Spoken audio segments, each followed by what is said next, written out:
Take two of this dating game.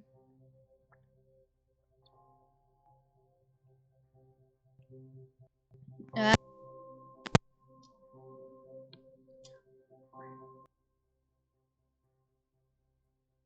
Alright. Preference. Yep. I'd rather keep music down to a low level.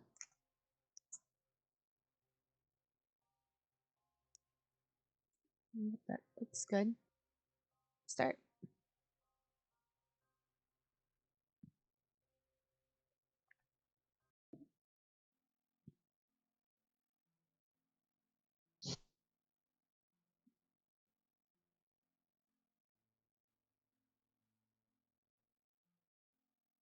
Already. Bullshit.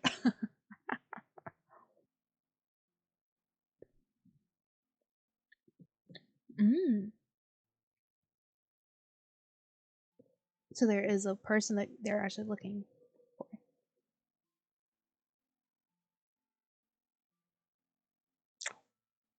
French.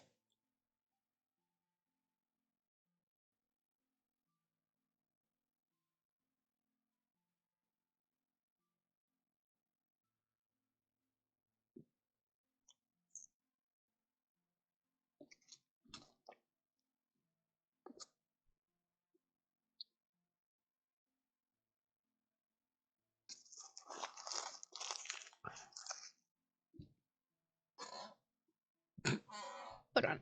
I missed my trash can. I really missed it by a good margin.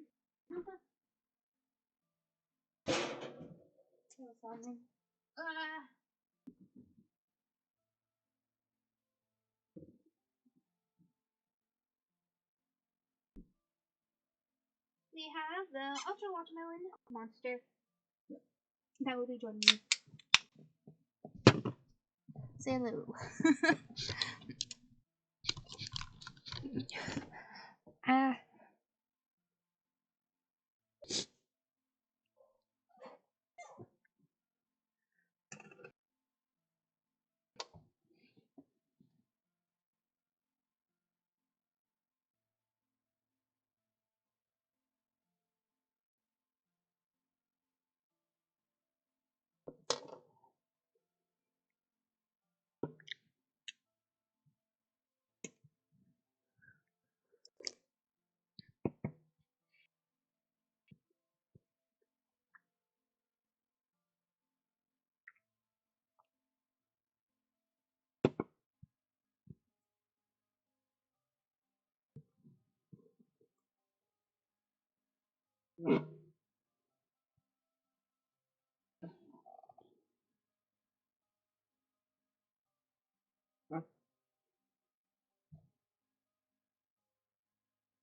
Hmm. That's lovely.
Hmm.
Hmm.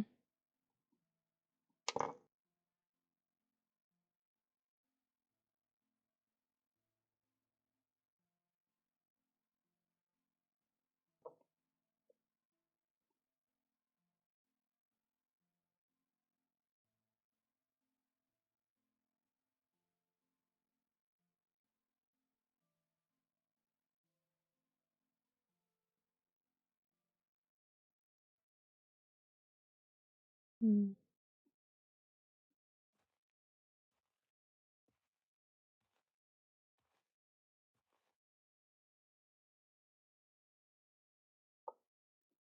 Uh-oh.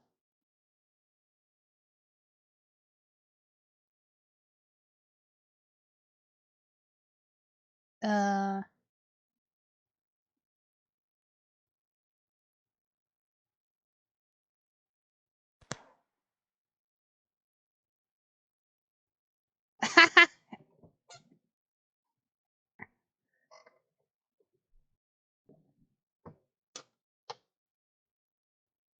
Oh.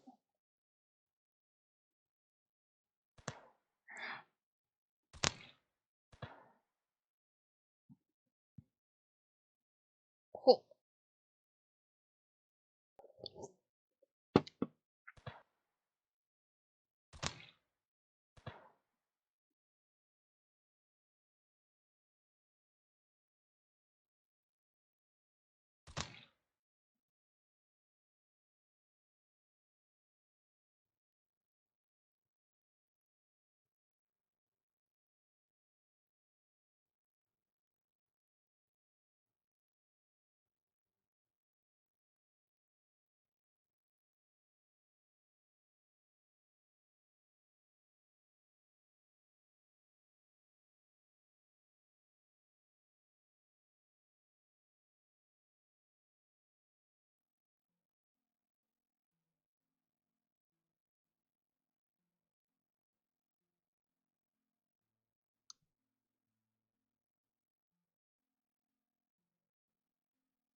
Hmm.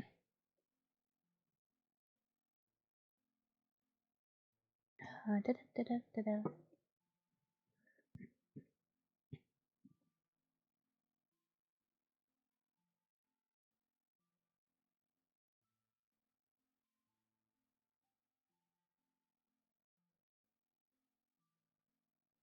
Hmm.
Hmm.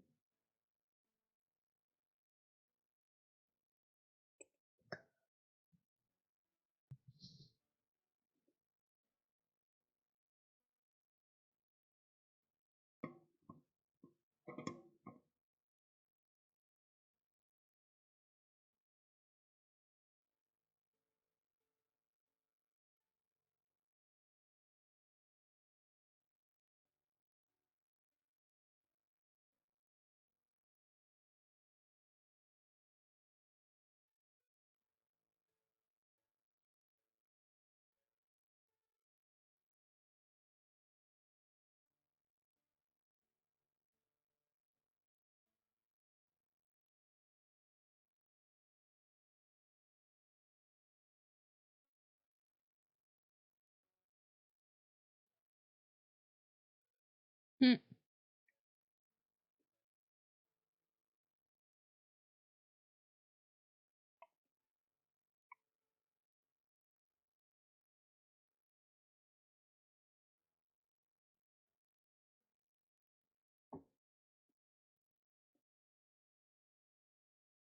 Hmm.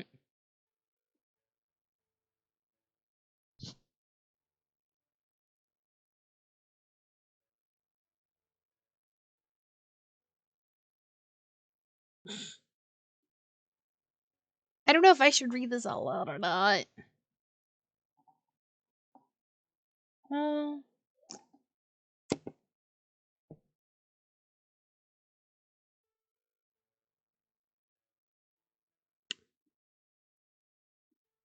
hmm.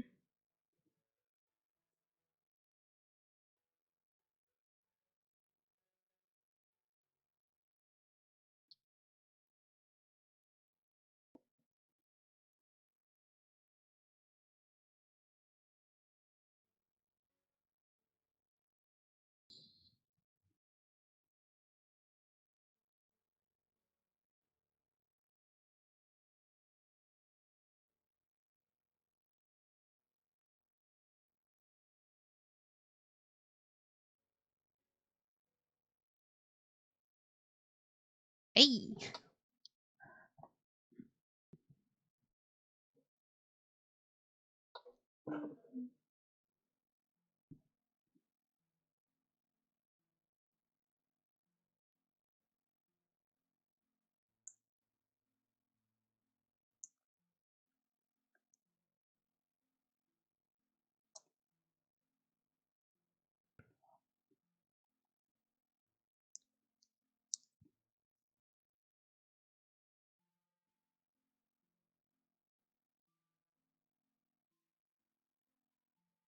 Hmm.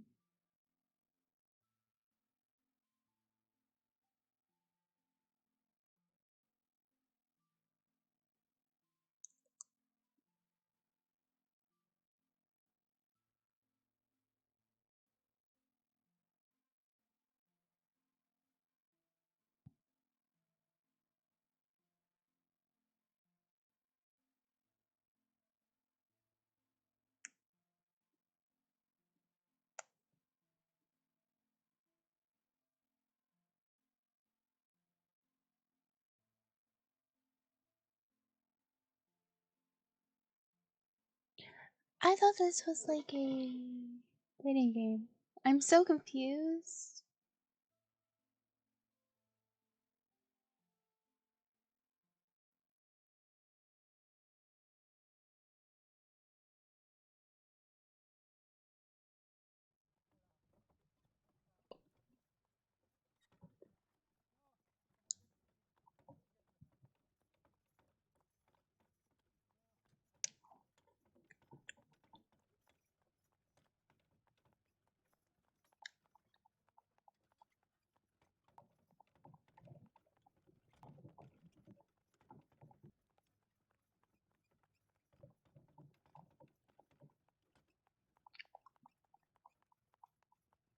Hmm.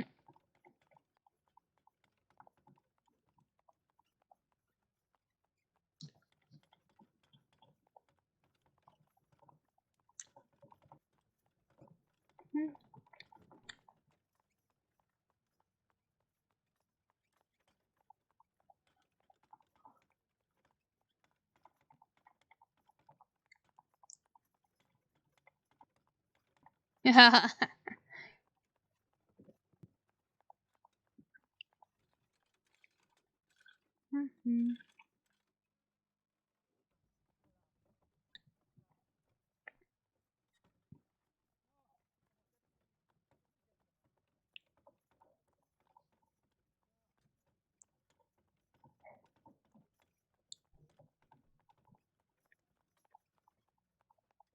Mhm.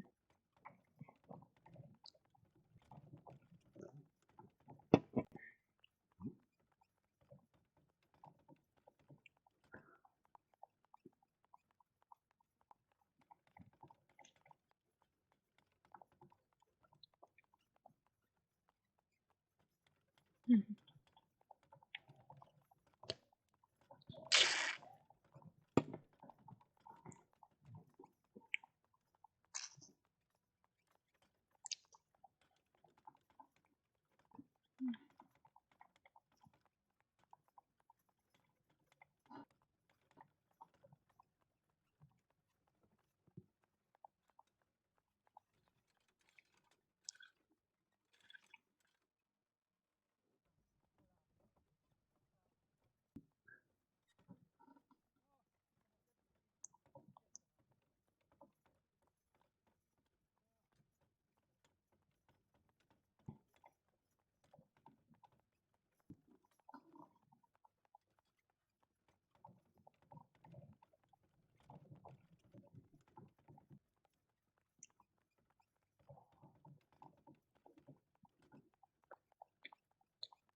Hmm. Muffins were good.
Oh.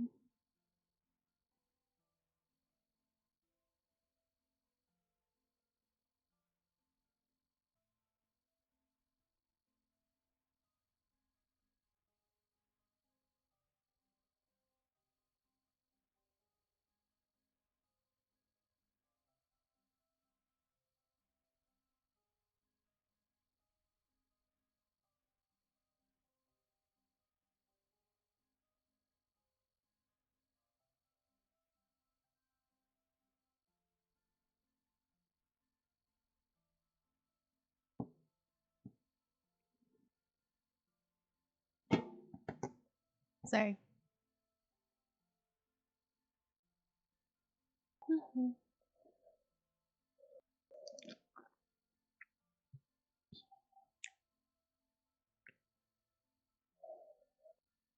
Yeah.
Um,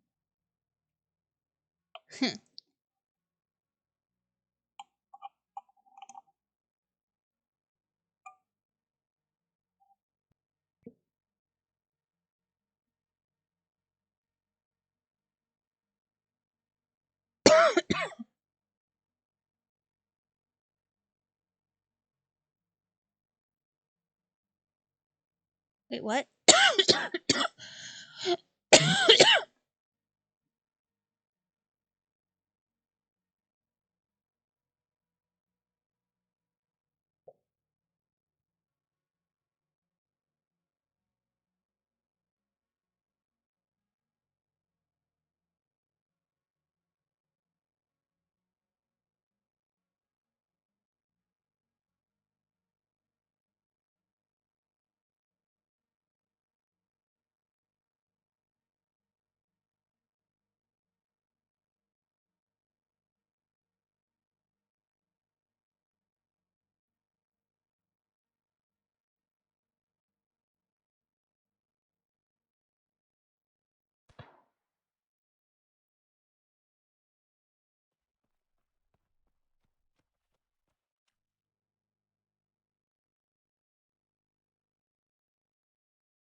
What is that?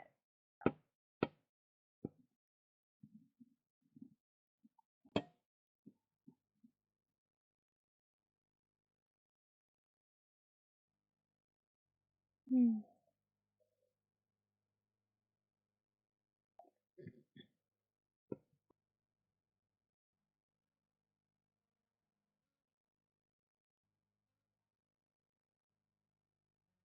Hmm.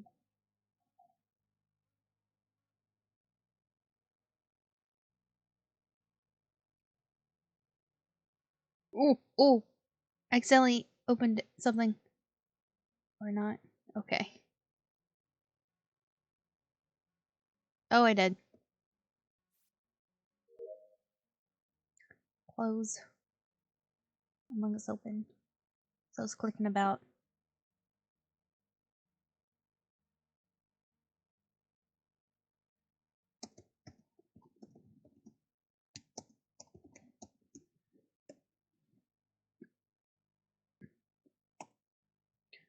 Mm-hmm. River, train.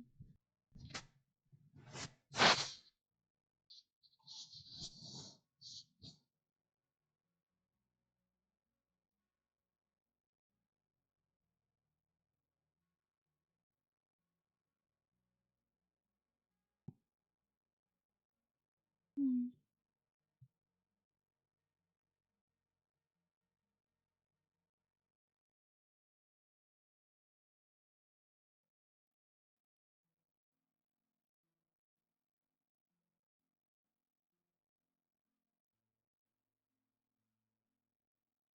Ouch.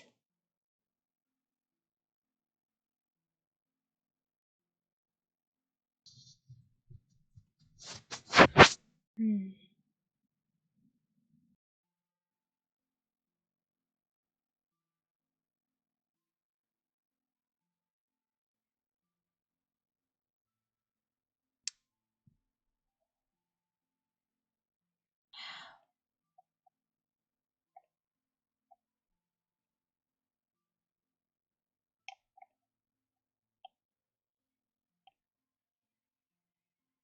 Hmm.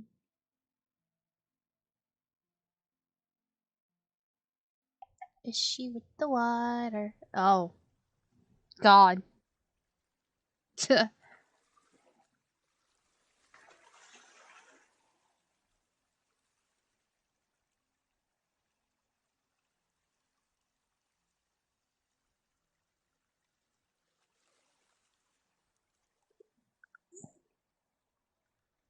uh,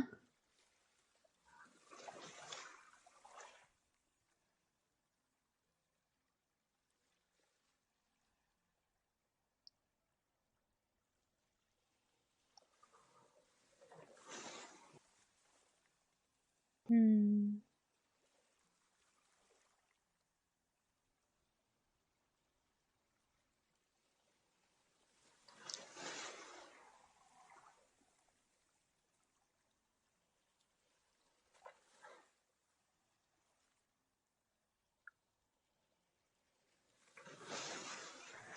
I love this. The sound. Oh my God. I love it.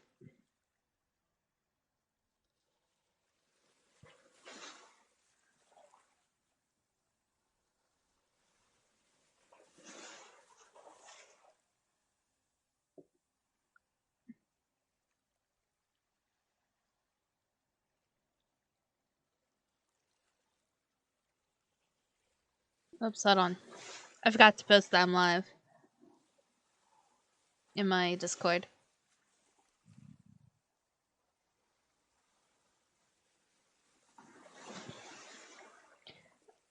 I have no clue. How loud is this? How loud is it compared to how I'm speaking? I know my mic isn't as close as what it should be.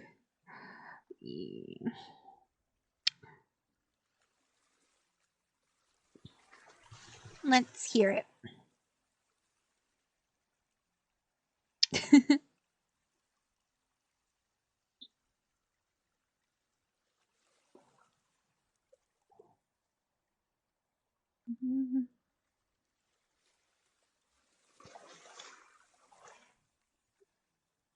um, testing, testing.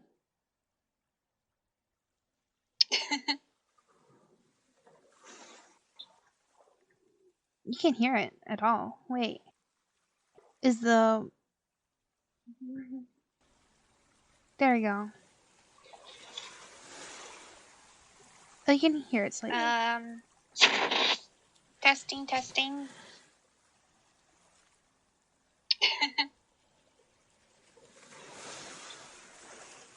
You can't hear it at all. Wait.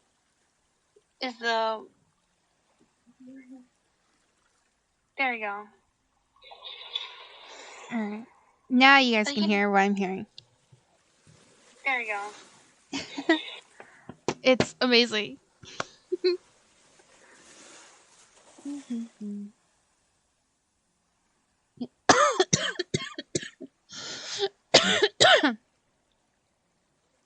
Summer, you can turn the directions. You'll never get lost. Wow.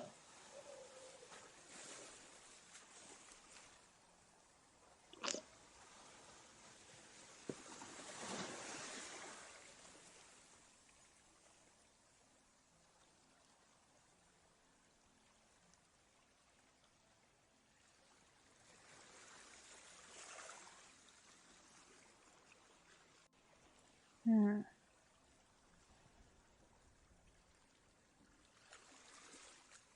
Hmm.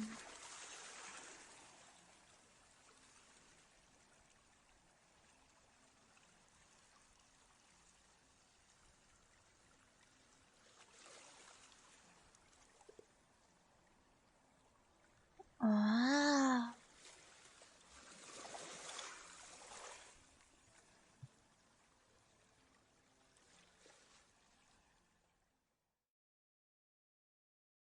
Hmm.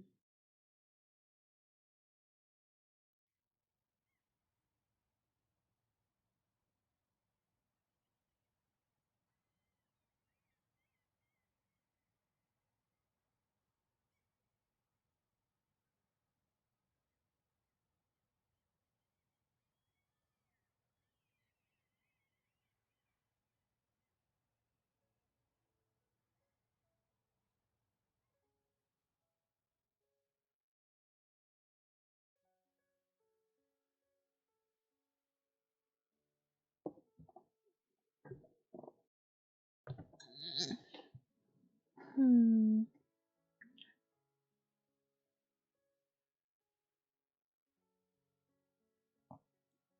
Hmm.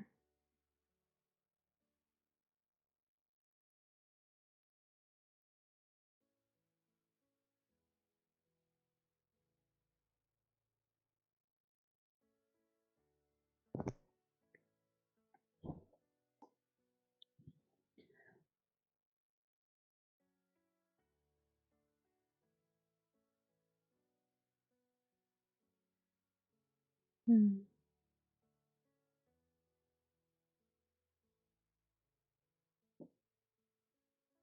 Hmm.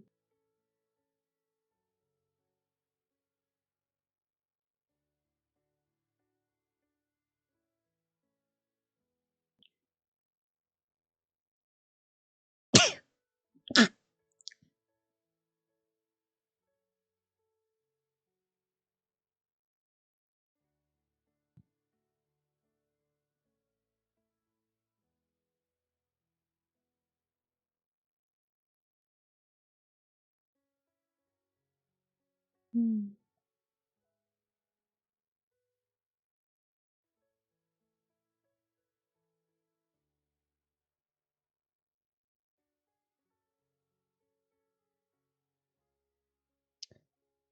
Hmm.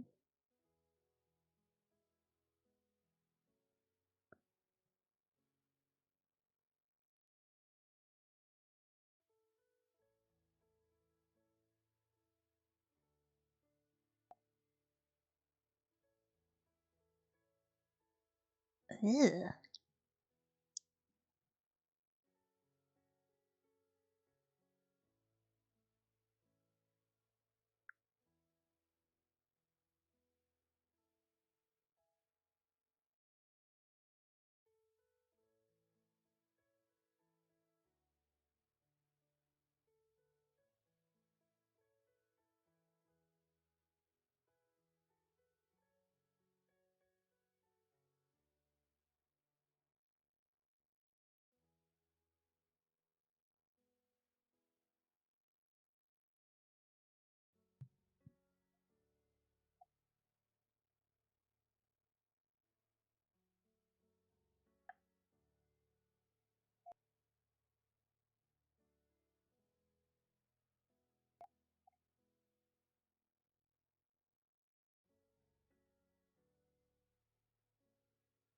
Mm.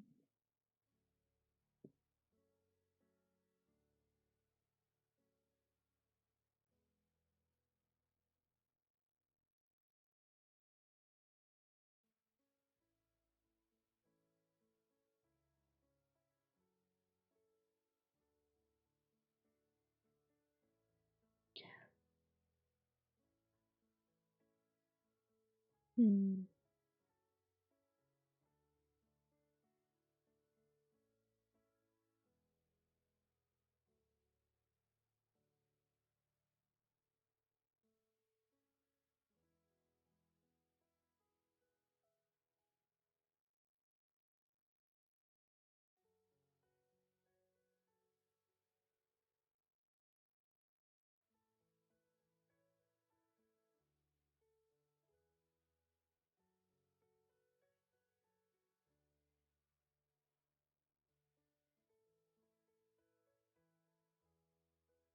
Huh.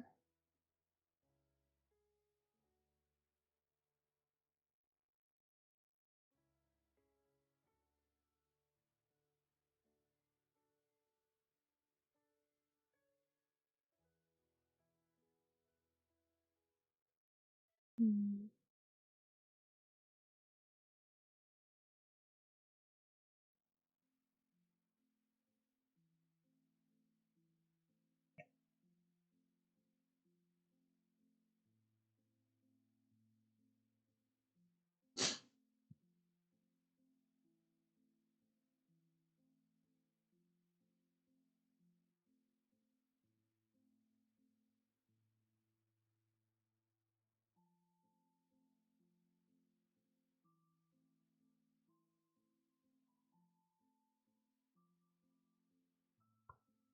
Mm.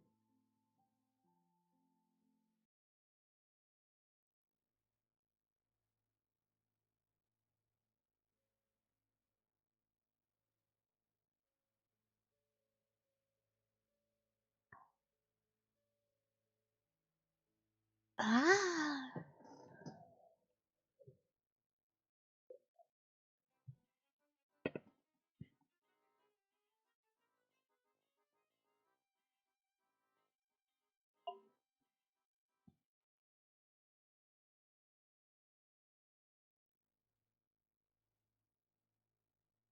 Mm.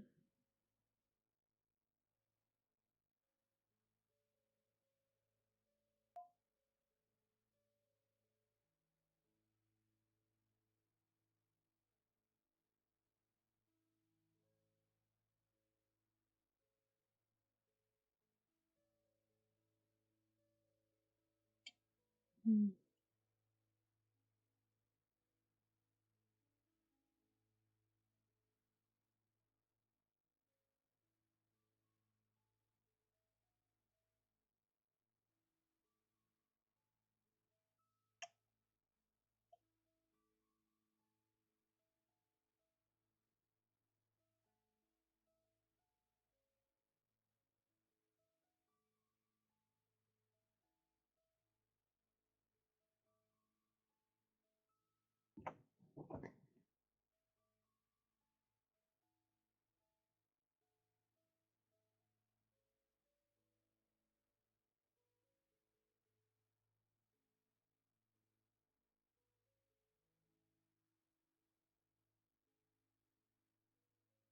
Hey, Shadow. Nothing much. I thought this was a dating game, and I'm not so sure anymore.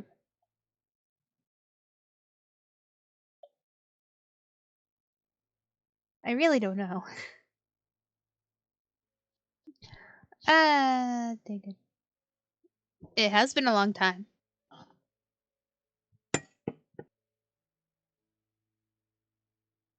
I took a week off. Mm-hmm.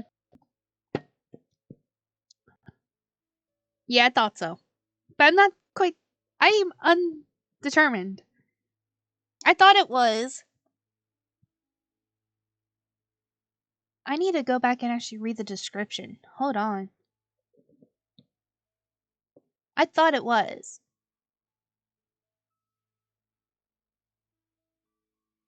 Uh,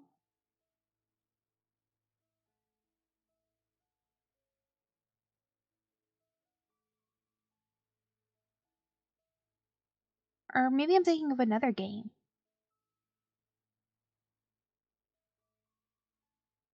Hmm.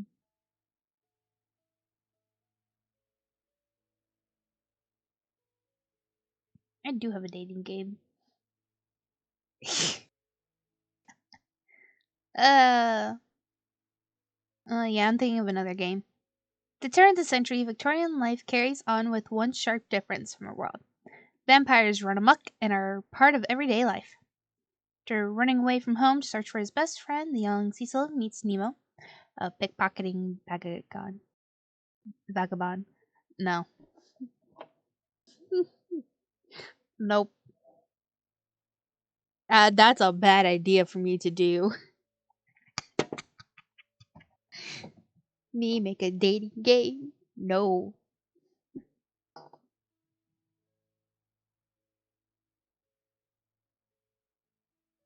Mm. The two set out together, but in order to find what they're searching for, they must first unravel the truth behind a series of brutal vampire attacks. From a decade prior, what the fuck?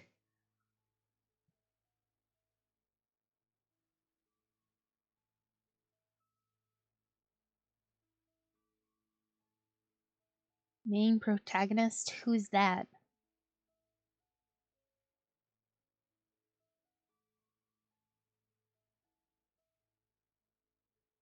It really is beautiful.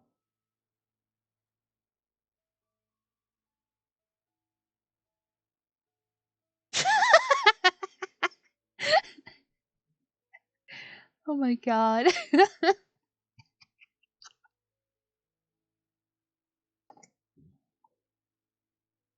Oh, that's funny.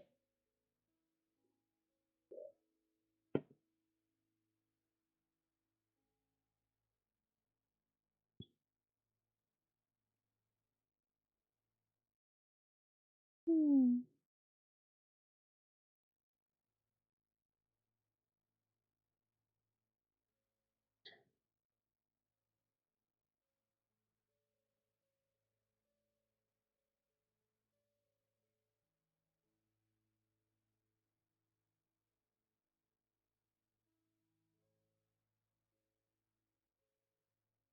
Hmm.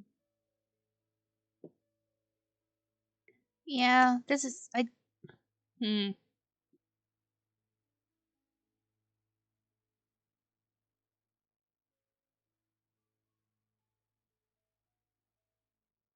I guess so. Ah. Hmm.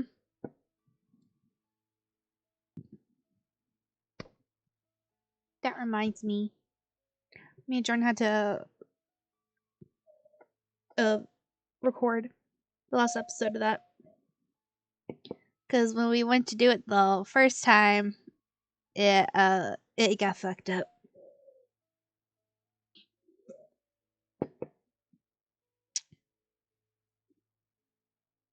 Hmm.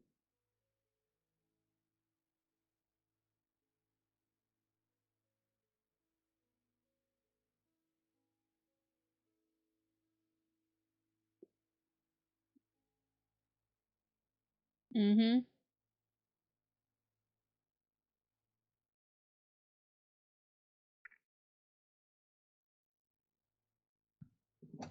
Go for it. Hmm.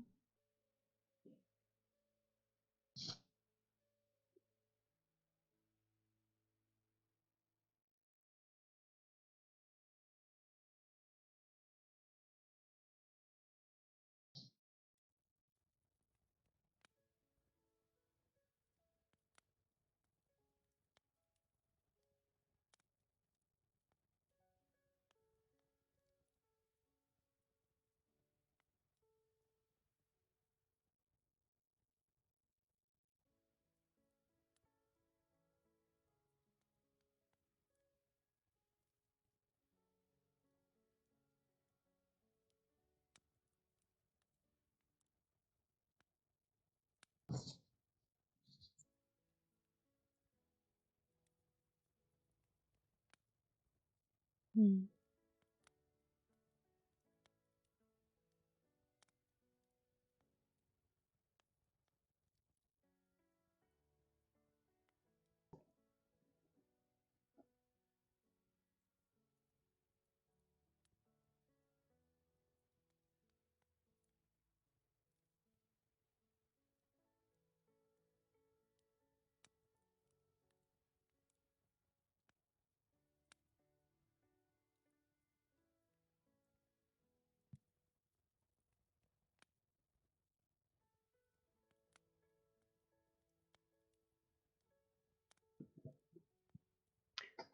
Ooh.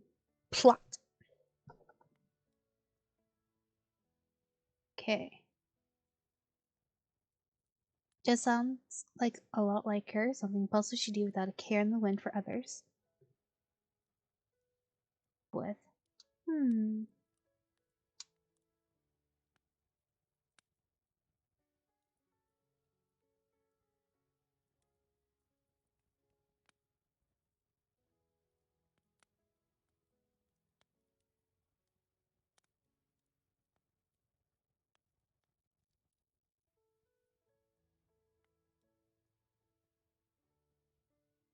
I am intrigued.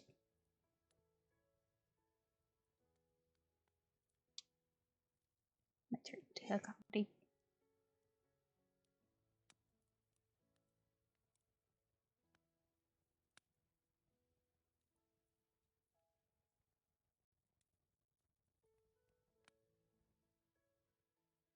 Ah. Oh!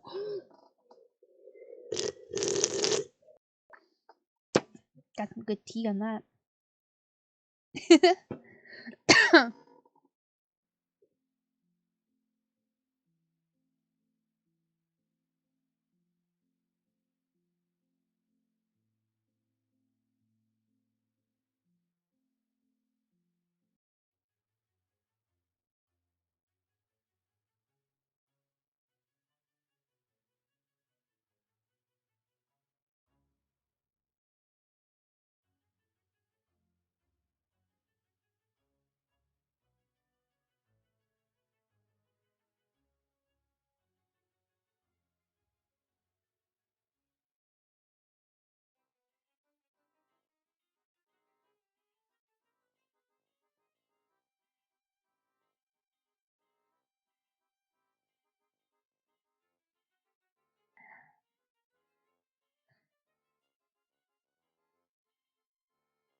I knew it!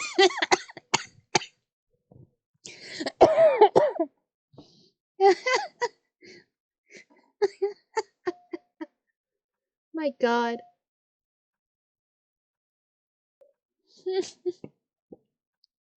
Love that. I love that.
Hmm.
My god.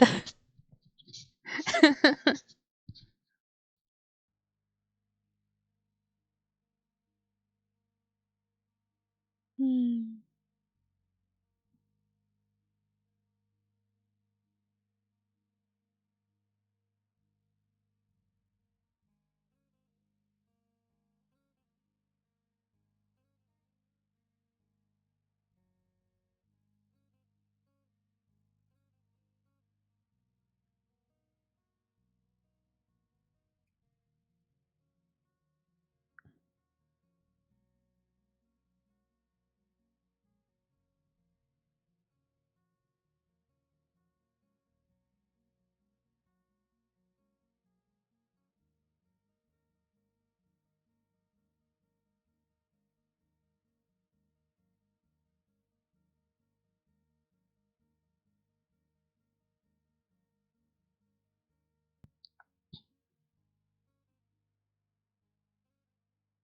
Aw. So cute.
Hmm.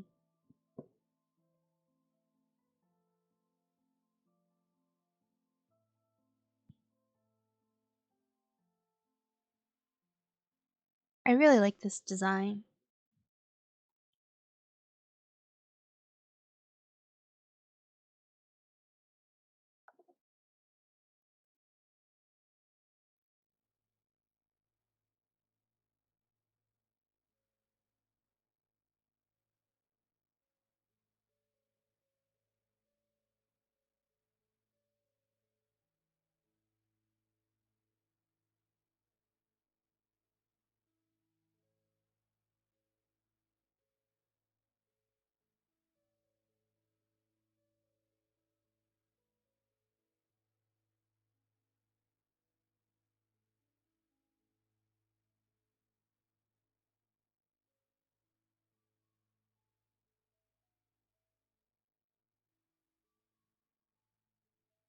Hmm.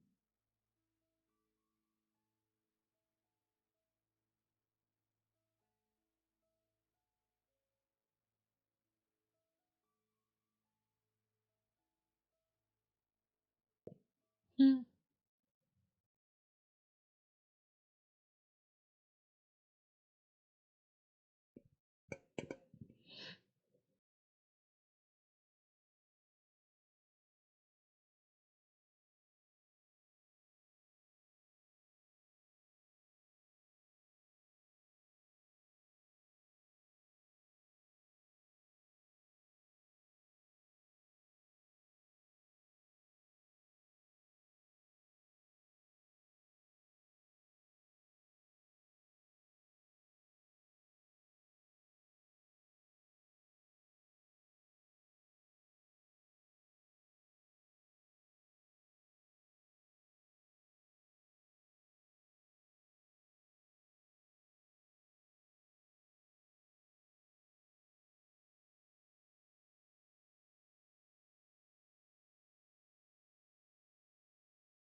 Oh! She's become a vampire. Also called it.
Hmm.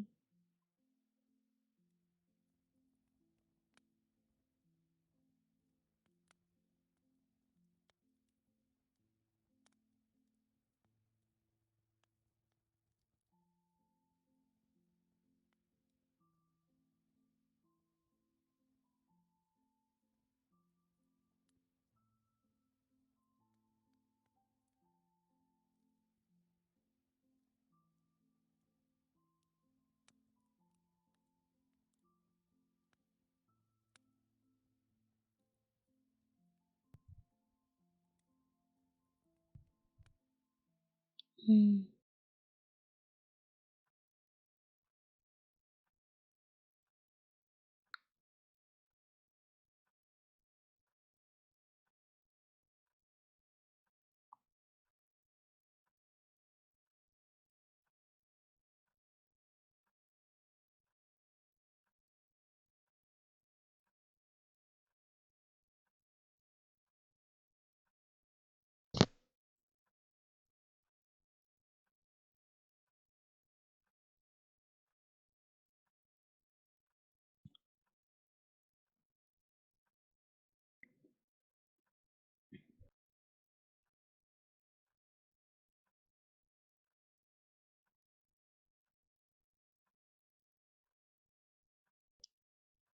Who was it that said it?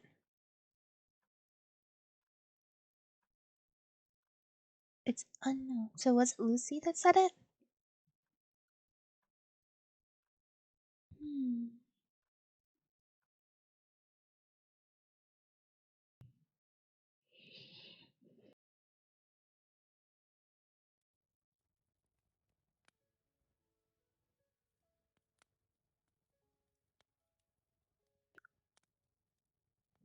Ah, it was Lucy.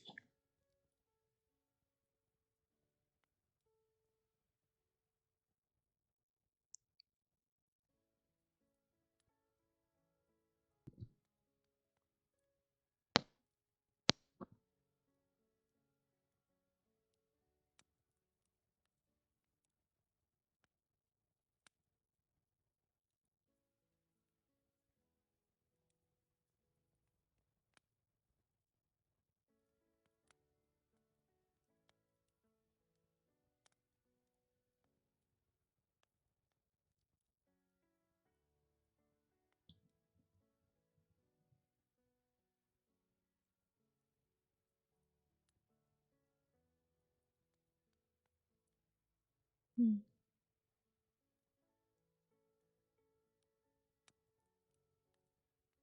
Oh.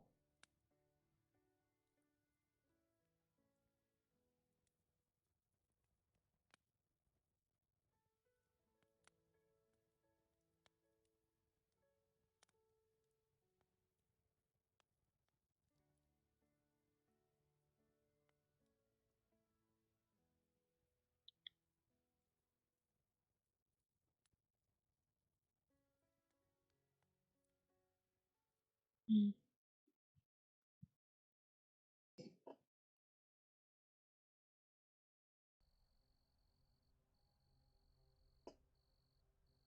I should really change the name of this now.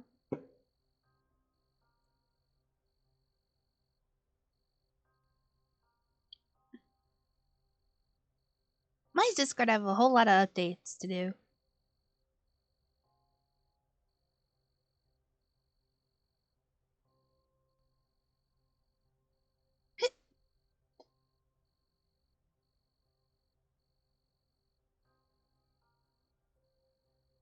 I'm gonna just go to general over here.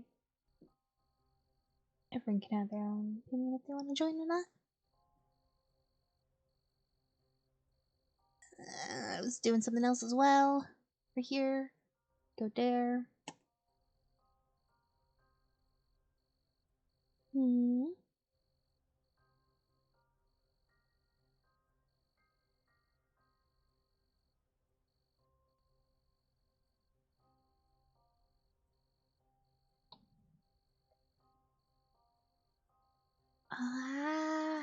What is it? Ba-da-ba-dum.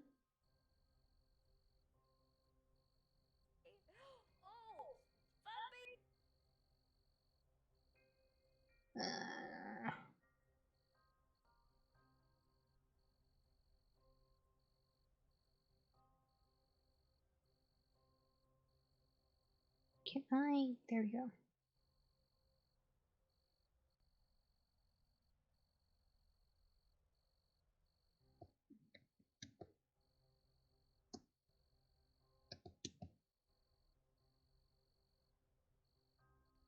If I can type correctly.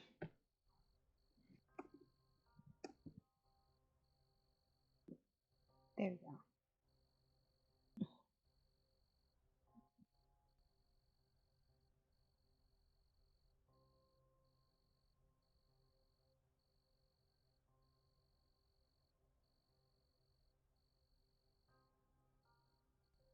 I just realized most of my stuff isn't on. Whoop.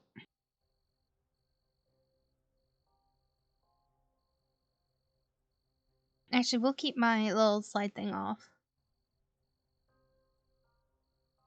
So that y'all can see it. See the characters here. Where's the university?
What is the medicine that they're making him take?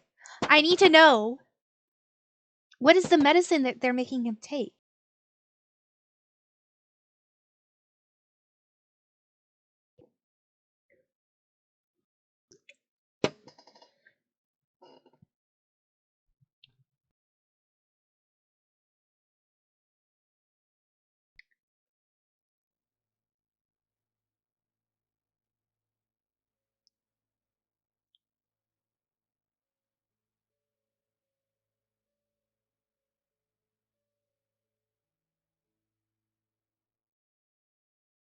They're in love.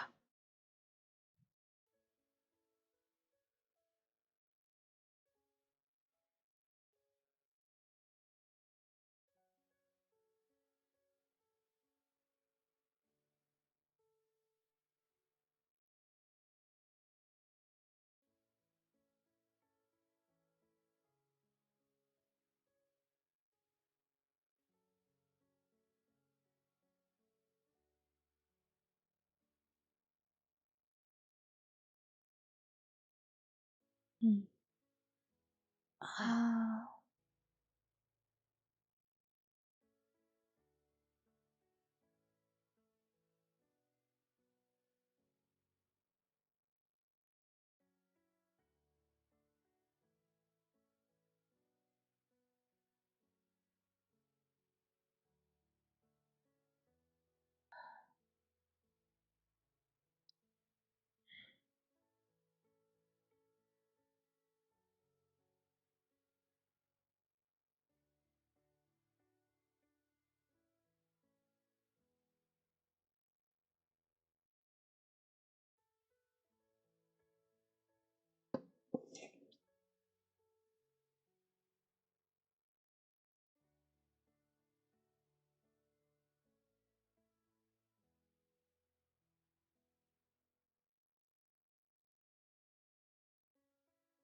Hmm.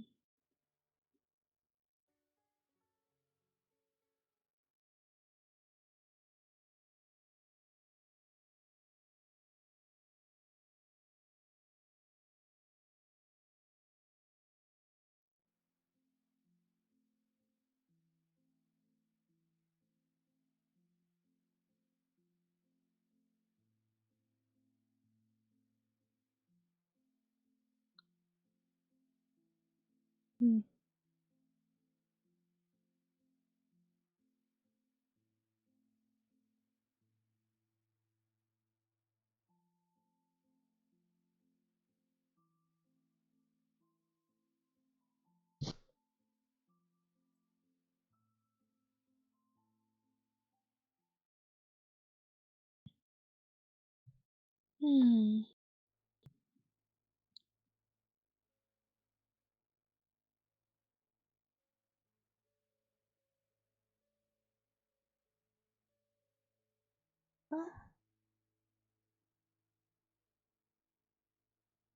Oh?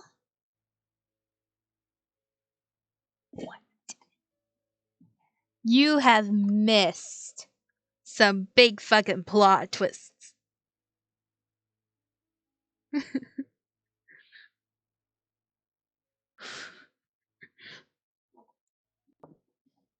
Also, welcome back. He is a vampire. His friend that he's searching for is a vampire. And it's just like, ooh, I need to just hold on. Messaging. What? Yeah. It's just vampire galore. Yeah. I had to go to Discord. I'm looking at stuff.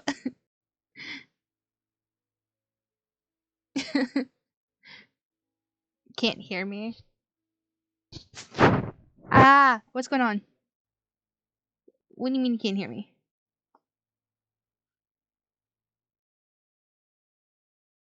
Hello?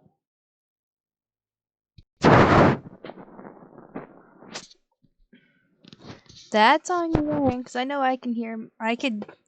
I went to look for something. I can't watch that video. I'm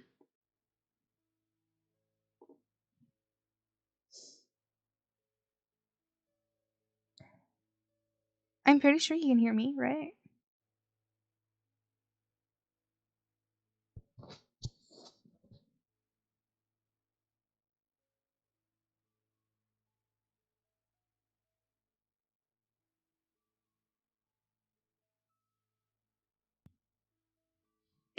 Blink once for help. Hold on. Blink once for help.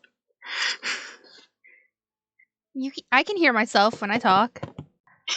Blink once for help. Ew, I sound ugly.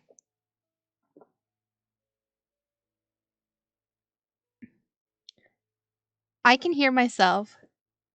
My mic is on. Everything's on. I think it's on your end. Uh.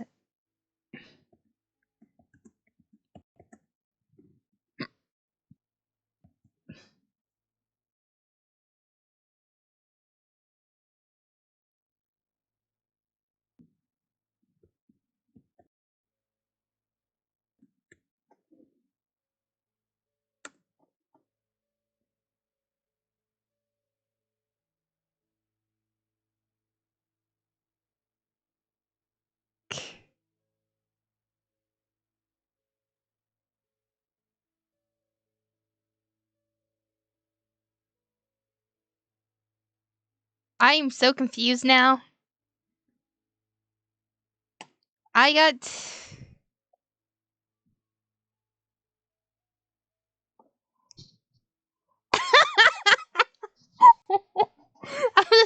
I just went batshit crazy. I'm like, did I accidentally mute? No. Gotta go check my phone. Rip. Rip to Shadow. Oh.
Hold on.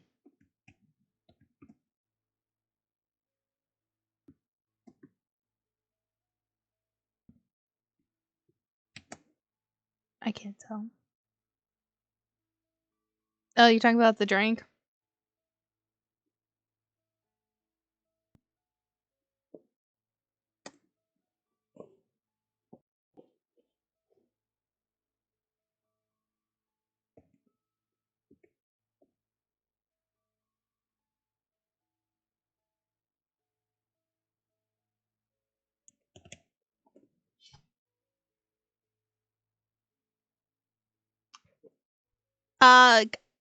Do you want an energy drink? It's an energy drink. I actually just got done eating strawberry muffins that I baked earlier. That was also a fail. I'll be right back. I gotta go grab that because it landed on the floor. Oh, it did.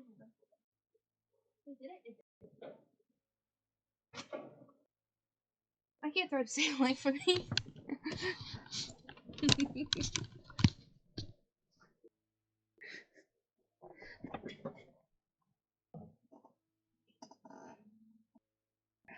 Look, I baked them this morning on stream. Though I deleted said stream because I accidentally showed my face. Probably should have just unpublished it, but I was not risking that.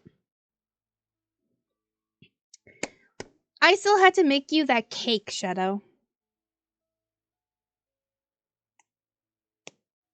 I had the ingredients to make the cake.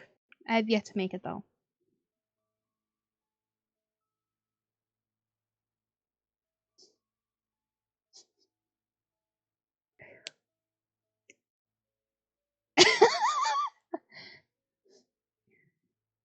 You forgot that you asked me to make you a cake, didn't you?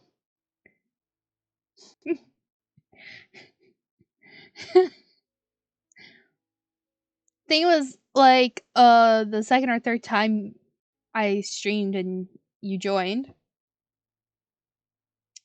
I brought up the fact that I could bake and you asked me to bake you a cake.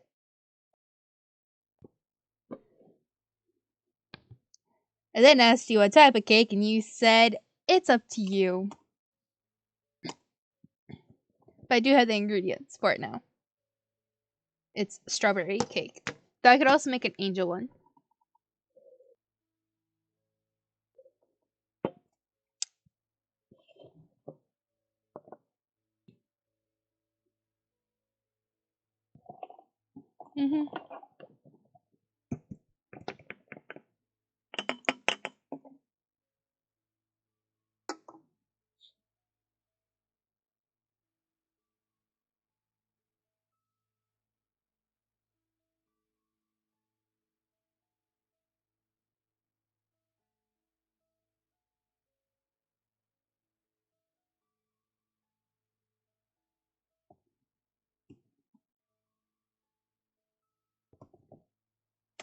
Oh god. I'm in voice channel and you just hear me typing. I'm not sure. I can do the angel food one, but I could also do strawberry. I can do both too, but here's the thing. Angel food cake is kind of iffy with me. Especially with how you make it. Know what?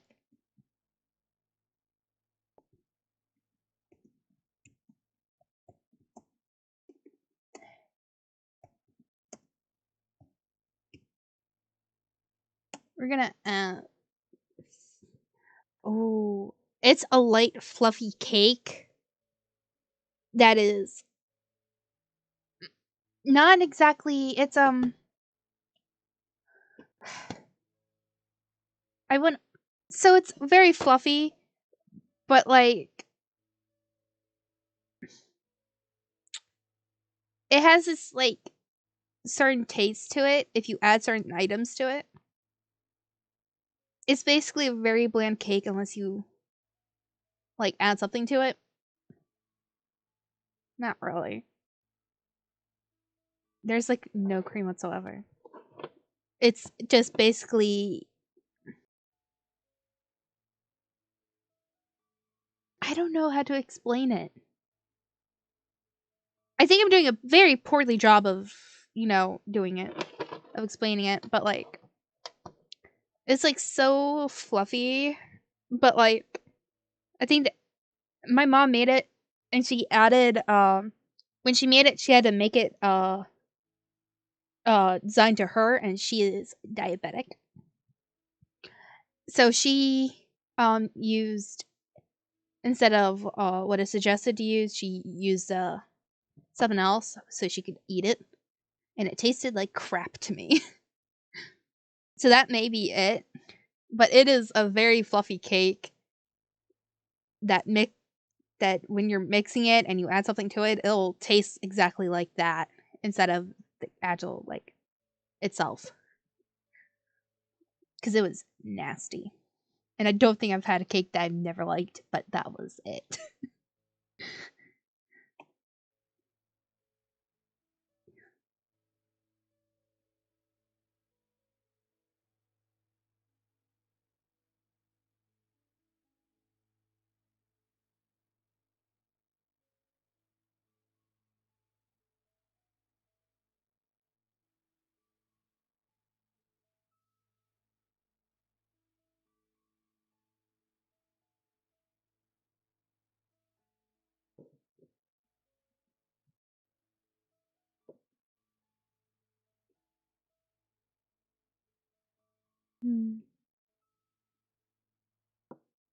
Ah. So you did not hear me rant at all.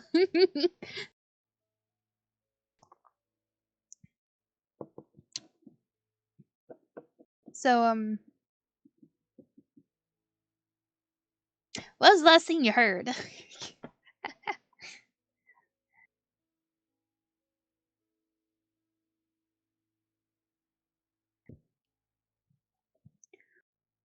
The fluffy part. So, as much as it's fluffy, it tastes like whatever you mix in with it. Like, my mom mixed in it calls for, I can't even remember what it's called. what's called for it. But like you can put in like any type of liquid mostly or like that stuff and it'll like taste like it. And it normally suggests what you should mix with it so it tastes a lot better. My mom, who is diabetic, she has to watch what she puts into stuff. So she used something that she could, have into it as that mix. And quite honestly, it tasted really bad to me. Yeah. Um so it's fluffy, but it could taste bad if you add certain things to it. But you can add a lot of things to it. You just gotta know what to add. She did. She liked it. That's the whole thing. She liked it, which good for her. She can eat it then. I didn't like it though. I just couldn't. The taste was just too icky in my mouth, and I swallowed it. I was like, I swallowed it. I don't like it though. I should not have said that on stream. I should not have said that.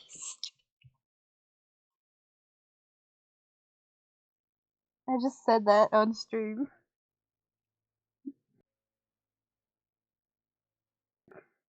I need to watch what I say on stream from now on, but that's probably never ever gonna happen.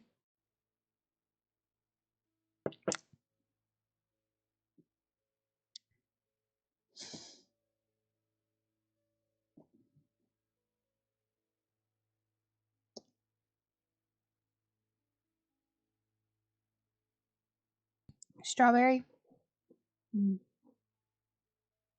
Probably a good idea.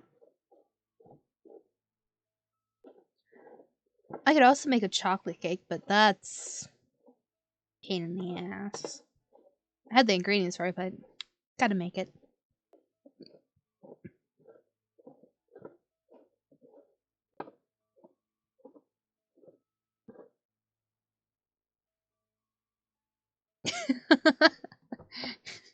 Yeah.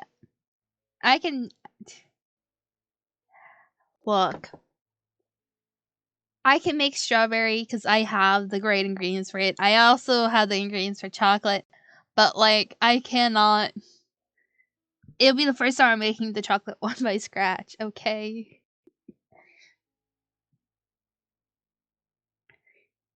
I've never made the chocolate from scratch, so that's gonna be new. This is gonna be fun.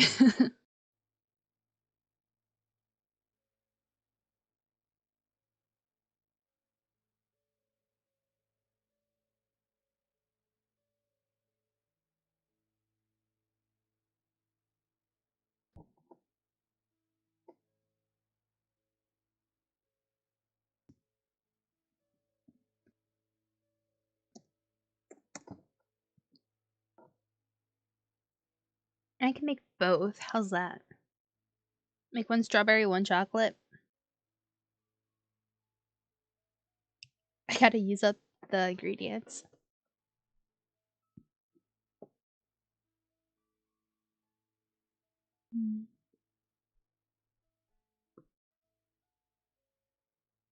Yep.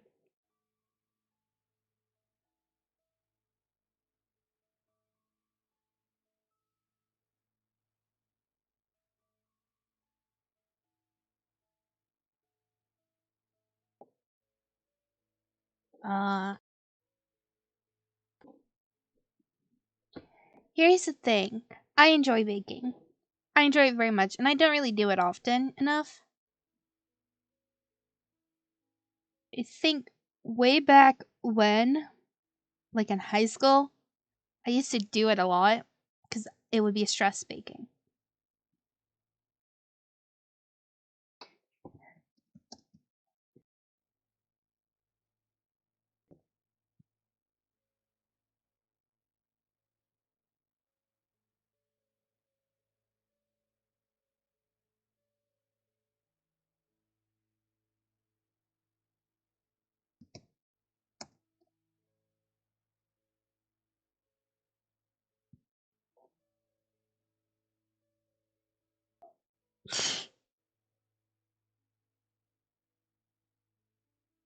I think I was in my last year of high school in 2017.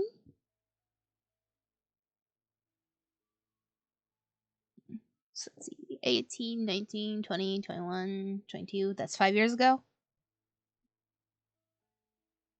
So it's kind of a long time.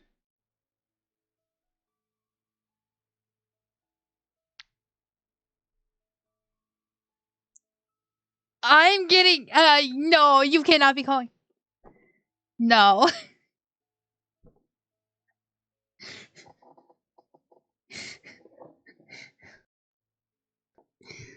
Why you gotta say?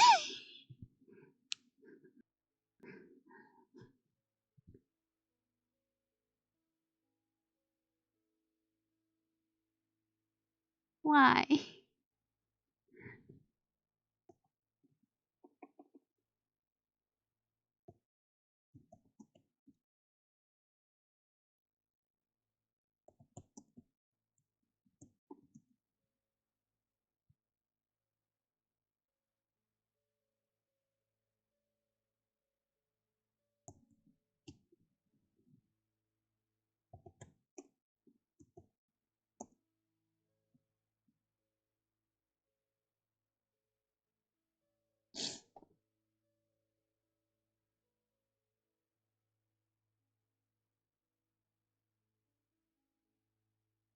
Uh-huh. You were any moment.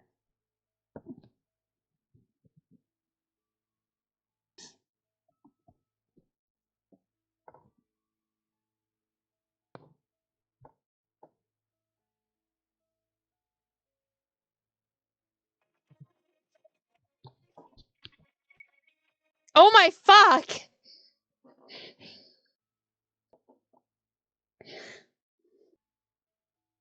You...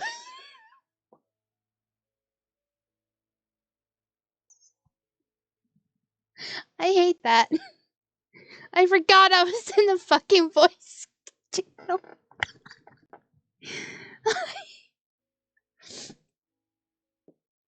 That was so not okay.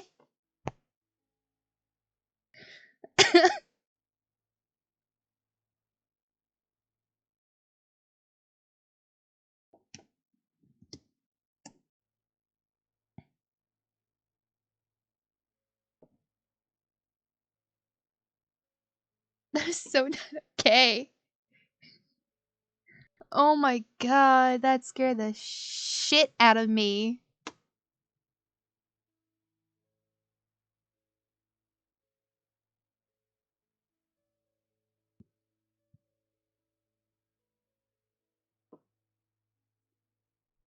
Oh my god, I need to clip that. Hold on, I need to clip that.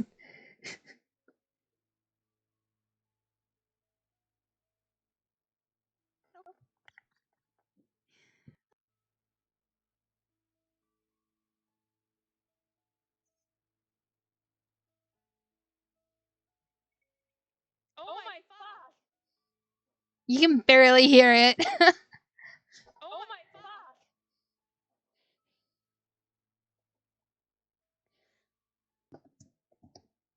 You...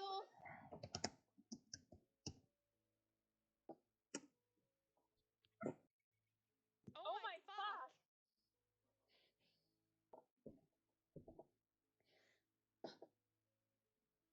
You... That's not gonna be playing until I go here. You can barely hear the Rickroll. I was so confused to what you were talking about.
Probably. Maybe.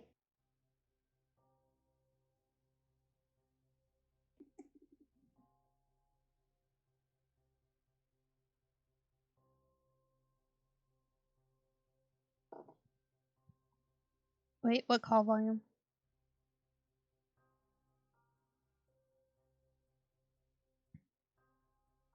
Mm.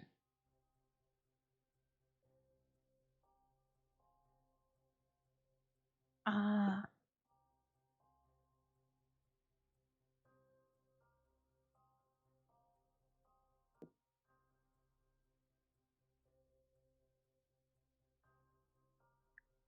Yes.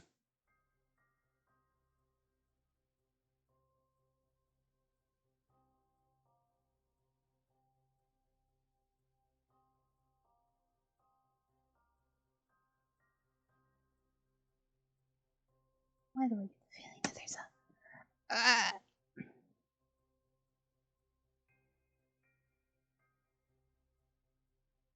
It's still nice. Oh, did you see I added a Zodiac thing?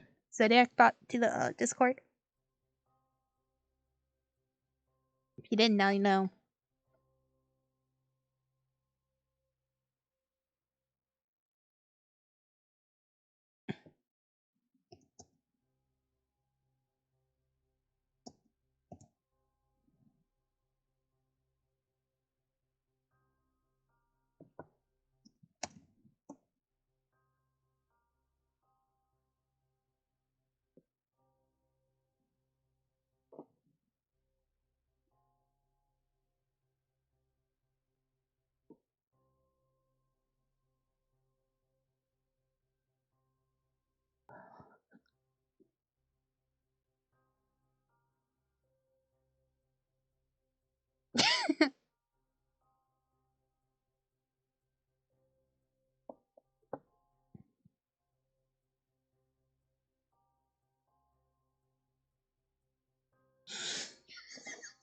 Shut up.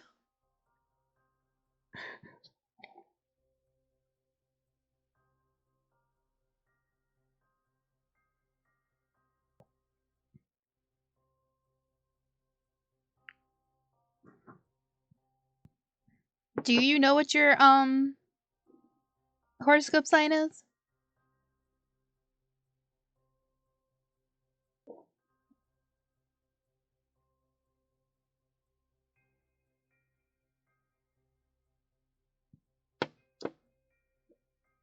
Mm-hmm.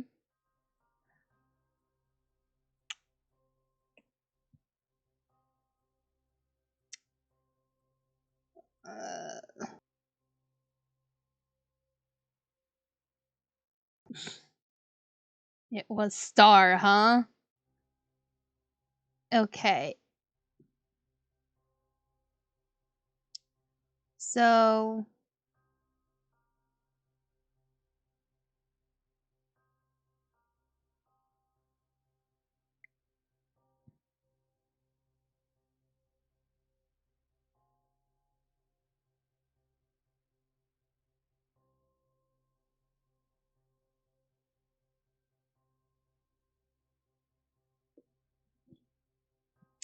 there are 12 signs.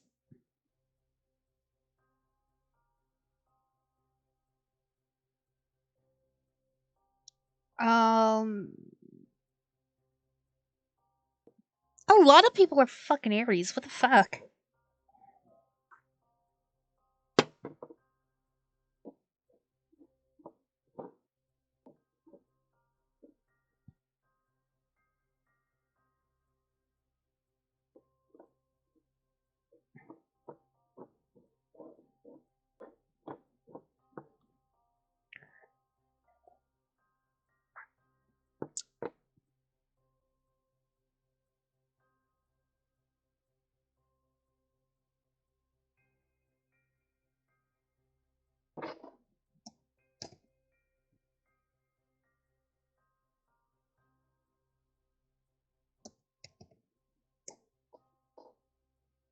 Mm,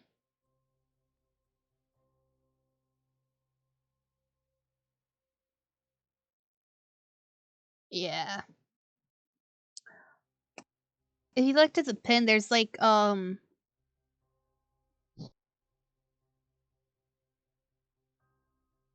bunch of command things that the bot can do. If you want. That's up to you. I'm just letting you know. I think me and Crow were going through them all to test them all out. It's in the pin messages. If you look for the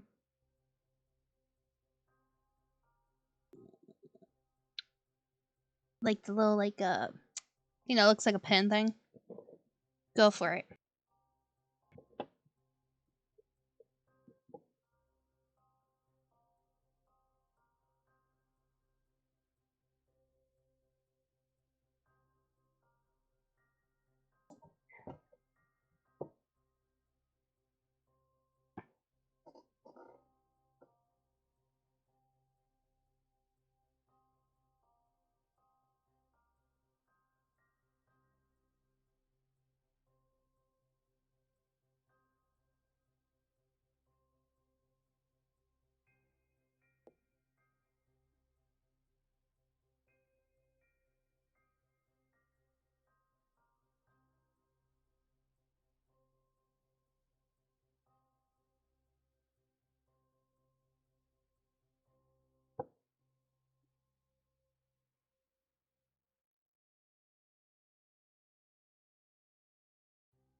I'm also dumb. So go for it.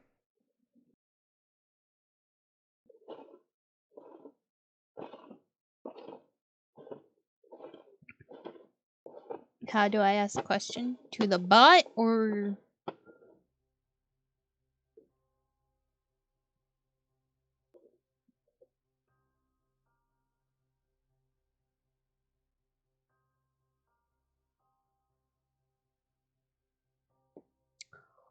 so if you look at the pin messages and click on it, you could also jump to it.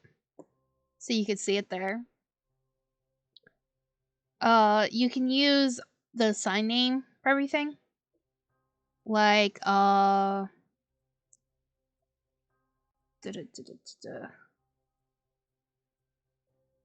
like here I'll do this one from a while ago.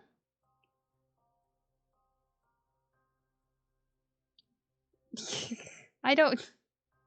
There's like so many sign things. Don't start any drama.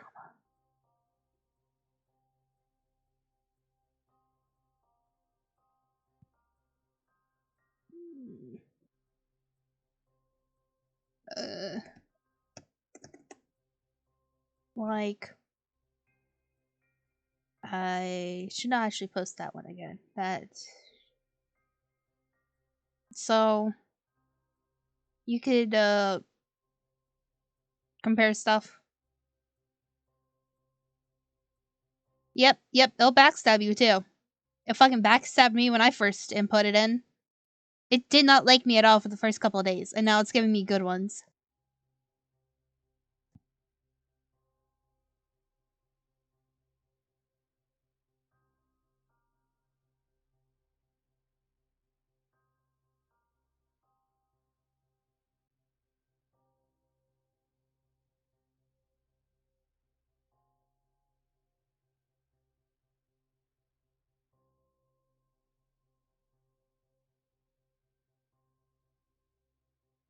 You never know. Could be like Crows and get implemented as a criminal.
Hmm. Mm.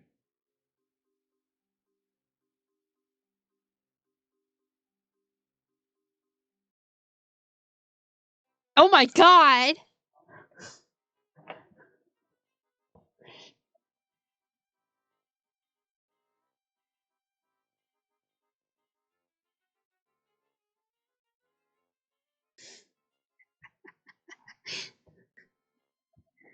I don't know. Could do a lot with 100K.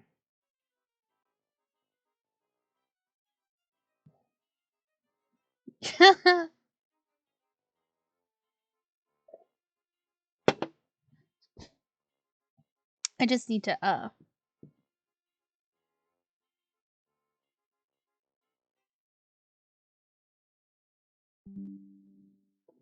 You're gonna hear stuff.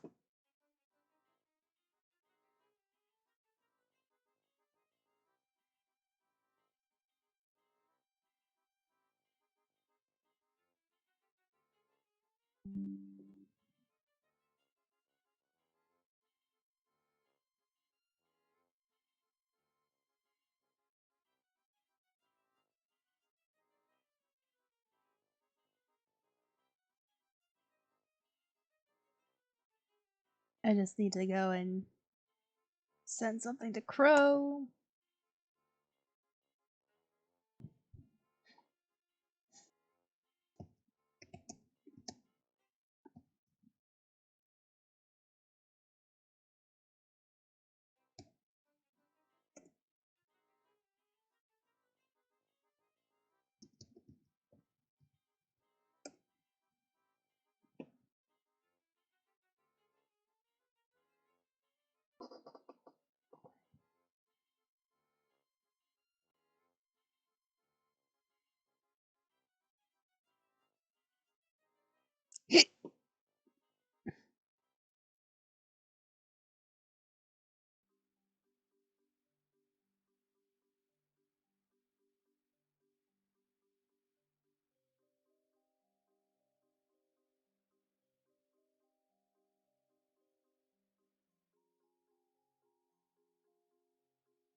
Hmm.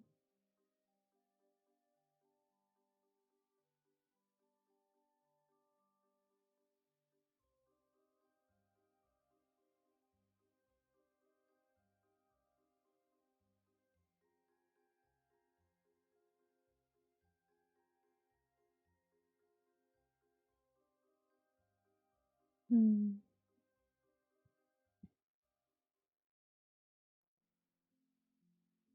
Ah.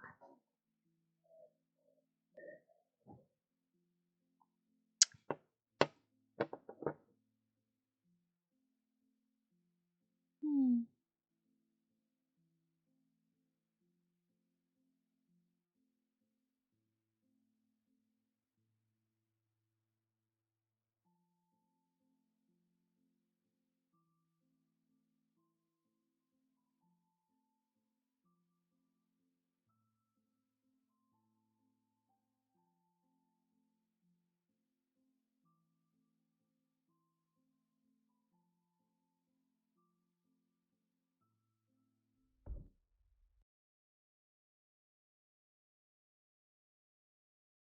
Hmm.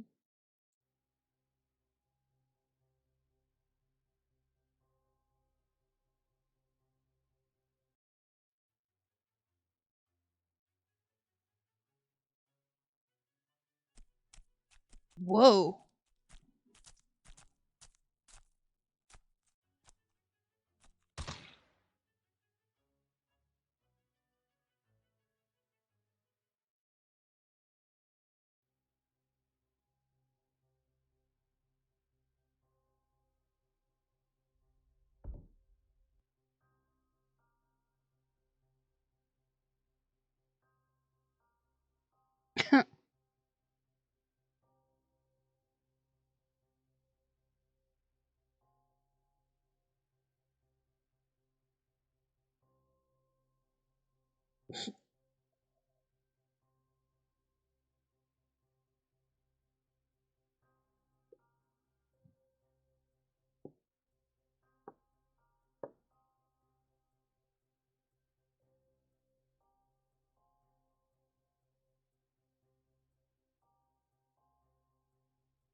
Hmm.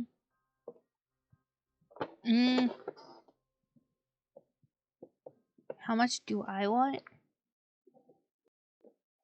Why? Can be any. I'm good. Actually, wait. Take that back.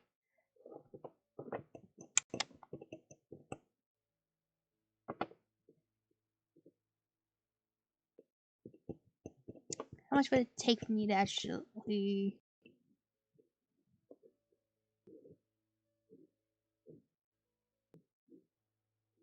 Enough so I can go travel to go see someone. Enough that I can go to a different state, go see someone, and come back.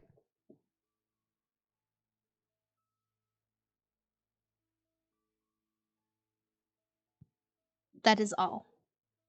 That is all I will take.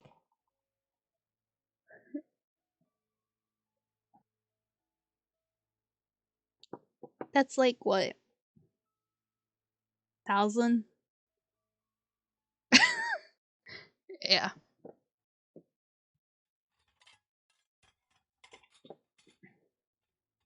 Wait, how much did you even get from it?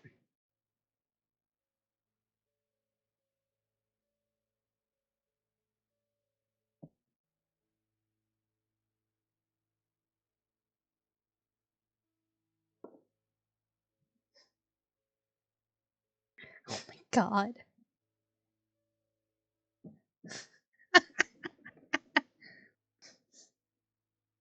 If you count the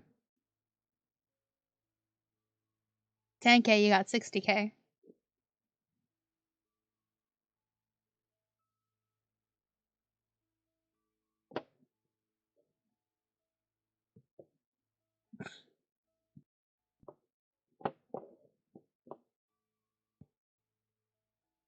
Mm-hmm.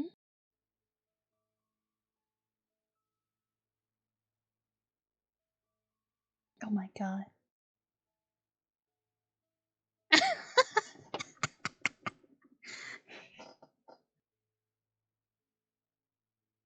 Mhm.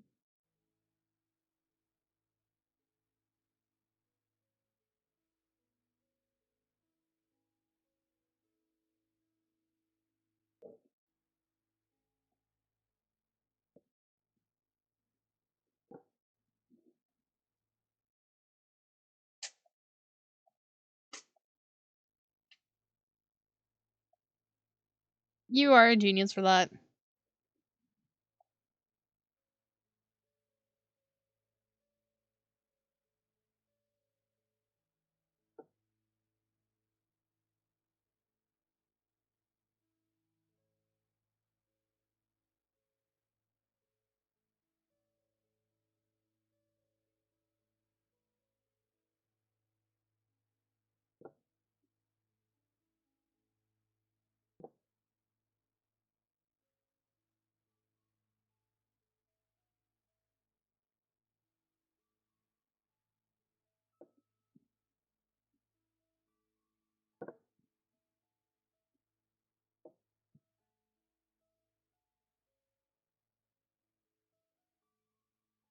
Oh.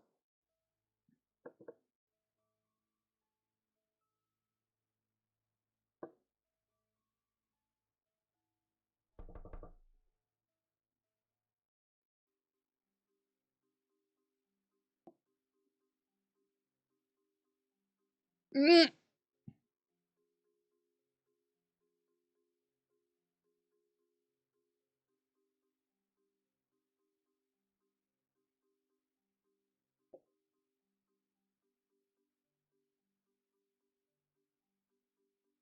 Oh.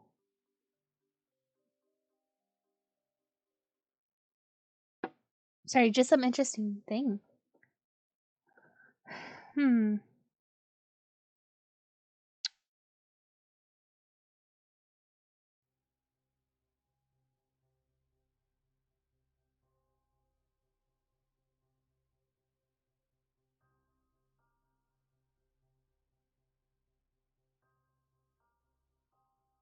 Hmm.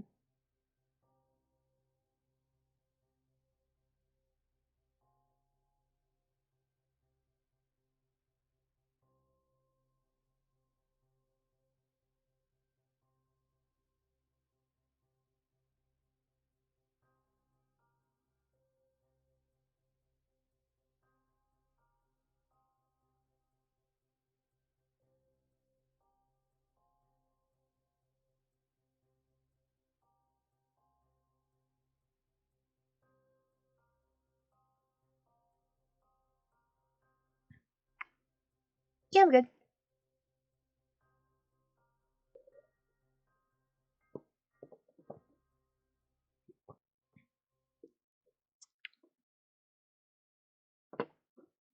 Hmm.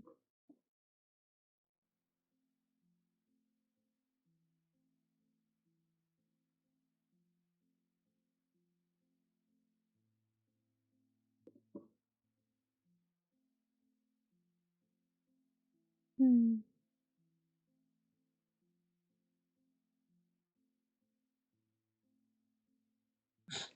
Found the glitch to money.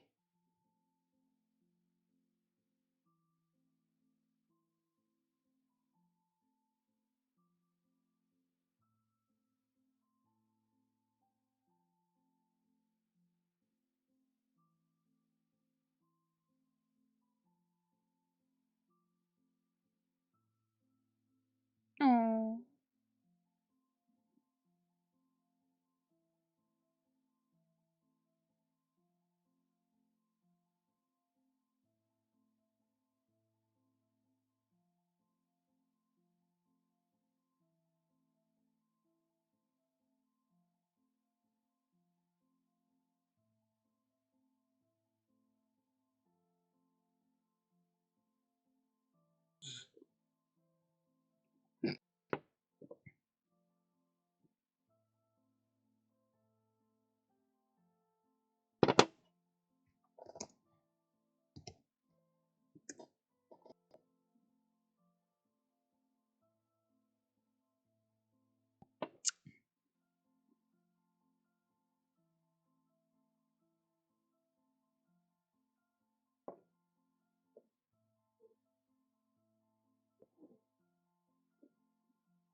Hmm.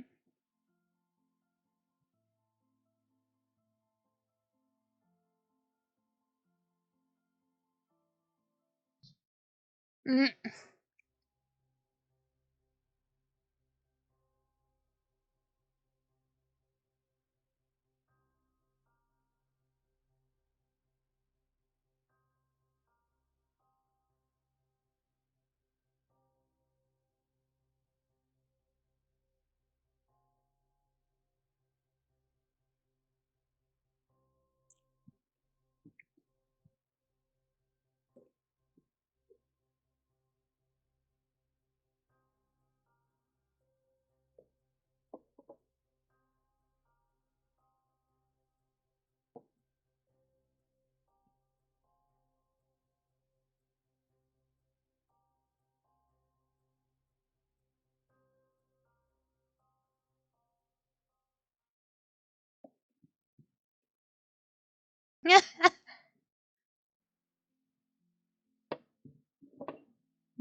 Hmm.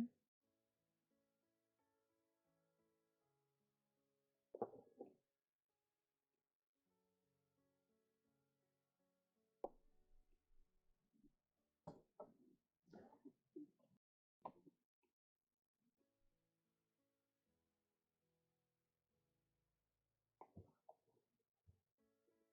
Hmm.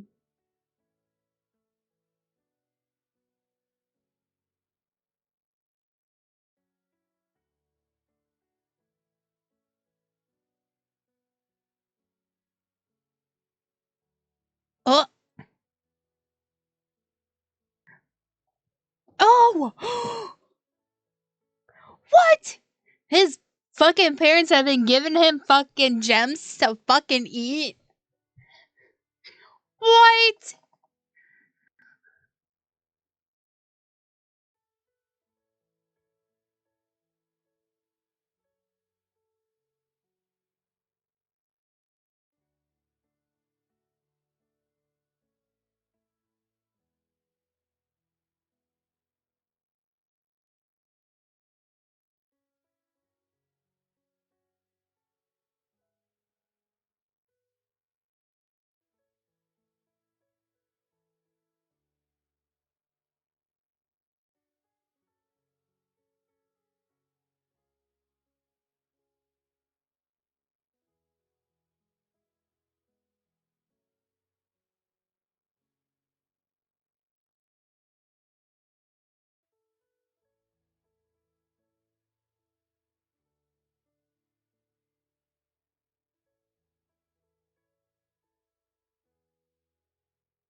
Oh, you can't see.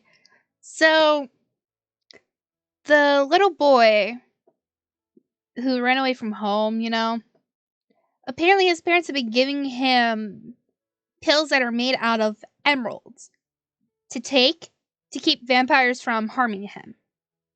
At least that's what I think. So he's been eating gems. Like, he's been swallowing gems into his body and absorbing it to keep vampires away.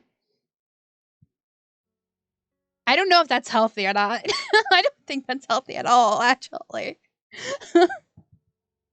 That's, like, not the best thing ever. Oh, yeah.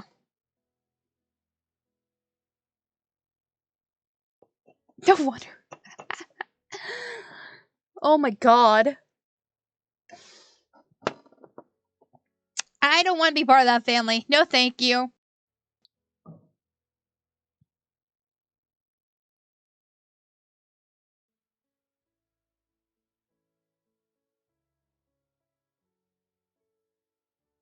Oh my god.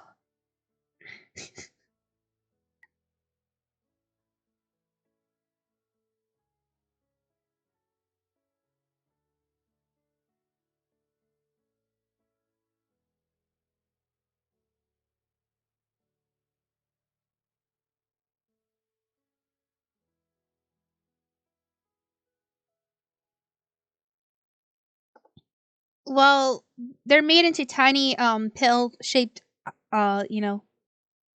So they're tiny enough for him to swallow.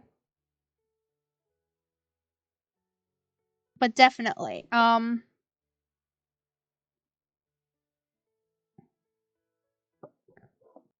He did have his vampire boyfriend touch one without gloves, which harmed him. Which someone's gonna be in the fucking you know, couch for a while for that.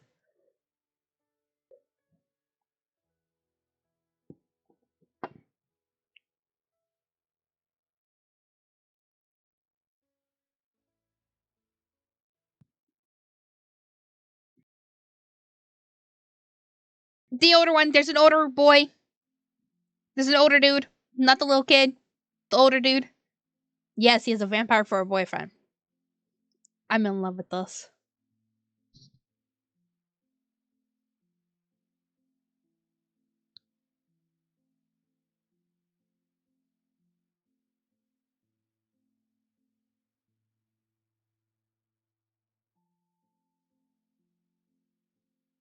Mm-hmm.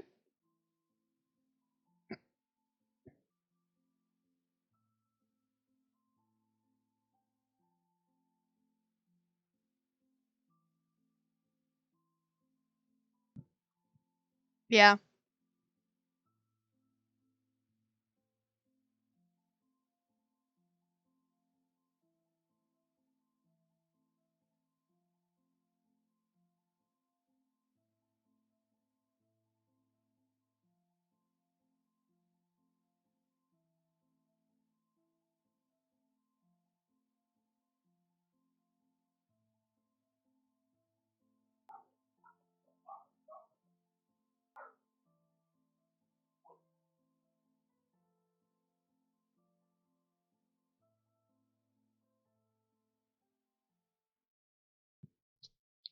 Sad part is she's gonna stay a kid and he's just gonna grow up.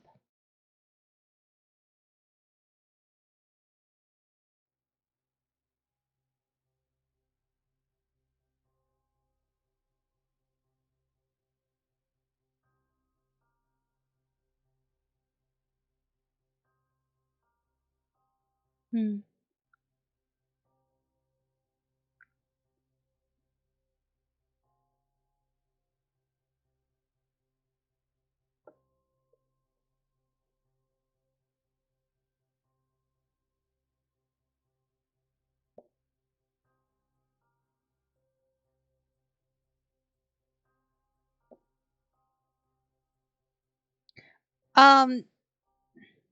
No.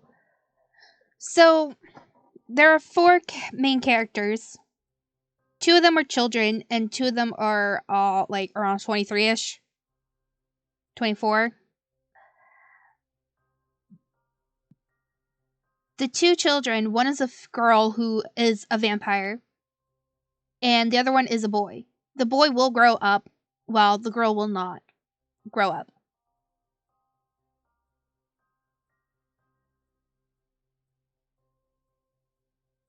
No.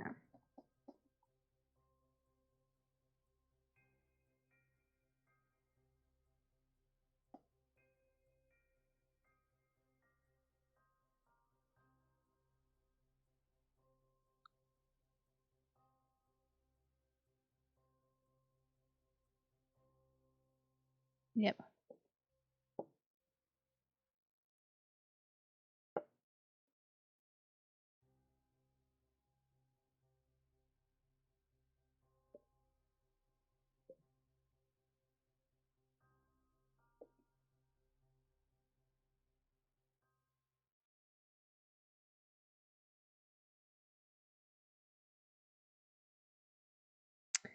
There's no good reasoning behind poisoning your kid.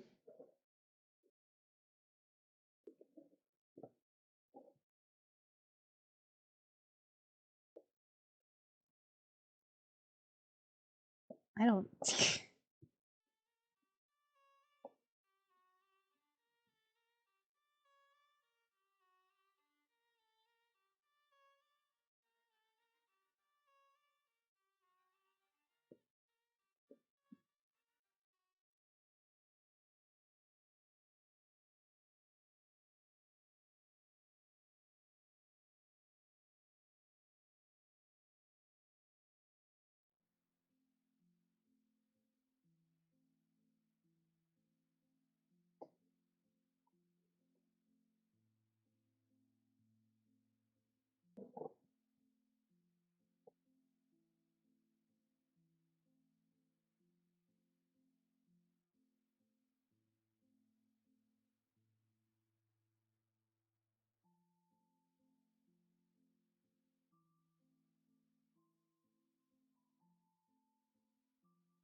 Eh.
Shit, fuck.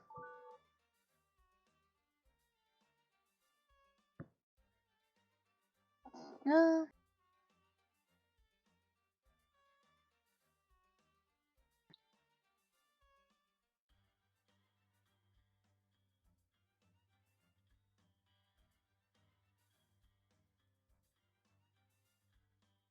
yeah, it did scare me.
Okay. Yeah, I know the difference. I have ADD.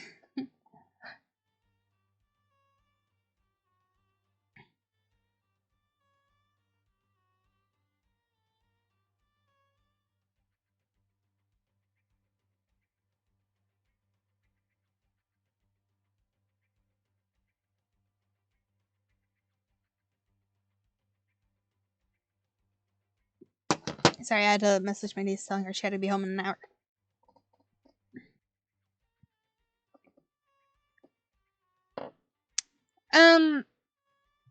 You know how I get distracted very easily? By seeing other things. Mostly. I think the best description of it was when I was playing that Oathbreaker game and then we instantly went into doing something differently after talking about it. It's not noticeable at all. But if you've had it for years, you definitely do notice it. I used to take medicine for it and then I stopped. Because I did not like it. As soon as I was done high school, I dropped them. I dropped it all. No more medicine for me.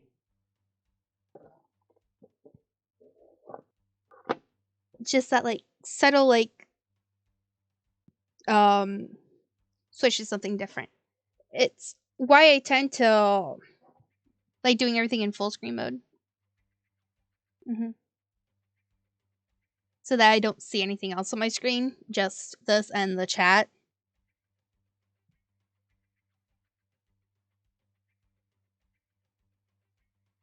But I will randomly have the thing pop up down below so I can like see Discord.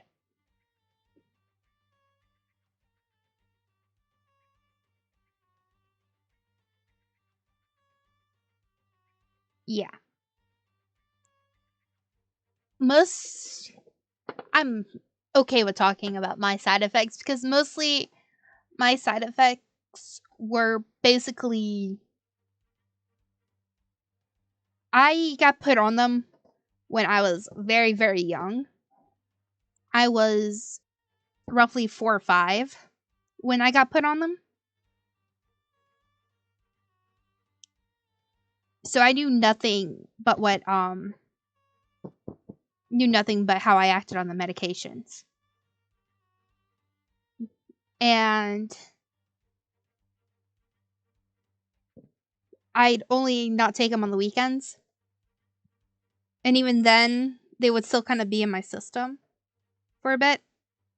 Because you take them like every day. So I wouldn't be that rambunctious. I would just be, eh. But going off of them, you definitely notice a lot how different you are. I was in 5th grade when a teacher made a comment to me about how I acted on and off my medication. Because I didn't take my medication for a couple days because I forgot it. And I was like roughly 10, 11, and I was, taking my medication on my own, trying to remember to, and I missed it for a couple days. And then I remembered to take it. And now, this had my mom pissed off because no teacher should say this, especially in front of other students. She said, "I see you remember to take your medication today." Because I was on the ball with answering questions correctly. And I was, paying more attention because it was showing that I was paying more attention to, the work than everything else going on around me. It is a bad teacher. I didn't realize it until I told my mom about it, how bad it was. And I didn't tell my mom about it until, like, high school. And she was still pissed off. Even it was years ago. She was still pissed off that the teacher did that.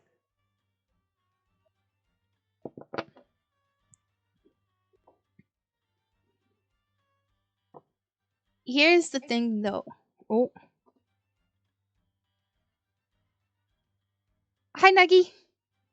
What are you doing? I'm streaming and talking to my chat. Oh, You're fine.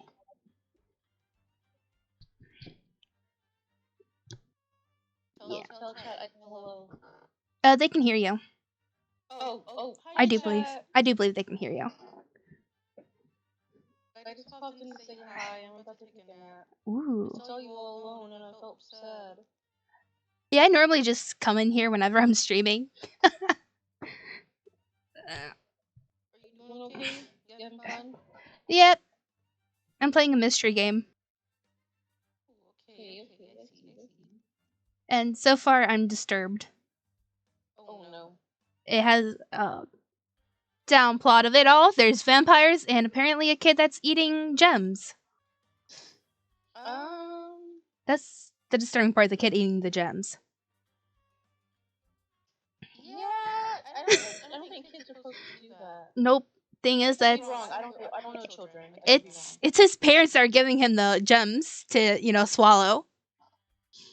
Huh? Yeah, I don't think those parents should be parents.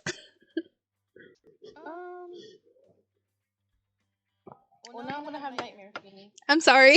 Why would you do this? Sorry. Well, I love you, Beanie. I love and you I too. talk to you Talk to you later. soon, and I love you so much. I love you too. Kisses.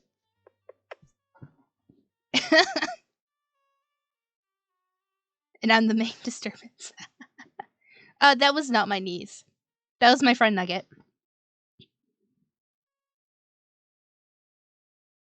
She's actually in the Discord. Yeah. That's how you know it's not the niece. Yeah. She joined in off Discord. Yep. She just came in to say, saw that I was here. So she came to say hi before she went to take a nap for her work. Because she probably has work later. Yeah. Where was I?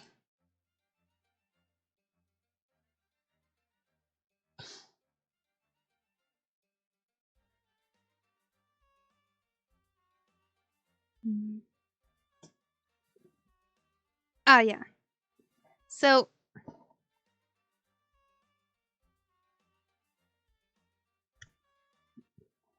I don't even know if that teacher's still working there.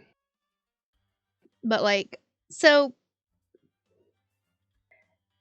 because of the ADD, I got put on IEP. If you don't know, that means I get, accommodations for it. Hence why I was with the teacher with the teacher. Because she was an IEP teacher. IEP. Yep. That is not it. IEP. I actually don't know what it stands for. Intellectual education purpose? Yeah, that's it. What is it? It's intellectual educational purpose, right?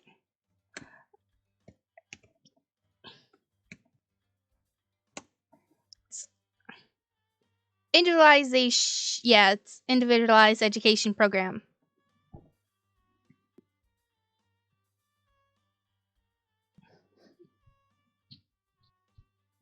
I got tested. I was tested because, like I said, I got put on it very young because I, wasn't really paying attention in class. And this is back in kindergarten here, people. So you think, look, this kid is just being a normal kid. Nope. I was not doing anything I should have been doing. So they're like, hey, look. They're like, hey, look, to my parents, could you, like, get her tested for this? You know? Like, sure. It's just gonna show that she's a kid. Nope. Apparently, I had ADD.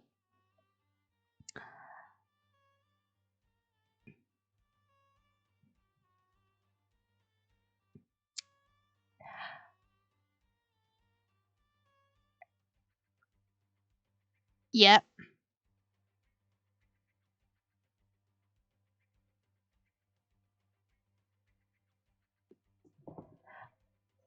I think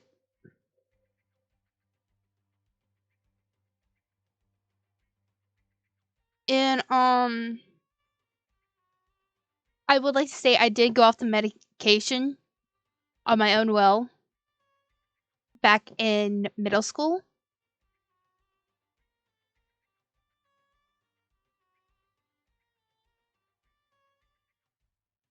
Attention definition disorder. It means your attention span is so low that your brain switches to different things.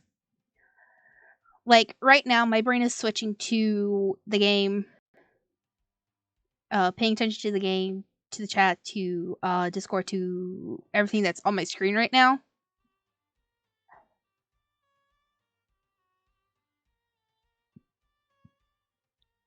Like, I can go from one app to another. The thing is that you guys don't see it. But I can just, like, you know. And that's what happens a lot. I get distracted doing something else that I do forget I'm streaming. Like, I had to have my phone off and I had to have my phone flipped upside down so I don't touch it and don't see the screen light up when I get a message or something. Because I'll want to grab it because it'll instantly take my attention away. A lot of people are diagnosed with it. I know me and my older sister were diagnosed with it. My little sister has it, but she's undiagnosed with it. Because my dad wasn't ready to have another child that had it. That sounds so mean, but it's the truth. 3 for 3, dude. And you can't blame the mom because different mom.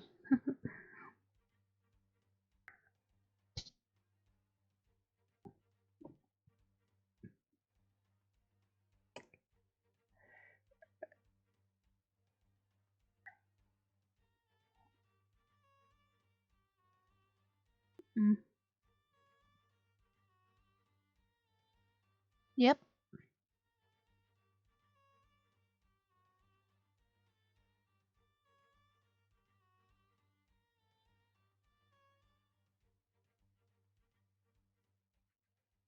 Yeah, it is very common. It's actually very common in, I think a good portion of the world has it. I remember that correctly, right? Let me see. ADD.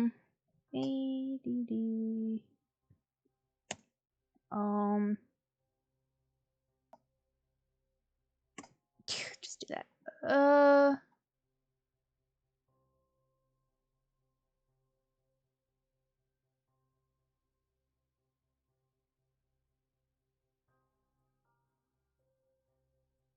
I like how I look up ADD and it brings up ADHD.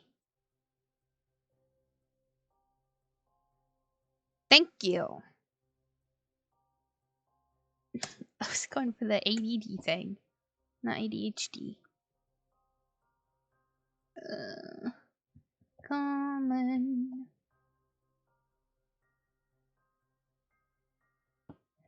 How?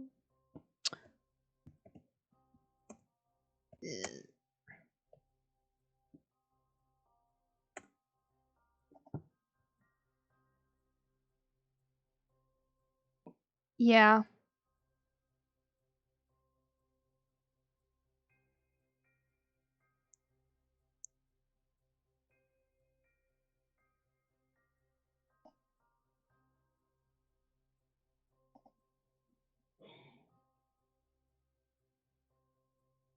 It's as much as ADD is common, it's not as common as ADHD. Cause there we go.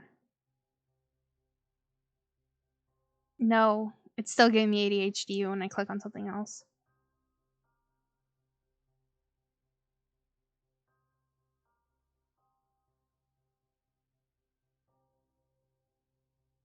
So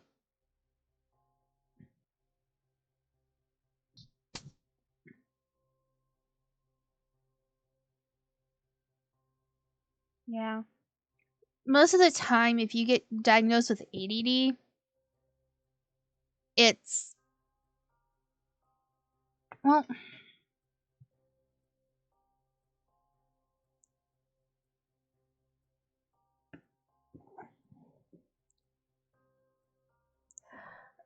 you're more likely to be diagnosed with ADHD than ADD in any common way.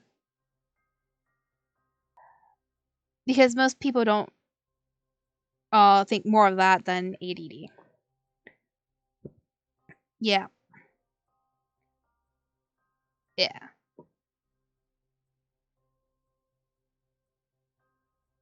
It is ADD ADHD is basically a lot more out there than ADD.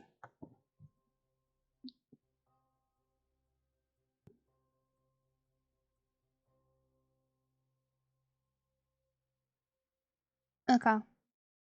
Cuz ADHD is actually common for everyone. Meanwhile, ADD is much more common among women and girls, you know? It's mostly common with females, ADD.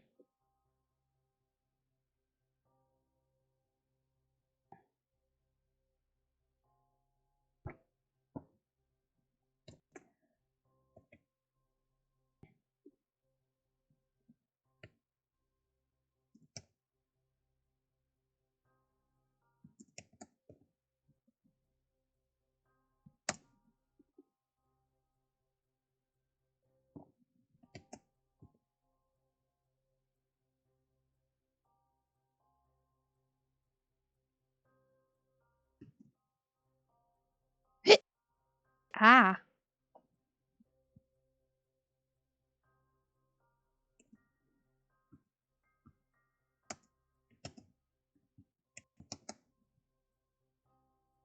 Yeah. That's why there's not much about ADD. Because it's mostly women and girls.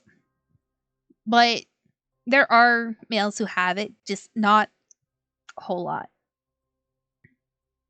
For males, they're like, you have ADHD. It's like they genderfied them, you know? He's rambunctious, he's not paying attention, he has ADHD.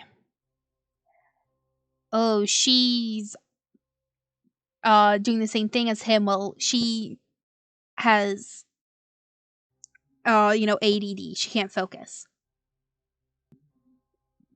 But the girl is still hyperactive, so why wouldn't she be put into the thing though? Wouldn't she be with the same boy though? It kind of is. Because for a good long time, as I said, my older sister was diagnosed with ADD. She went back to get re-diagnosed for something else, and they said, you have ADHD, not ADD.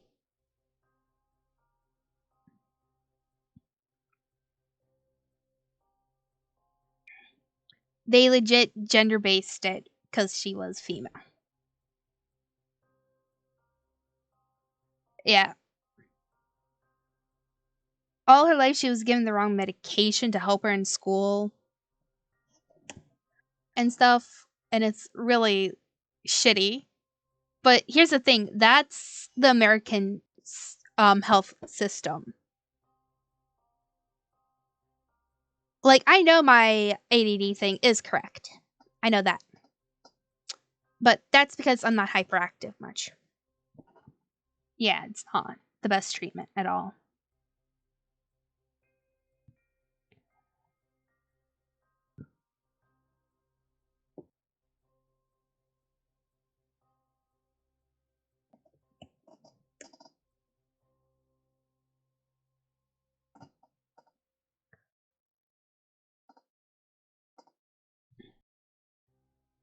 Yeah. The American systems of health and school system are just shit. And I'm sorry if anyone who has been in the American school system, but you know it's shit. Including the health system is shit. Because look, everyone gets misdiagnosed a lot based on gender, on your ethnicity. There we go, I can say it. Because everything is mostly about what people have studied in, on base of one demographic. There's no different demographics. You don't know what other people have because you only studied the one race or the ethnicity, You've only seen that one and that's what you studied. You don't know what everyone else has either. You just go based on profiling of something from way long ago.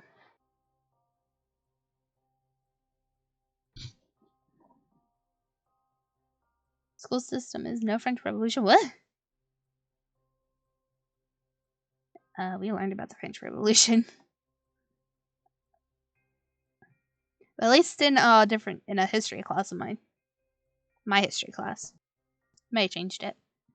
But you don't get taught any real thing here in the school system. At all. You're not ready to go out into the world. You know shit you don't need to know. Nothing of what's going on in today's world. You just learn about the history. Yeah. We get nothing to learn about the real world. And I do believe in other parts of the world, hey, look, they're learning like 2-3 other languages, including their own. And America is just no. You learn your English and one other thing. And that's if you do good at it.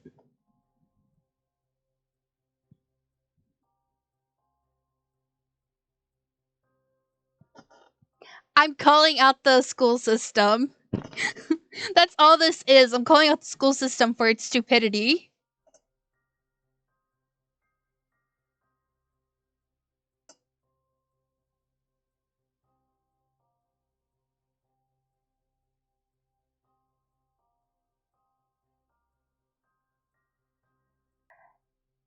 I know my language includes English and sign language. Those are the only two languages I know, and I rarely practice sign language. I know the basics. I can hold a decent conversation. I am calling out it. Look, you aren't preparing us for the world. You're not telling us what's going on. You're not giving us the facts about the world.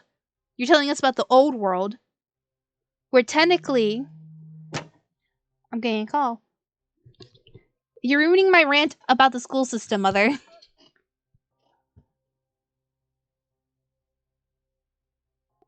I'm good. Yes, I know.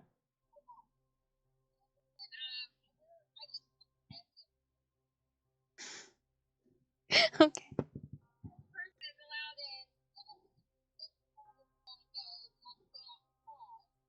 I'm good. Yeah. Have fun.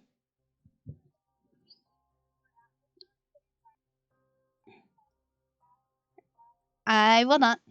My chat is laughing because I.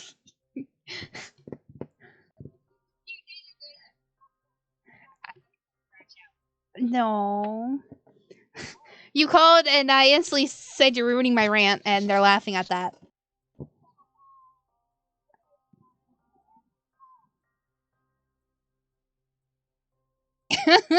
That oh.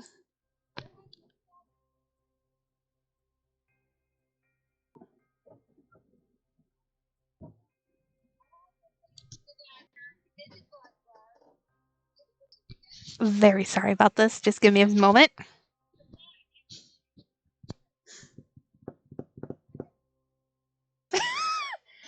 Don't lie, Shadow. I know you're laughing at it.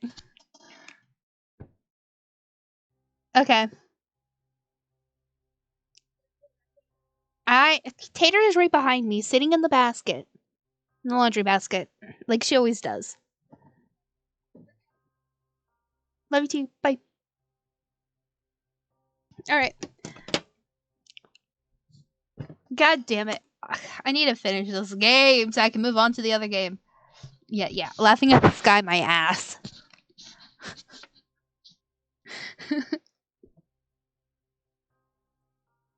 Ugh.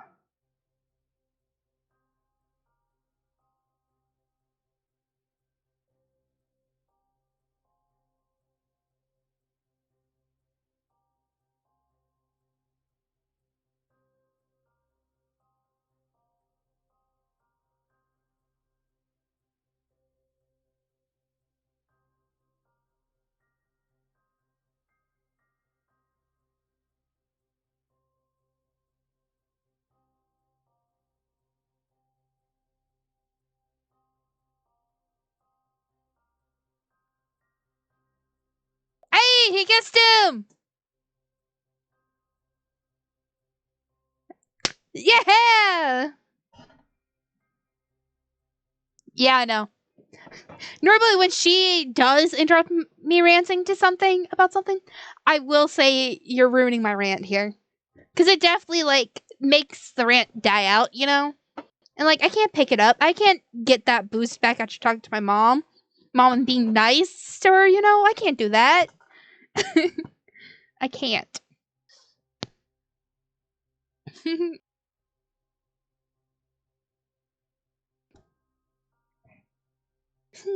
Calling him out for kissing his boyfriend.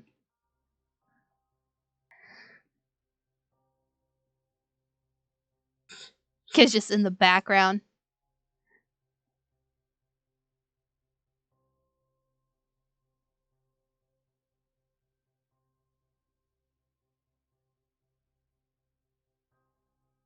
The little boy was calling them out for kissing. The two older dudes for kissing.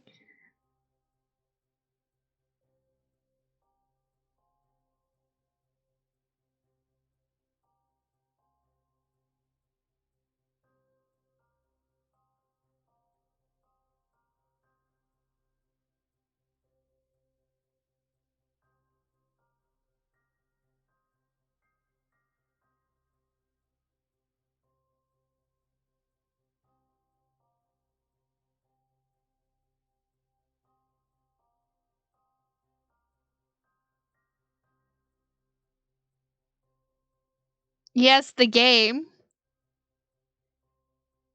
I don't have. I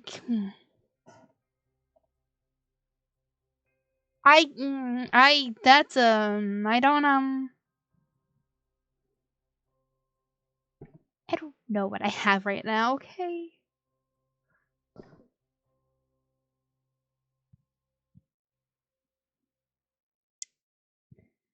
It's up in the airs about what the hell I have. I was calling out someone for kissing. The little boy was calling out the older two boys for kissing. While, you know, the girl is like, you know.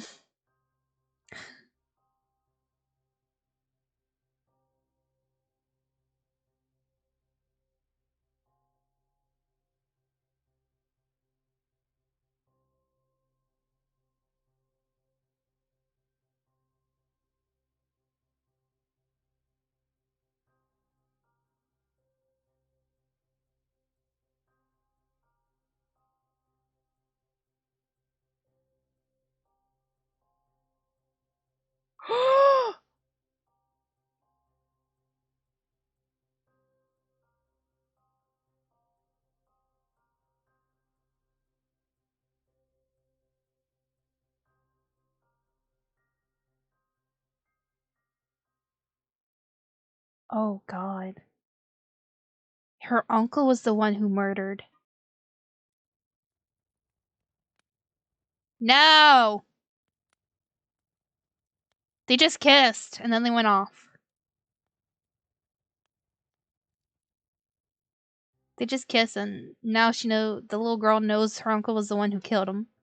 Who killed her, you know, her family.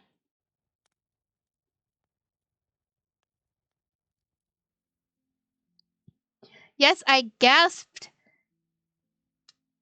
I guess because he apparently murdered his own brother and his wife. He murdered everyone on fucking board.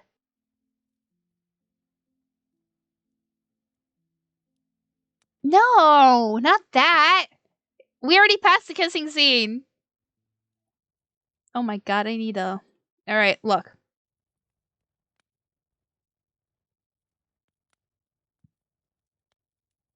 We're just... Alrighty. We're leaving here from good, says her uncle. Girl says no, tell the truth. Even if you'll hate me, her uncle says. Do you think she's gonna like you more as it stands now, says the older dude. One of the main characters says. Girl says, Uncle, why don't you want me investigating this? Let it go, Lucy, her uncle says. I have to have something. What really happened that night? Said the one of the main dudes. And then he goes and says he doesn't even truly remember. It's a blur even now. Apparently he and his brother had a fight. He doesn't know who threw the first punch. And he says, I don't know who I bit first. And when he woke up, he was being dragged onto a fishing boat from the water. At some point, I must have gone overboard. The officer assumed the attacker had thrown me overboard in a fight, and I went along with it for a while, as my memory was too foggy. But eventually, parts of the night came back to me piece by piece. Uncle, I didn't think anyone was left, but I wanted to know for sure. No official body count, but a few confirmed. I hired a private detective to find anyone else. So I found you. He just admitted to killing his own brother. His brother's wife, leaving his niece an orphan. And here we go.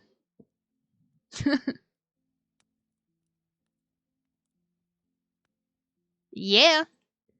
That's the trauma. That is full trauma.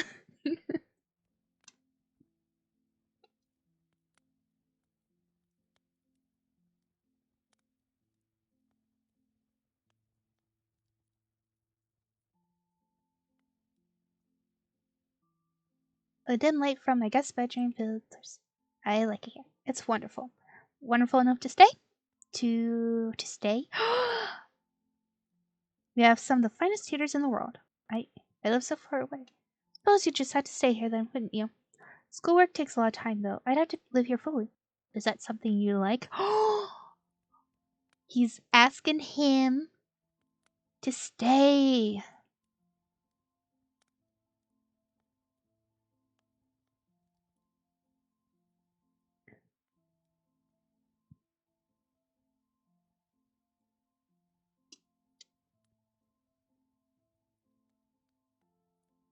Lots.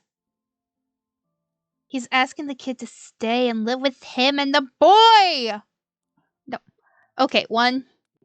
Kid. Adult. He has a boyfriend. He's a child. No. He's basically... This kid has parents who are forcing him to fucking eat fucking gems. He wants to protect the kid from those parents.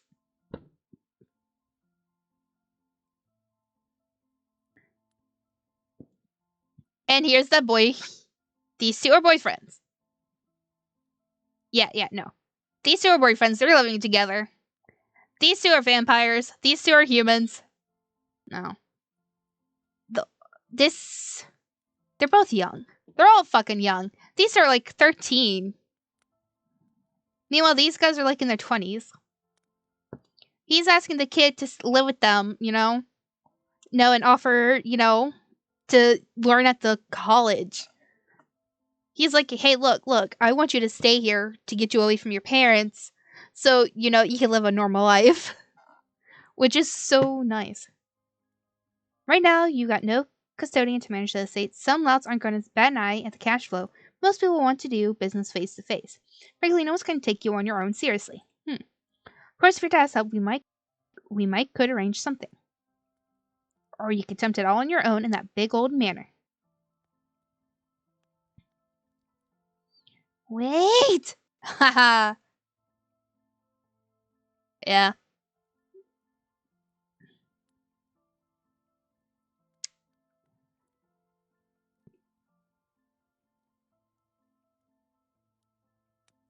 Ah, rip.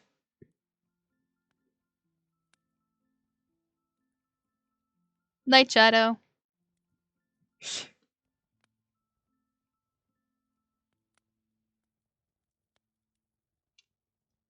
You're welcome.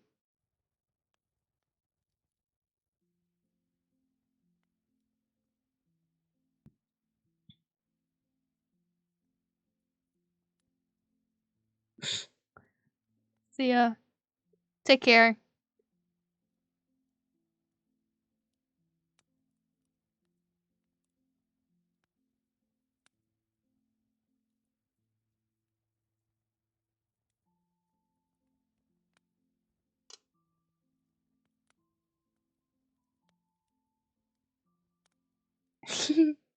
Called him out for running around town. There's another chapter?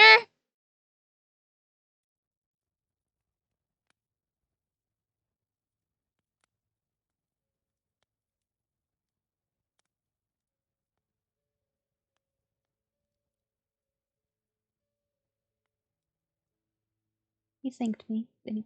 The coppers. Aww.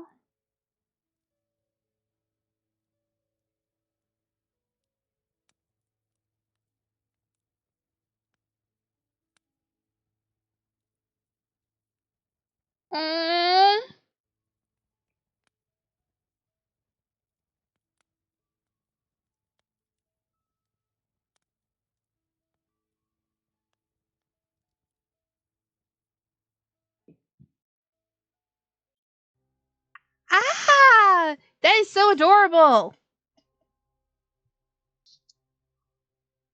Okay, so the game that I thought I was playing, I downloaded a while ago. Let me go here.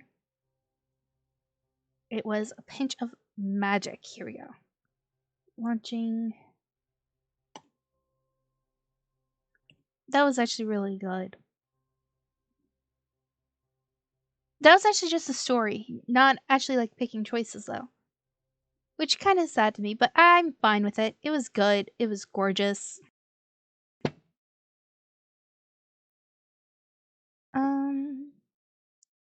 Go here. Is it already showing? It is.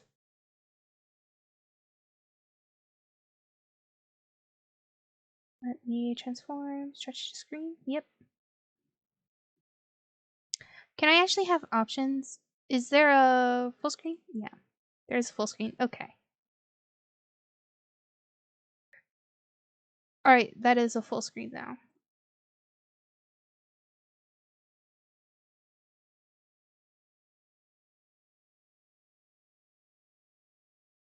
Switch to screen.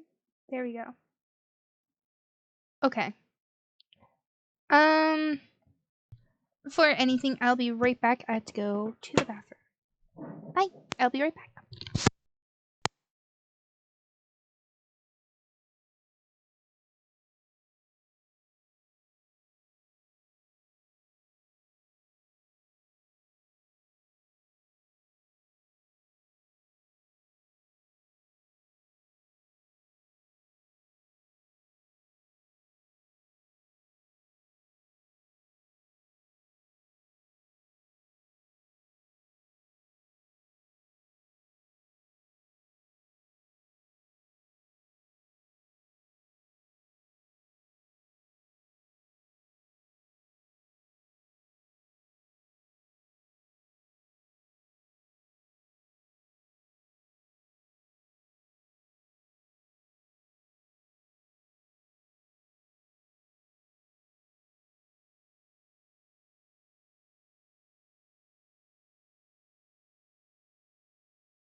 Okay.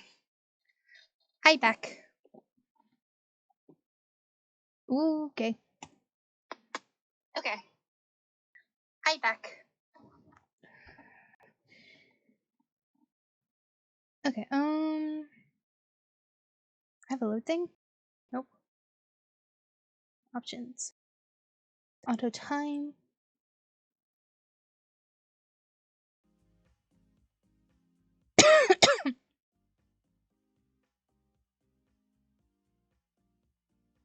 Self-load screen. Text speed. I put it in the middle for everyone. My name is Beanie. They, them. Gorgeous. Can we just state the hair? Like, look at that. Get the chubby cheeks. Slim face. This is basically. Yep. I like how they both have that off the arm thing.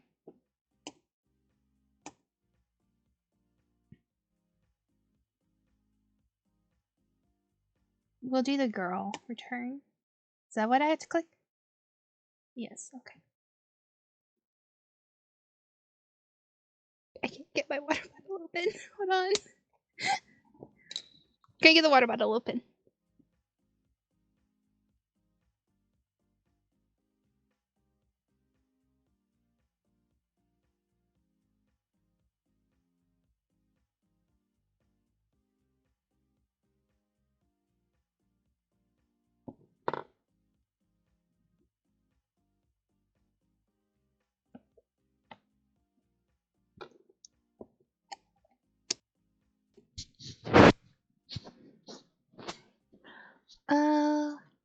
Let a free yawn as I leap down from the bus onto the pavement below, bags in hand. Finally made it. I love the writing. Like the name writing. Quick squats. All stiff from several long bus ride. Goddamn. City to the sea. Wonder if this is how Jack in the Boxes feel when they pop out. Nearly energized, I extend my arms to the tropical suns and fit to pluck it from the sky and take in a greedy lungful of delicious sea air. As always, the warm climate here on the coast feels as though it's welcoming me back home, back to the place where I belong. I miss this, all of it. And I need a summer-long period of peace and respite. Just graduated high school, and from now on, there'll be no parents, teachers, or peers around me with every breath that I'm waiting to the end of my teenage years with no direction. Just the sun, the sea, and this place. My destination, the tranquil seaside town of Linsdale. Nestled in the quiet crescent-shaped cove on the coast and licked by the starry, deep blue waves of the East Sea. Some people have taken to affectionately nicknaming it Moon Bay. Pretty occultic name, all things considered, but it's always seemed perfectly apt. Because it's also the town my grandma, my Baba, calls home, and she just happens to be an exceptional, absolutely eccentric witch. All these years later, and I still wouldn't put it past her to have coined Moon Bay herself just because it might help drum up the business among the magic folk. For the first time in 3 years, she asked me to visit this summer, and I can't wait to resume my magic training. My fingers, electrified, are already tingling at the prospect. Reaching the pocket of my hoodie, feeling for the letter she sent, making sure it's still there. Cursive on vellum and a wax seal. Yep, nobody except that witty old woman could write like this anymore. There's no time like the present, unable to have my eagerness to see her again. Hoist my bag up to my shoulder, take off at a sprint up the staircase, leaving the bus stop far behind.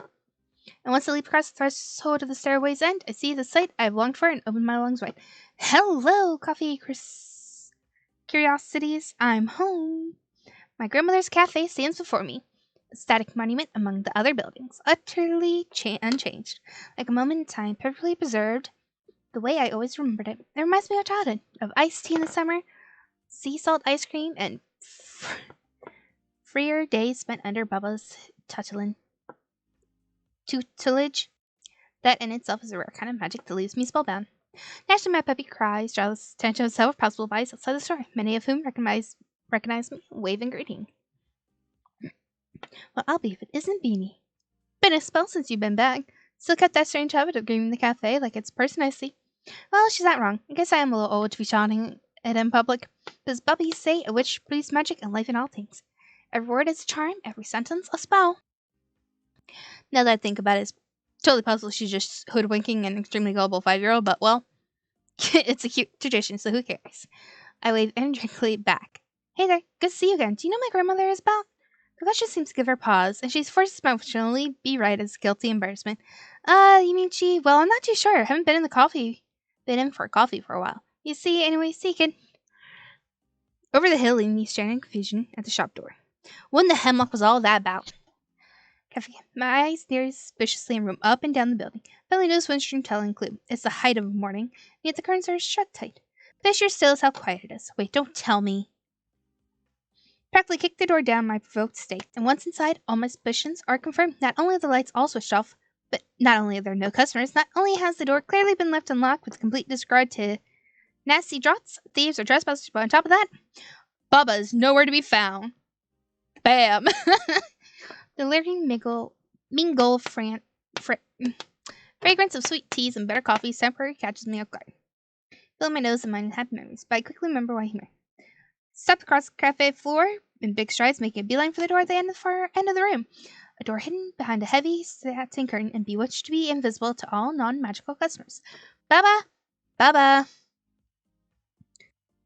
I stopped dead in my tracks in the secret room. Piled floor to ceiling with mystical objects is Baba's crystal ball table. Table reading with memories of everything, sitting in her lap, poring over dusty tombs, and having the wondrous magic whispered in my ear. Down the table, clearly awaiting my arrival, is a small paper ornament, an enchanted letter folded into a shape of a miniature rabbit. When I entered the room, it turns its ears up, bounds up from its slumber, hopping to the table's edge to greet me. I would recognize this magic anywhere. Baba would while away hours folding these critters for me as I studied, till she had gifted me the entire animal kingdom out of paper. Never failed to put a smile on my face. Which only means she's buttering me up for some unsavory news. Skeptically picked up the paper buddy in my hand, and I touched my finger upon its nose. It unravels itself. Sure enough, my grandmother has inked a note in cursive inside. My dearest Beanie, I have run away. Since I was the one who invited you to stay with me this summer, I'll venture that this has come to a shock to you. It was a part of my plan, but running the cafe was beginning to feel rather dull. Then I remembered it's mugwort season, and also that the witch folk are hosting a mushroom-picking festival in the mountains. Much less strolled my far. Do not come searching for me. Write to me, though, if you want me to bring you back some mugwort. Otherwise, I shall bring you nothing. Take care of the place while I'm gone. P.S. I hope you have money. The pantry is empty. I knew it! That wayward old witch. Summoned to one of the table's squishy cushions. I throw my arms up in defeat. As I should have expected this, flying through life by the seat of her pants, leaving by her every whim, dropping things when they no longer suit her. The entire situation reaches into the far recesses of my mind, conjuring up echoes of countless other past examples of how mercurial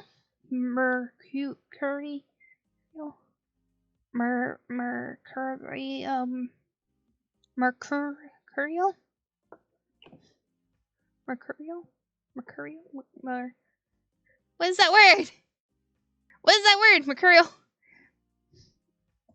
Hold on. Mercurial.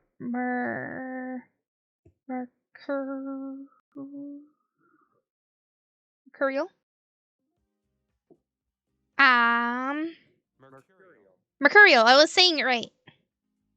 Yeah. I know stuff. Ah! What the hell?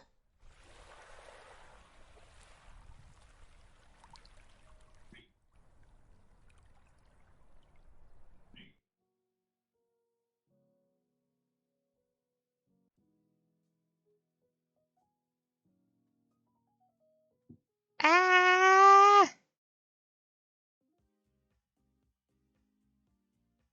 There we go. We'll shoot her. Mercurial Boblock Bee. Closing up at noon to go skimming dipping in the ocean, hosting a luau party, then passing out after an hour on her own deadly magic punch. Her crimes of capriciousness knew few bounds. She may have taught me everything I know of magic, but early on I had to master brewing tea and coffee, not just potions, just keep this place running smoothly. It suddenly dawned on me exactly why that passerby had acted so suspiciously. I bet she cut and run days ago and told everyone in town not to breathe a word. Yep, sounds about right. No matter how you cut it, she's just running from her responsibilities again. Seriously, no clue how she managed to keep this place running all these years. My lips pressed themselves into a thin, stubborn line. My word tea is my favorite, though. It's time to go shopping. I made begrudgingly process on the cafe's sorry state. The door now locked and the curtain so tightly drawn. I make use of the privacy by injecting Bubba's dustpan and broom and setting them to work on the floor. They was about the room in a waltz, making quick work of any dust or grime in the path. After a brief inspection, all that remains in the fridge is a curdled bottle of milk. The pantry cupboards have also been hoarding nothing but dust, but were saved earlier by a trip to the local supermarket. Rest in peace, poor wallet. Luckily, it seems the cafe's more expensive wares are in plentiful stock. The exotic Poinsettia tea leaves and unground coffee beans have been safely stored in bags or dry containers. The siphons, milks, and other apparatus, too, are in good working order. Knowing Bubba's devil-may-care attitude, the situation here could have been far worse. I should count my blessings she didn't let any rats inside those sacks. That moment, as if my words have personally offended her efforts, Bubba's cat slinks into the room and up onto the counter to glare at me. There you are, Hannibal. Named the cat Hannibal. Lovely. Which is merely reduced to a rat catcher. Had the mighty fall in the wrong hands. Since you don't have anything better to do, if you see any about, be sure to let me know. When I reach across the counter to scratch beneath her neck, she forgets her grumpiness in a heartbeat, pads off into the bedroom for an afternoon nap. Yes, with the dustpan and broom soon done with their work, I thank them for their service and quickly finish putting the cupboards in order.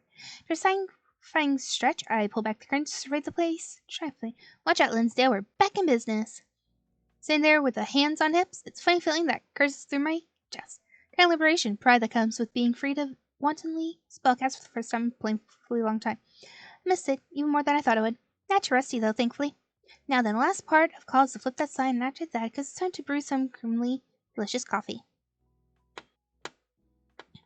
My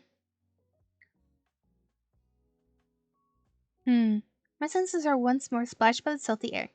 The sun's warmth and the far-off songs of a soaring flock of seagulls. In my mind's eye, I see the sea itself, shimmering in crystal blue expanse, calling me back to its edge. I worked pretty hard, if I do say so myself. Just a little stretch of the legs beforehand couldn't hurt. And so, with slow, metering strides, I crossed the pavement and paced down the small stone staircase, heading for the beachfront. I took my time, enjoying the afternoon breeze and the journey all the way to the boardwalk and beyond. When I reach the beach edge, I slide off my shoes and press on, free and barefoot in the sand. It softly envelops my feet as I walk, like a floor made of I was about to say Satan. Satin. The waves, too, are like rolls crystalline. Satin sheets being unraveled into the shore, rolling over rocks, shells in themselves, and gently slipping back to their source. As ever, Moon Bay, you're almost too perfect for words. Put myself down the sand, stretching out my legs and searching along the water surface for something. What if she's still out there? Before I continue that thought, the phone in my back pocket hums, and when I retrieve it, I see several texts coming from my parents. The message cascades simultaneously to the group chat, making it plainly obvious they're both sitting beside each other, typing with a joint agenda. Did you arrive safely? You forgot to text us. We were worried. How's Bubba? Is she doing well? How's her back? And there it is. I started typing back my regular response whenever they awkwardly attempt to bring her up. If you had that word, you could always, try talking to her yourself, Dad. I'm sure she'd like to hear from you, from both of you. Brief exchange ending in loves all around. I fling my phone to the side and fall back onto the sandbed. The history between my parents and Bubba was fractured, to say the least. In this world, there are so few people gifted with the ability to wield magic. We had that we are what we are for an easier life. Hundreds of years ago, those without the gift feared us, persecuted us, and worse. The world was messy. The witch folk decided, almost anonymously, that it was best to fade into anonymity than cause trouble. Nowadays, as far as the rest of a normal society is concerned, it's known that we exist out there somewhere, but rarely do see a witch shouting up from the rooftops. Despite the good I know we do, there's no glory in it at all. So as for my parents and Bubba, well, Bubba has always been an immensely talented witch. First time I was sent here to stay with her for the summer, I was 3. She showed me a few simple spells, and even though I could barely speak, I guess I was a natural. So I remember her swooping me up when I successfully levitated a paperclip. She was so giddy, it was impossible for her to contain herself. But my parents were different. They never taught me magic, never encouraged me to learn it. All they wished for me was an utter normal life. They asked Bob to stop teaching me, and that was that. Or so they thought. They found out I'd flown in the face of their disapproval. They had secretly been studying hard under Bella every summer for 10 years. Oh boy. I remember that day. Dad's face went a shade of blue didn't think was possible outside of being hexed. After that, their relationship became strained. Stopped talking. I became the mediator. Their owl-faring messages. Back and forth. I stopped visiting Linsdale for a while to give them all time to cool off. A normal life, a boring life. Devoid of all magic. I feel empty just at the thought of it, but honestly, I didn't really have the first clue about what I wanted to do in the future. If only witch folk didn't have to hide who we are. So I raised myself back up, tugged my knees, and realized I'd been absent-mindedly dragging finger through the sand all this time. I've done nothing remotely artistic, of course, just a bunch of badly drawn swirls that barely resemble shapes at all.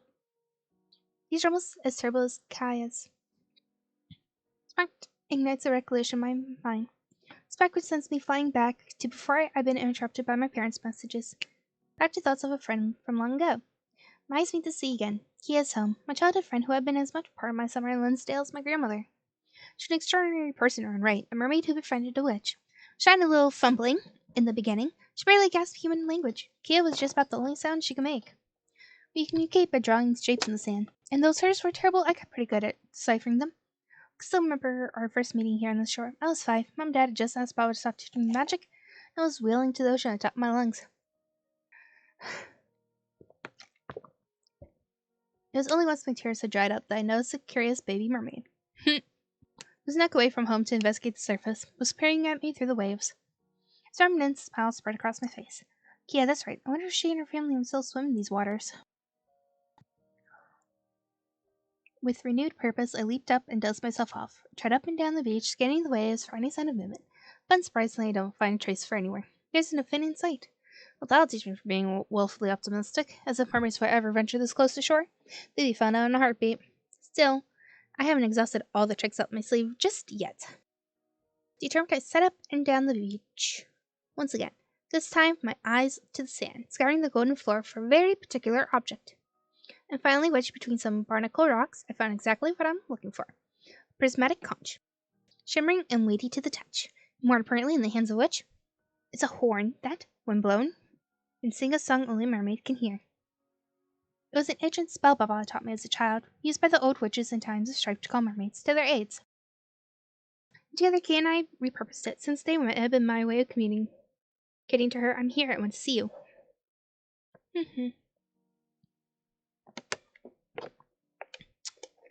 I suppose there's only one way to find out if she's still here.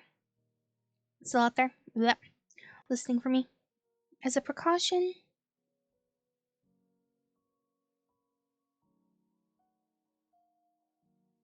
Sorry.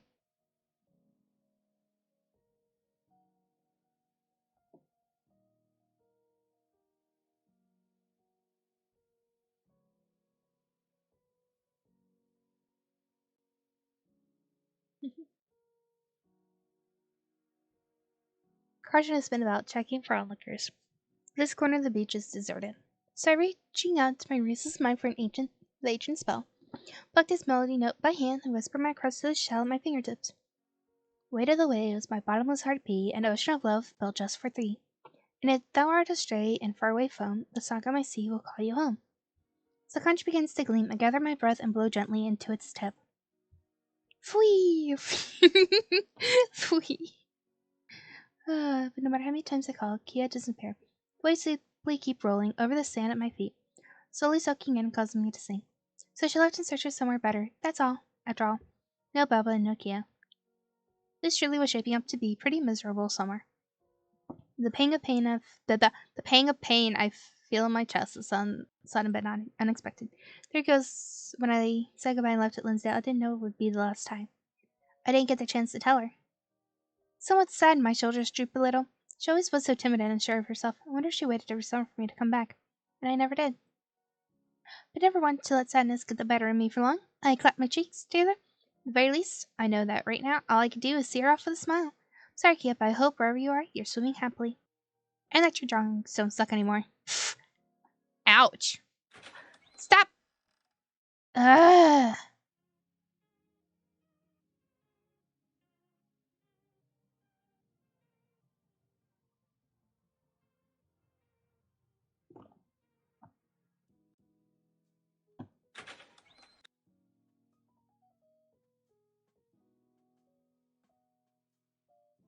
Come on. Here we go.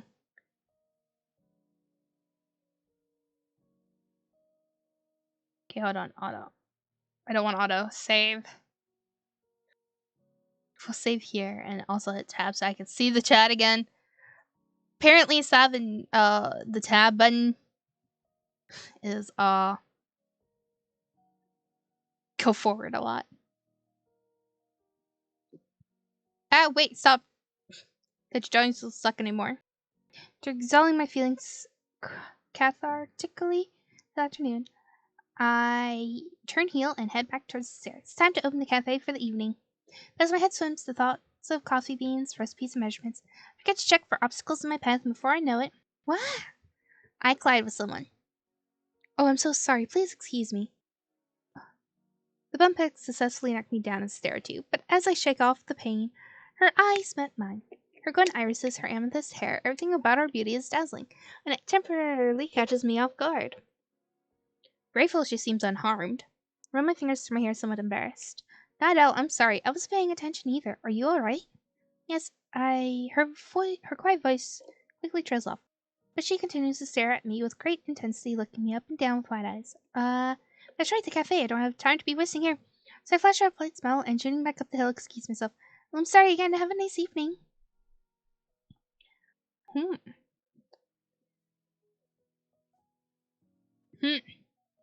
Large leaping strides bring me back to the house above the hill in record time. The afternoon sky already fading into orange glow. Evening is practically here. I know concrete grasp of how long Baba's Cafe has been closed since she cut and run. There's one thing I know for certain that's that I don't want to keep Linsdale patrons waiting any longer. It's funny that's up that Baba's irresponsibilities is what put me into this mess in the first place. I'm actually excited. Rushing about, serving special blends, putting smiles on customer faces. It's difficult at first, maybe. Beggar to love it. Positive vibes, Beanie. Maybe this will be a good summer after all. With renewed energy, I began to mentally roll up my sleeves. Just around the corner, unpleasant sight makes my newly buoyed mood sink faster than a stone anchor. What the? Directly outside the cafe, pulled unceremoniously up onto the curb, is a garnished red sports car. It's brand new and clearly far too expensive to belong to any resident in Linsdale. Are you serious? What sort of self-centered idiot parks their car square in front of a shop entrance? Already ticked off, I watch as an elderly man with a cane struggles to shuffle through the pavement. Ugh, asshole. Gasping at the cafe wall for support. He gets his wrench as he passes by, though, flipping the word to the car's tinted windows as he goes, Hey, you go, Grandpa. The van doubts that this godly ride would spell trouble. They're blown away as soon as the driver steps outside. Tall blonde fop in sunglasses and a jean jacket slams the door behind himself, yawning loudly, leaning back lazily onto the car roof. He slips his sunglasses up into his hairline and clicks his tongue at the elderly man's back. I just don't give a piece of my mind when he pulls out his phone. The latest model looks like, and begins snapping up landscape shots of the class. May I help you? Sliding his free hand casually into his pocket, he turns to flash me a smile. It's so not cute. Are you the owner? Yes, I am. The name's Bean. I don't appreciate you blocking the door for my customers. Haha. Yeah, I don't like this dick. How about that? Guess my blonde fop. Because I don't see a single soul sniffing around. Looks like you have here is a bona fide dead spot. Dead spot? Better not be insulting my cafe. Nearly condescending smile while slowly scratching. He's clearly looking down on me and doesn't care to provide any kind of answer. He just continues on ignoring the question. Not an insult, for see, as it happens, is exactly the sort of place I'm looking for. Twinkle in his eye, he straightens up and spins his phone into both hands. His whole demeanor changes. He begins typing on the screen with lightning speed. So what's your specialty here? Cafe Cabano? Chinese teas? Matcha? You do serve something other than salty tap water, I assume. Sure, there's a bottle of rancid milk in the fridge with your name on it. Yes, do it! Yes, all those things. We aren't some backwater cafe that only serves standard drip wells. Well, easy. You run this place with someone else? My grandmother. She's not here right now. What's this place called? Are you freaking kidding me? Look at the damn sign, poster boy. Coffee Curiosities. Pause there, tapping for a moment. He takes time to raise his mug eyebrow at me. Right, bravo. No, really, it's inspired. A little desperate and only slightly nauseating. Stands up straight and takes one more large, gulping glance at the cafe's facade. Then he flips his phone and snaps a headshot of my solid face. Circular blend in my your blog. Oh, fucking hell. He gives me a look that is equal parts smug and pitying. It's perhaps the most punchable expression I've ever seen. You have no idea who I am, do you? No.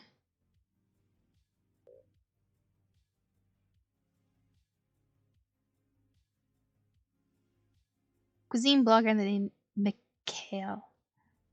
Thanks.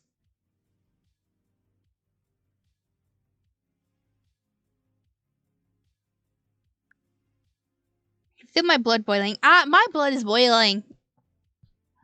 The way that smirk plays at the edge of his mouth, it's perfect obvious that his expectations are. Though I still can't place his face, I read about bloggers just like him. Vindictive types. Try passing around the country, targeting coffee shops with small customer bases. Search for the worst of the worst for their scathing reviews. Like sharks feasting on krill. For a second time, I slammed my gaze grimly over his red sports car with his obstreperous wheels, shiny mirrors, and wax gleam.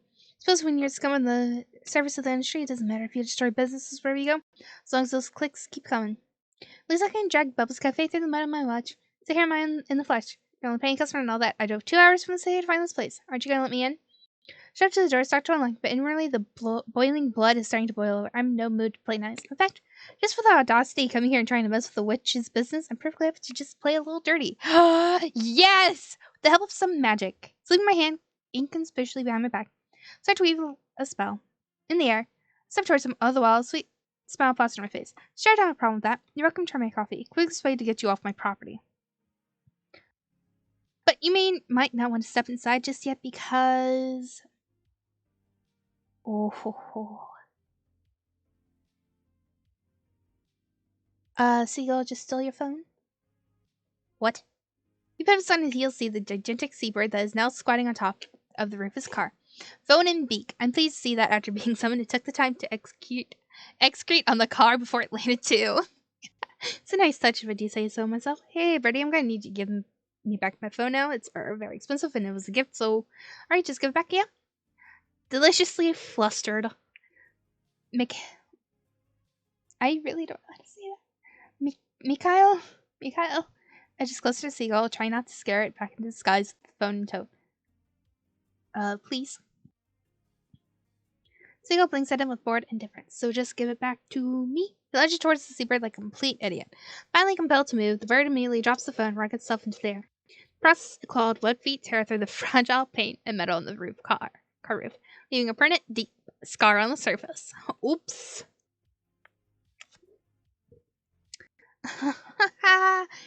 Falls upon the car misery like a man whose soul has been crushed. Bianca, my darling, no, no. Oh, Godfather's gonna kill me. Bring, bring. Ha ha! Somehow casts his second spell.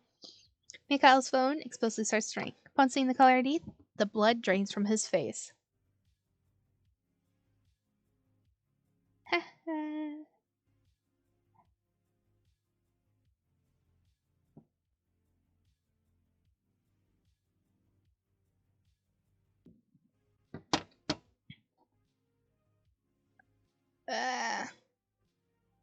Mm-hmm.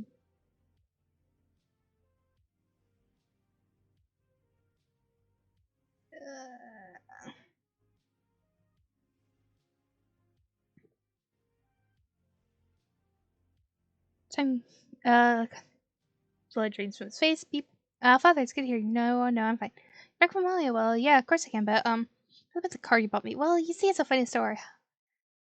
Having completely forgotten me, Mikhail willfully shuffles away, out of earshot, take the phone call. That wasn't my fault, right? Nah, accident, Beanie. Not vandalism, just an accident. Yep, nothing to worry about. And so, mostly smug yet just ever so slightly regretting my influence on this turn of events, I take the opportunity back way through the cafe doors, swinging the sign to open along the way.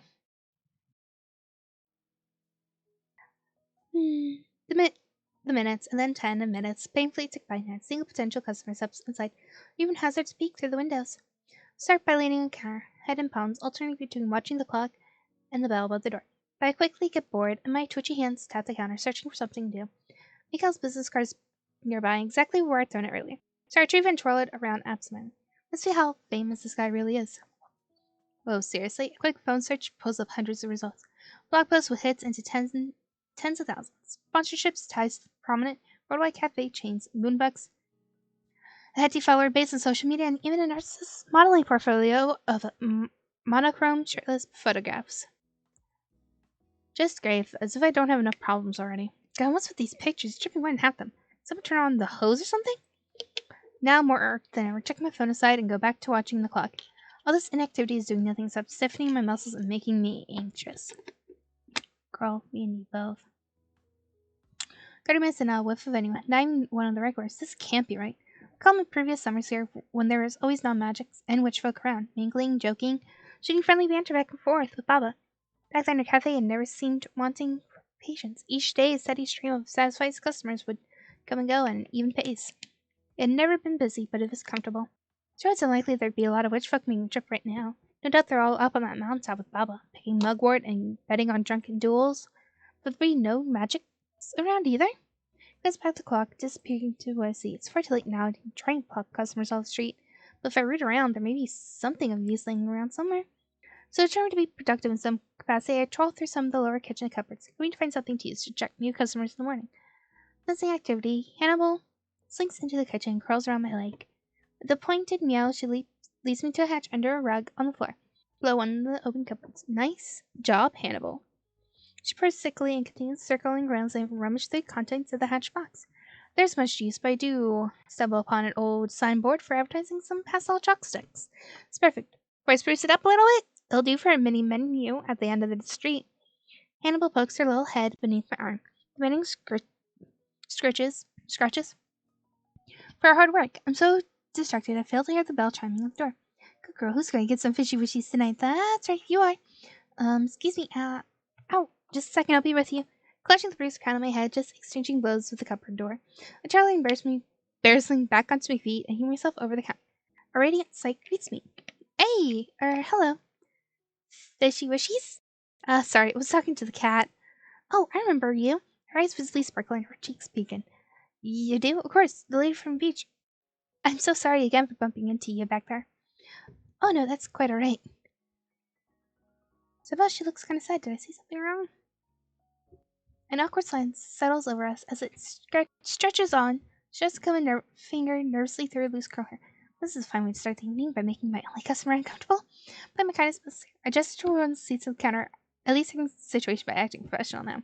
Where are my manners? You're here to order, right? What can I get you? We have a menu around here somewhere. In the corner, through her body language is shy, the woman's striking, sandy eyes, watching me gently. I can't help feeling nervous. Here it is. A lavish high-end tablet listing all our served items, including coffee brands, black, whites, green teas, small meals, and desserts. But this tablet, much like it, has mystical secret up its sleeve. Coffee cup-shaped tab on the screen, enchanted to be invisible to non-magic customers, conceals a hidden second menu. On that display some of Baba's oldest potions and other recipes designed for more magical patrons. I admit I was surprised early to find such a thing myself. The menu was all that had existed before. The tablet looks brand new and screams impulse purchase, which virtually also happens to be one of Baba's many bad habits. Takes it out of me, tucking a periwinkle curl behind one of her, so scrolling gently through the menu. She's also elegant and grimless. Her eyelashes have this beautiful, dewy quality to them, like black waves breaking on the beach at night. So strong was the association. I was curiously struck by since military, but then... You have nothing new on the menu, I take it? Sorry, you say I'm somewhat of a regular here. I know this place and its owner very well. Then I take it you know my grandmother's out of town right now. I do, but it's no trouble at all. I think I'm here to see her today. But I think she's doing... Is she enjoying her vacation? She pulls stunts like this. I'm half convinced she's dragging me back here just to rope me into running this place for a few weeks. Practically your seat, lowering her eyes to her lap. Well, if it brought you back to Linsdale, I'm glad it did. Places encounter. Did she mean to say serendipitous?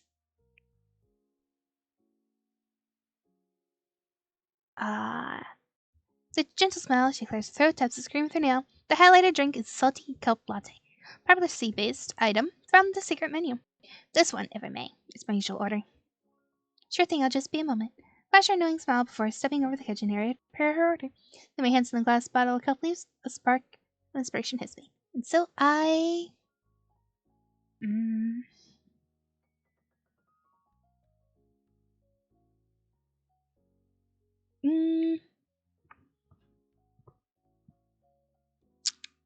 Do I prepare it normally or with magic?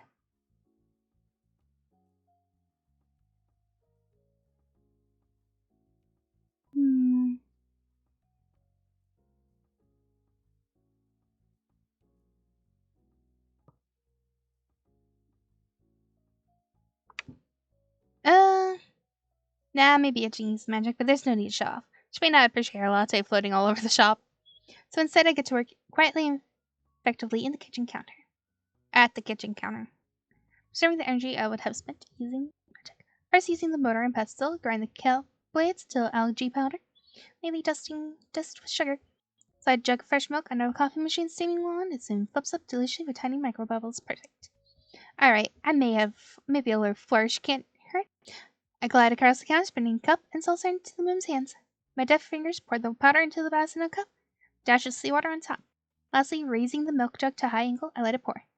Cascades down to the cup like a silicone waterfall, warming it all it touches. A twirl of a spoon and the drink is made. The woman's eyes light up. She takes a big, delightful whiff of the sweet and salty cream rising up the trickle on her nose. What a heavenly smell. Now for the finishing touch. Could you tell me your name? She looks agitated, as if she were particularly trouble answering that question. It's, Kiana. Alright, sit tight, Kiana. She goes to the counter for a thin nozzle bottle filled with caramel, and in small delicate letters write her name across the milk foam. And there we have it. Bon appetit. Small condensed size accepts her. She returns the cup to the saucer. So a salty cup latte doesn't meet a mermaid's approval? Yes, very much so. It's scrumptious. I'm glad to hear. But I'm pretty sure you meant scrumptious. Oh my goodness, it's embarrassing. Human language is still so, hard. Right? Studying so much, but I still mess up all the time. Her face breaks out in a fierce flush. The quiet elegance I've seen in her earlier completely pulled away. Nothing could have prepared me for this. It's like her demeanor has done a complete 180. I thought she was demurred, but I guess she's shy about making mistakes in front of a human. Either way, it's absolutely adorable. Hey, don't apologize. Keep the face mixed up and reminds me of... No way! Kia?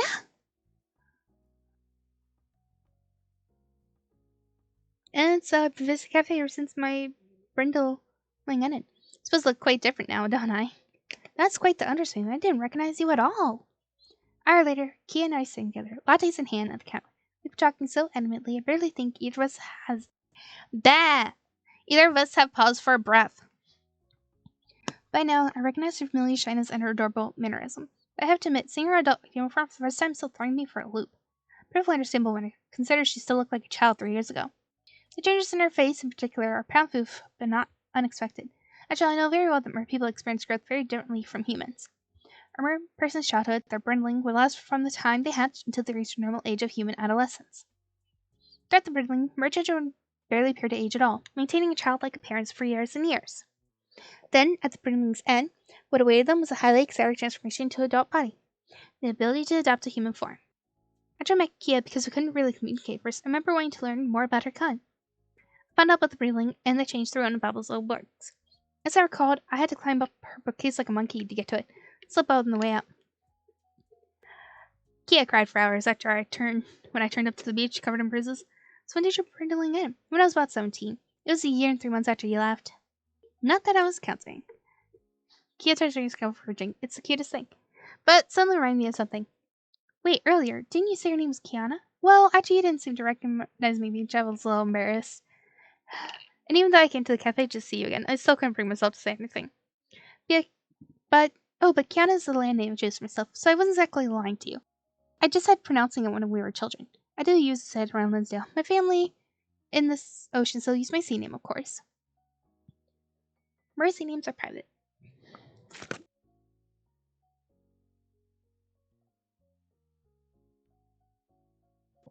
So how was it? Oh, better than I expected. The pains were bad for a while, but compared to the others who experienced it at the same time, my change was relatively quick. She takes the last sips of coffee, then lays the empty cup down and fingers it. I'm just happy that my outside family matches who I am inside. When we used to play on the beach together, we couldn't go far, well, because... no legs. Right. You were growing up in my mind, I was growing up with you, but basically for me, nothing was changing, and every year it felt like you're getting further and further away, and there's nothing I can do about it. We used to draw so many shapes in the sand, all the things I wanted to do, all those places I wanted to visit, but because of me, I couldn't do any of it. Oh, she looks quite dejected. That's so sad. But we can now, right? Exactly, no, we're hiding in the rock pools or covering up our phones with a blanket I brought from the cafe. We can stray as far from the beach as we like now. Go anywhere we want. Now you have you from the world as your oyster. You just let me know what you want to do, we'll go do it. Works like a charm. Kiana's sandy eyes light up, and she leans across the counter, burning with excitement. Okay. Oh, but with your grandmother gone, you'll be working here full time, won't you? Until we can do something, I'll just stop by every day. See ya. Towards the empty room. Thanks. Appreciate the company more as one. You see, this place isn't exactly hopping. If I had a regular or two, quite honestly, I might struggle to make ends meet this summer. I'll take just plenty. Anyone with that vain fop, anyway. The more I remember his smug face, the crabbier I get. It's to the point where I realize I'm not much. This fish, but grinding the tea bowl into them, and jingle jingle.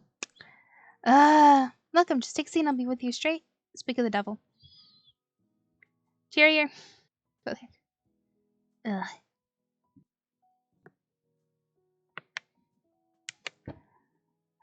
He's not cute at all. Not at all. Hmm.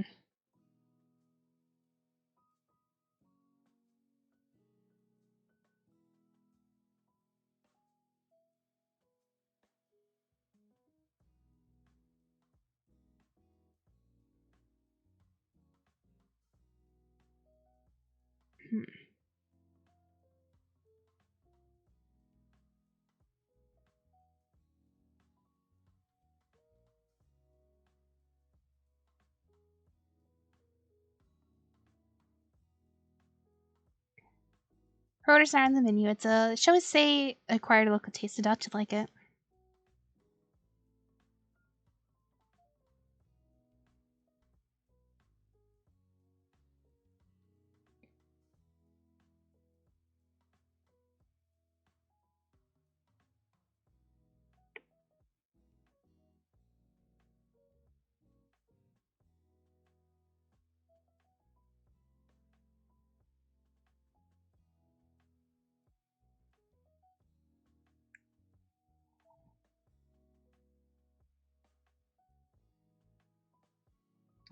The judgy guy sitting next to you only visits coffee shops he expects to be bad. His blog is just a collection of hatchet jobs designed to be shocking and to tank any business he writes about.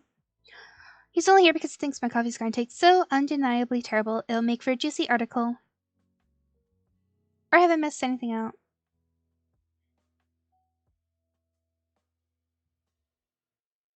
Ugh. Hmm.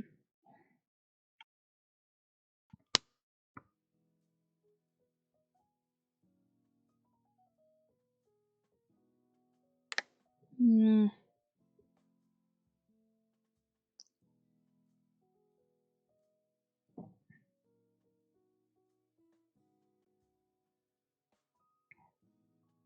Sorry, Kana. He has every right to do what he likes, and so do I. All I have to do is prove him wrong. So go ahead.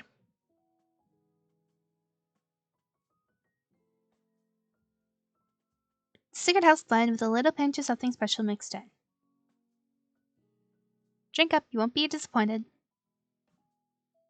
What's the matter? You should drink it before it gets cold. I won't let you use the excuse that was bad simply because you ruined its flavor by letting it sit too long.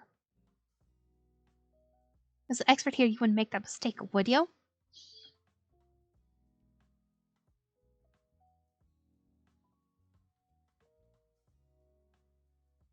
Hmm.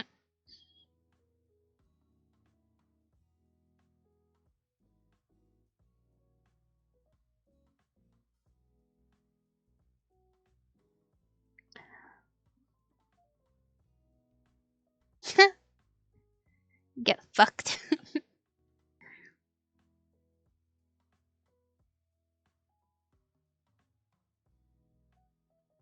30 secret blends, 1 small and 2 grandes. That'll be 7 gold.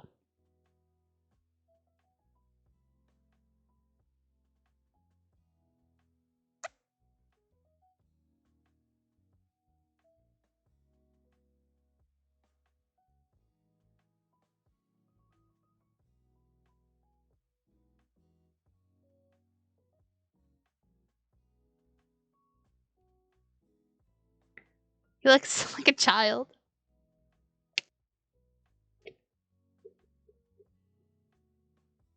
Hmm.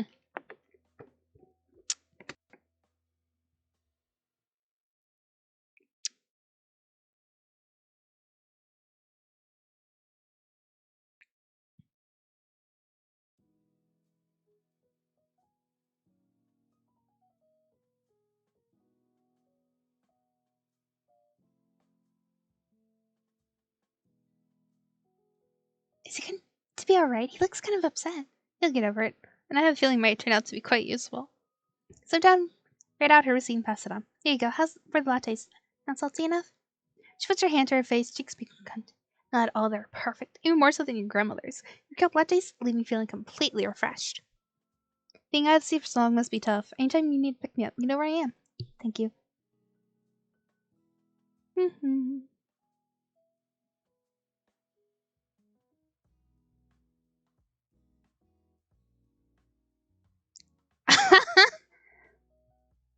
It was Eiko, not 800. Oh. Well, that's okay. I had too much anyway. Just take it.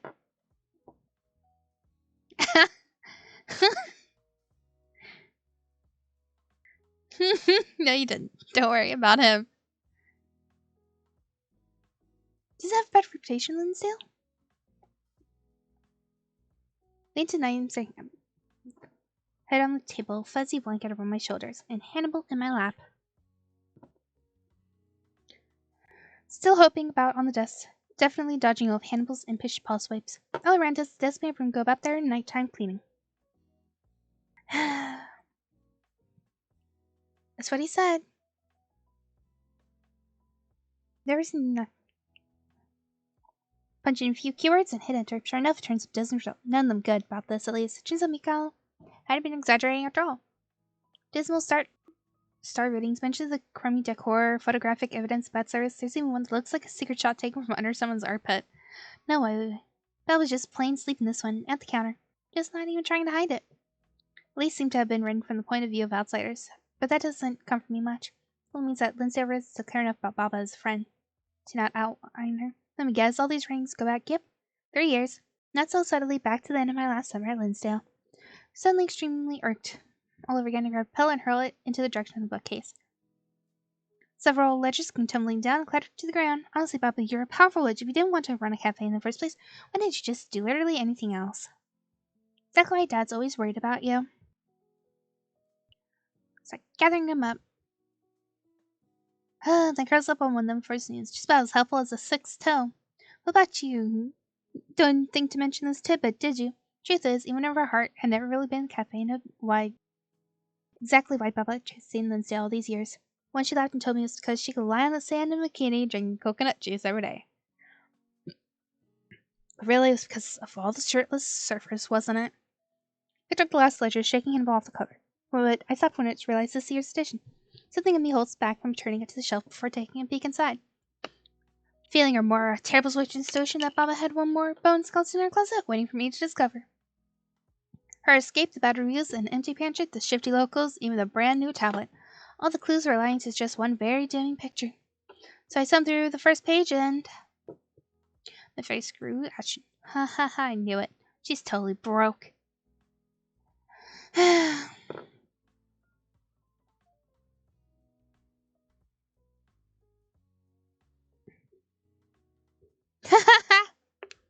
BDPPS. That's right, I'm broke. Don't know what happened. Really be a dare to sort something out before I have to file for bankruptcy. Boo!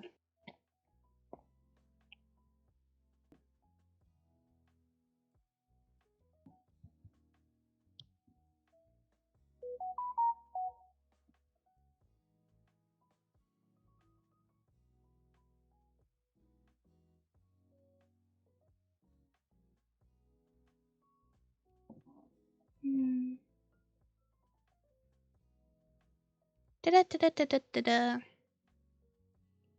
I should play for today. Set fine, get dressed. Don't think about how much pain you're going to inflict on Bubba when she shows her face. No plotting, no cursing, no hexes, nothing.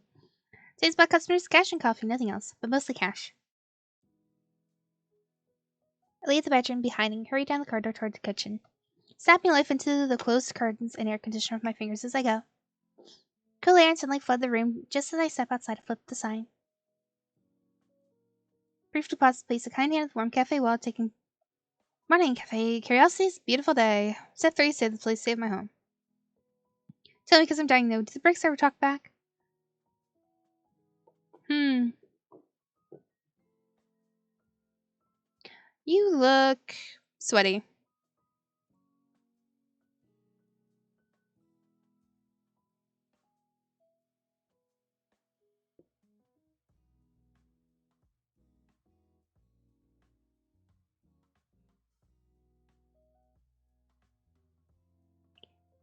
Never figured out the recipe for that blend, but it's been 20 gold a day at least, for as long as you're here, and maybe I'll agree to let you in on the secret. Well, come in then, you're darkening my doorstep. I reserve hospitality for customers I actually like.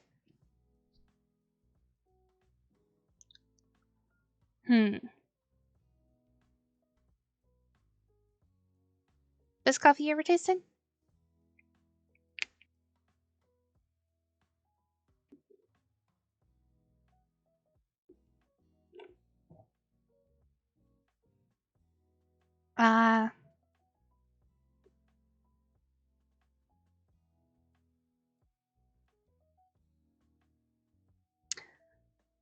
Marketing master plan.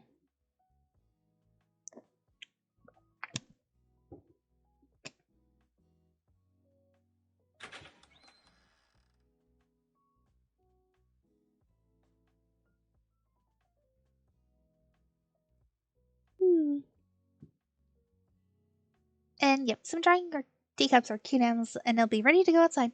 Can I help take pictures? Sure, go ahead and knock yourself out. Be okay. Okay, right? I mean, our drawings must have improved at least a little bit, right? That's a pretty lousy interpretation of a penguin.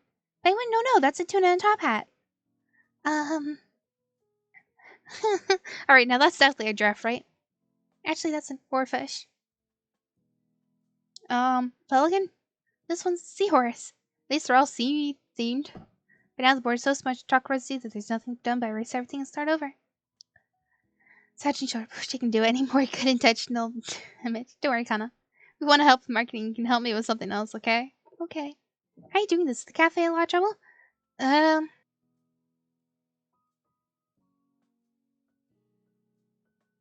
Yeah, actually.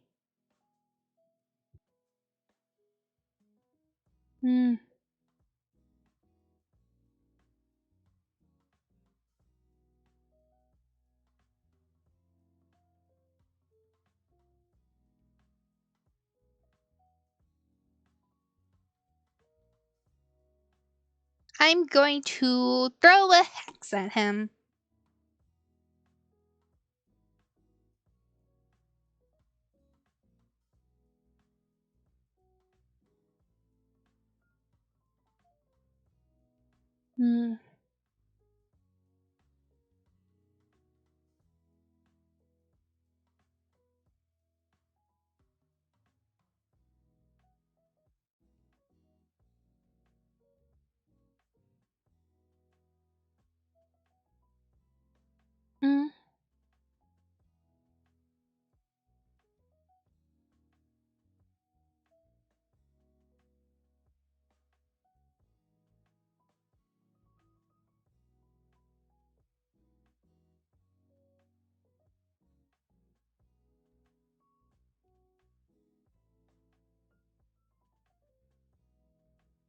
I don't know.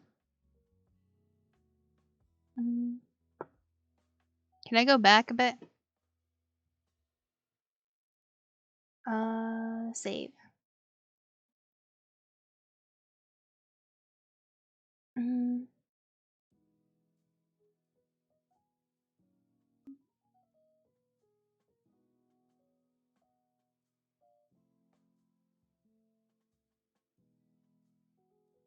I need to do a coin flip.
know what? I'll also share this here too.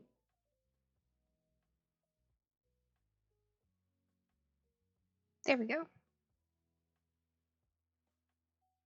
I'm still live streaming here, right? Yep. Oh.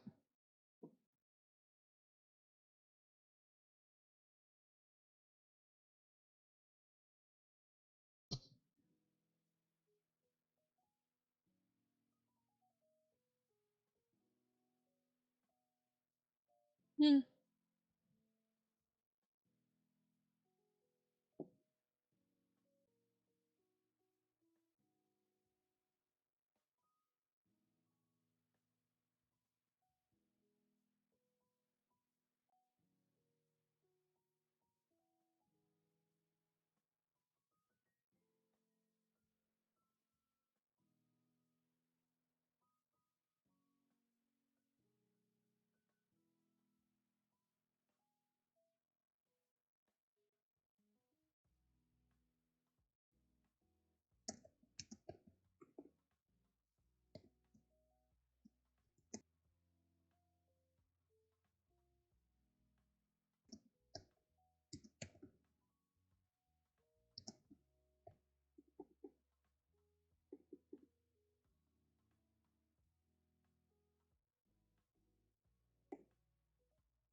Hold on, sorry. I'm busy doing a thing.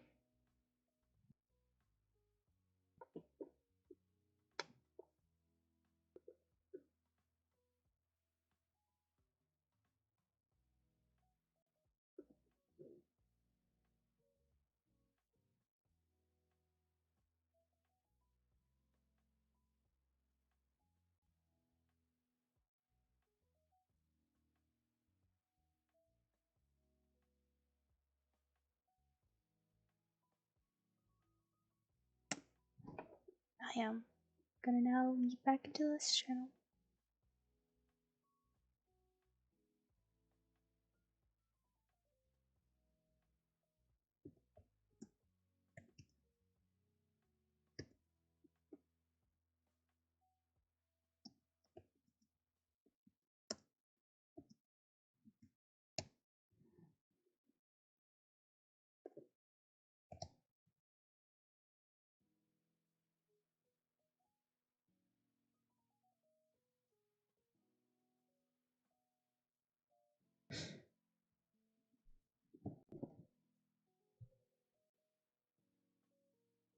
I don't know. I need to flip a coin. Hold on.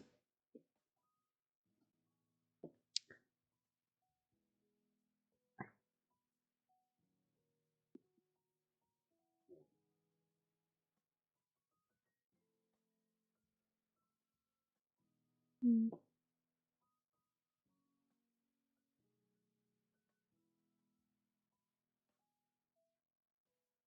I don't.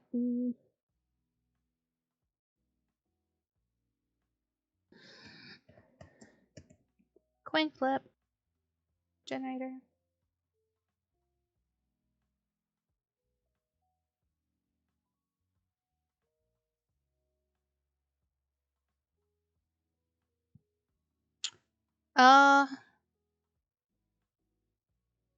Tails will go with Mikau and heads will go with the girl.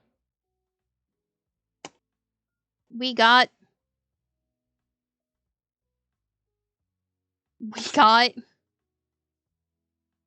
I keep getting fucking tails. Give me fucking heads.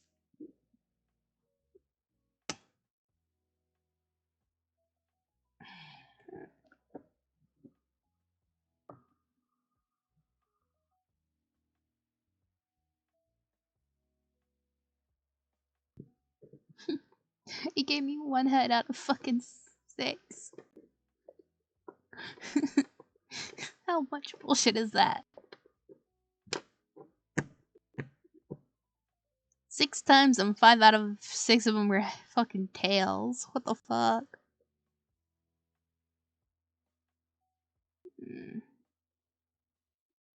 I will do you. That sounds wrong. I will go back and switch to you, I promise.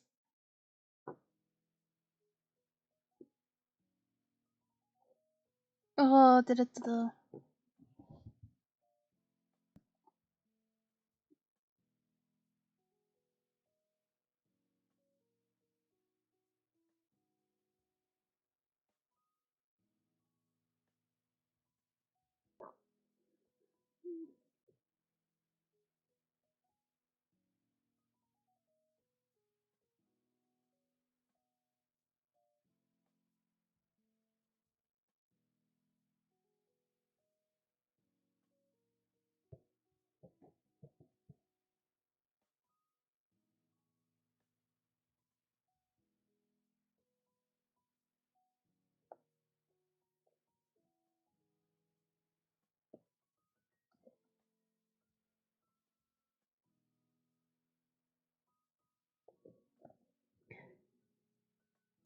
Ah, wait, sorry.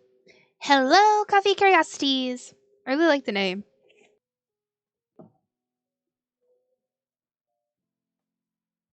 Yeah, I hope so too.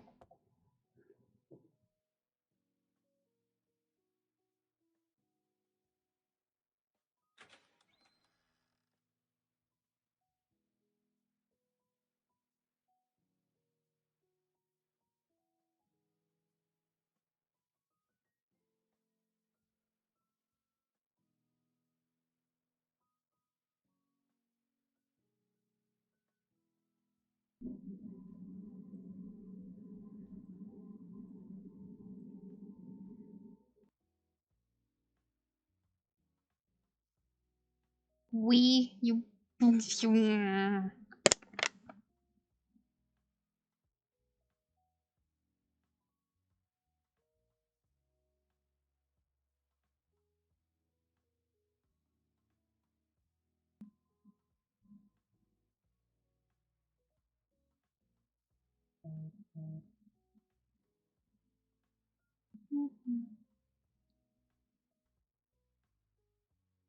Mm-hmm.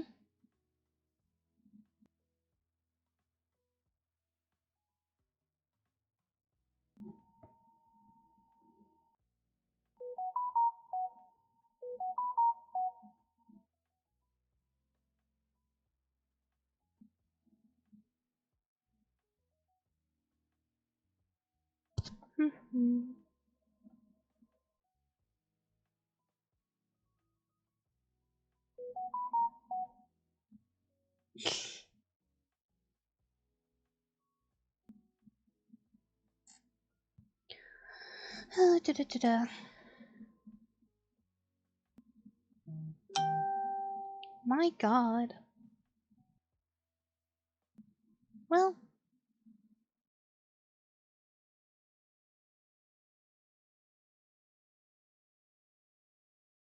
Making the customer feel welcome. Bring the perfect drink.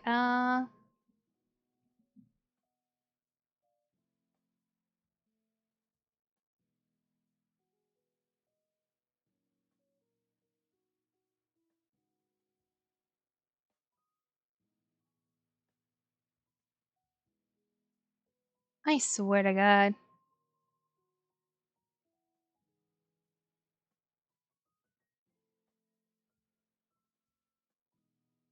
Ugh.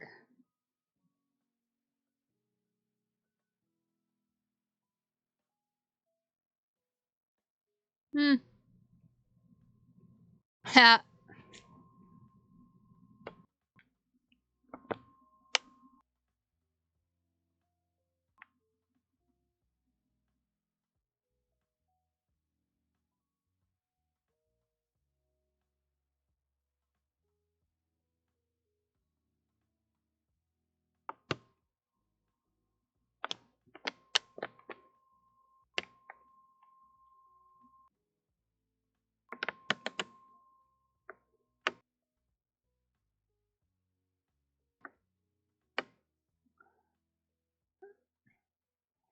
I might actually beat him over the head with a broom.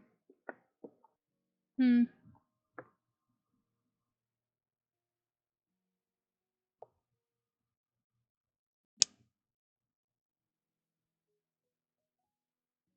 Hmm.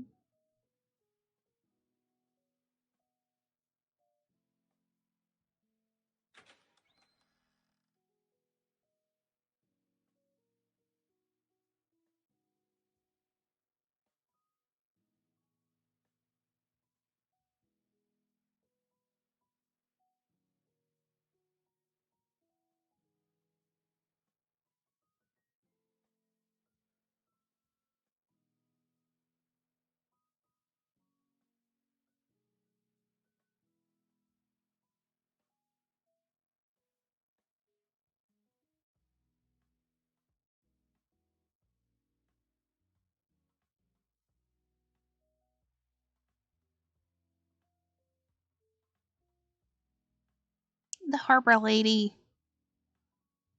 I mean, so much.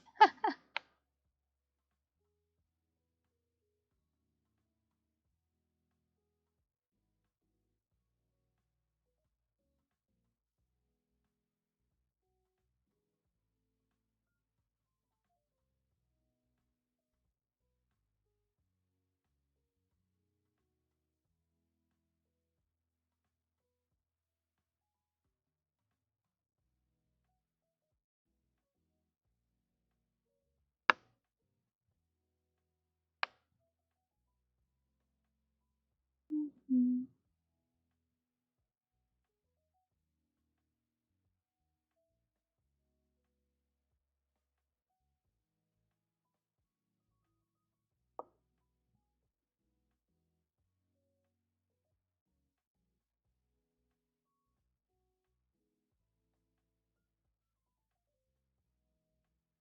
Hmm.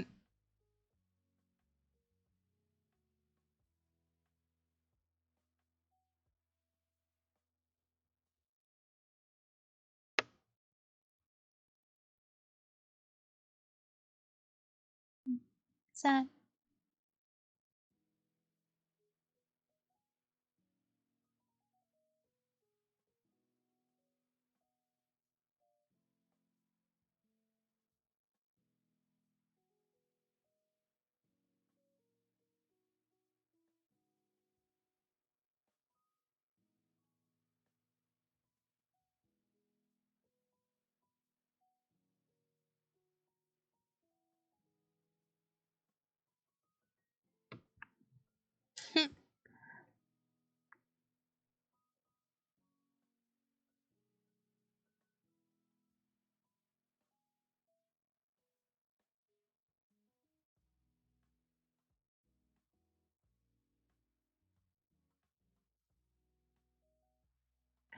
I might do the girl thing tomorrow.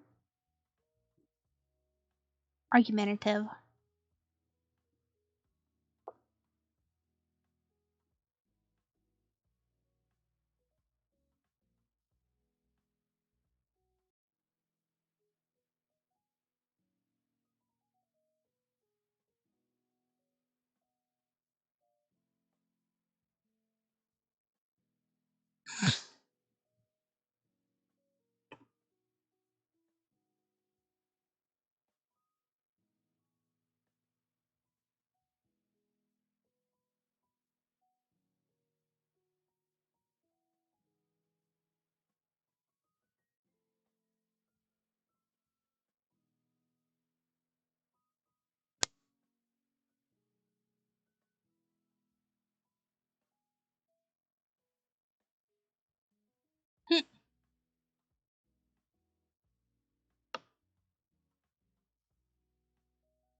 Mm.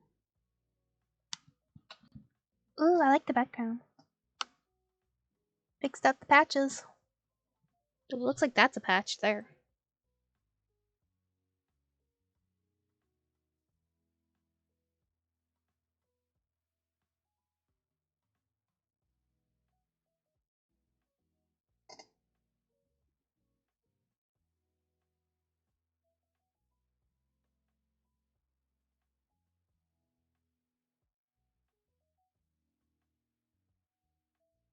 Hmm.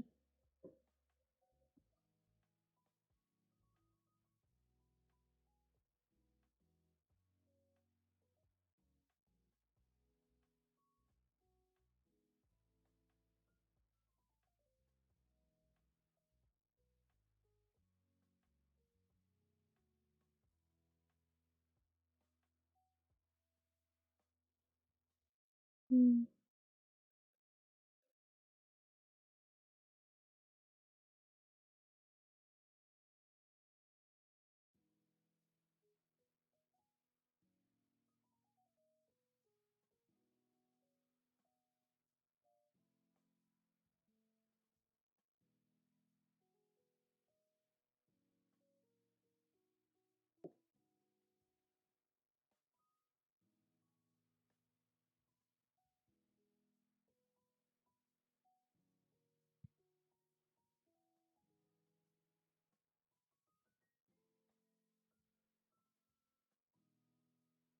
course it does.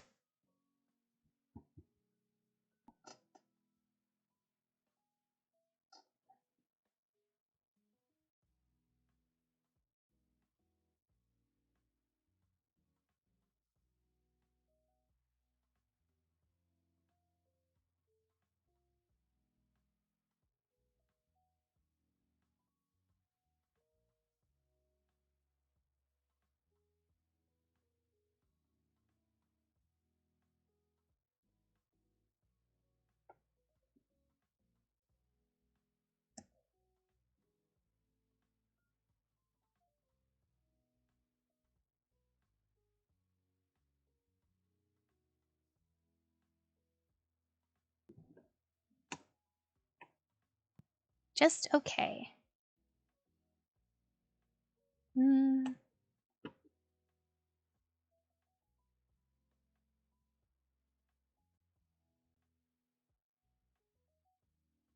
There we go.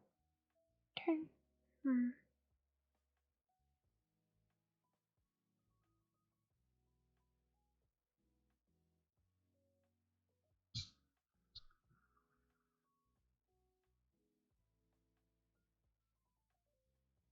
Ah.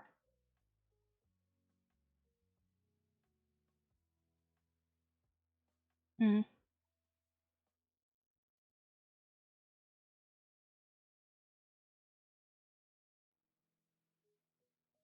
The cracks are now gone.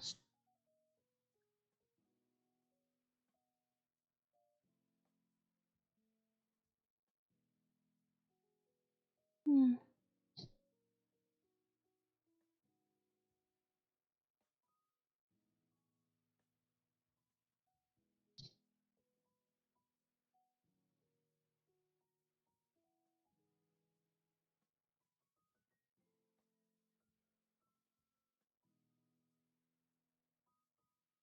Uh,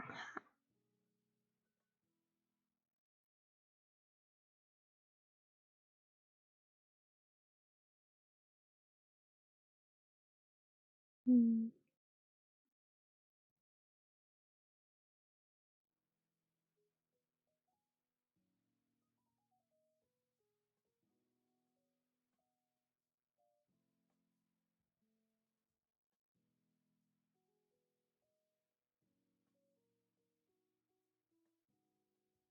Hmm.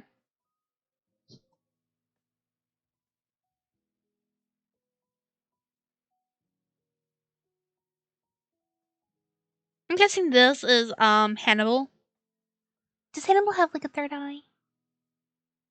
Or like an insignia of one on their head?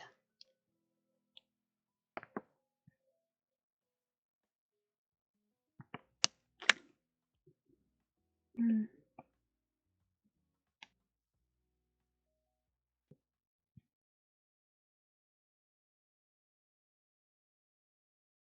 Hmm.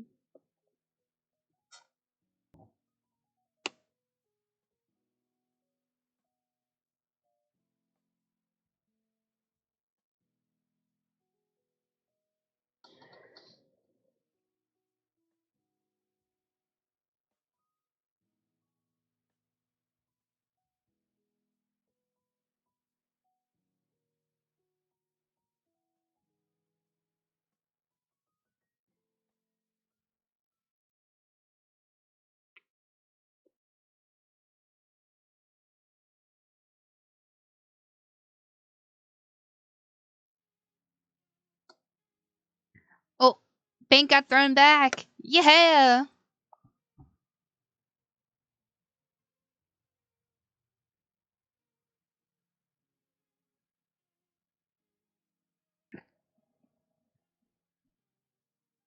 Hmm.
Straight over a cliff.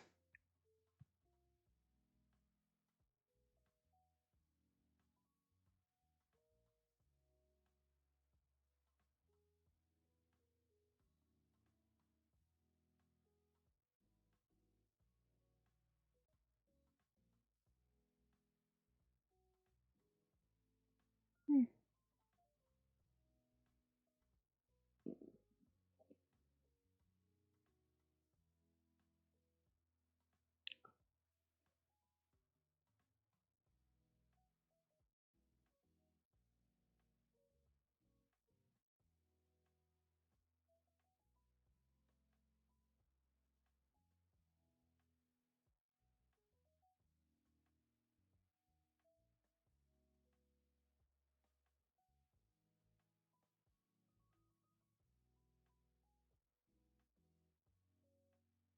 Hmm.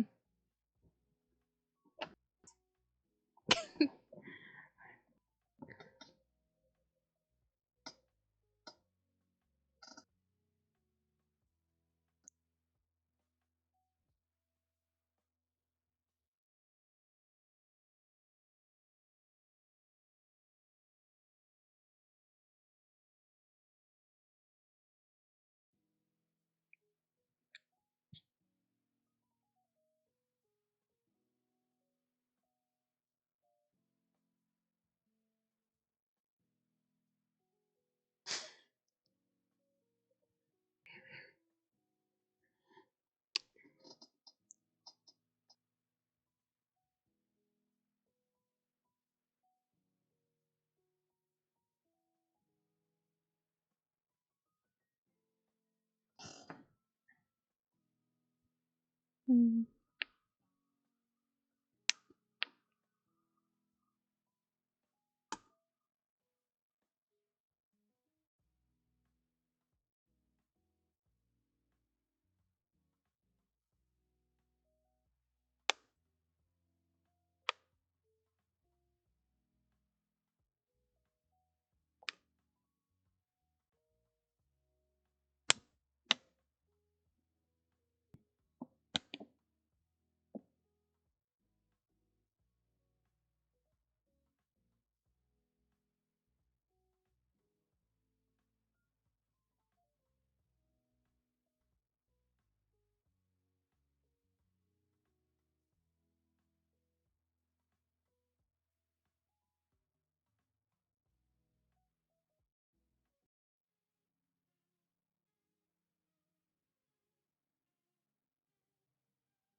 Hmm.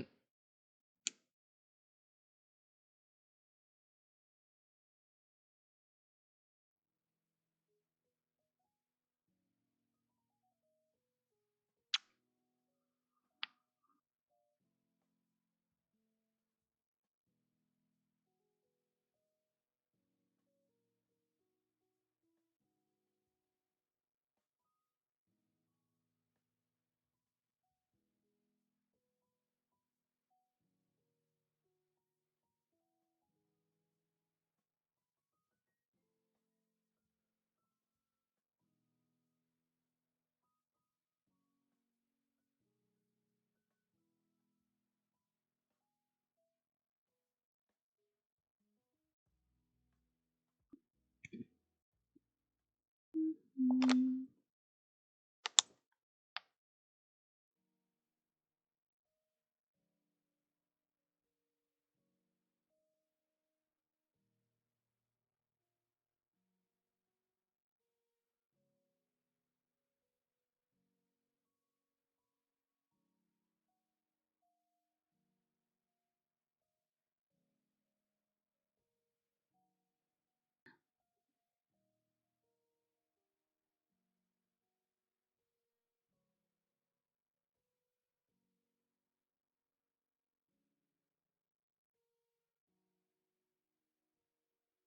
Hmm.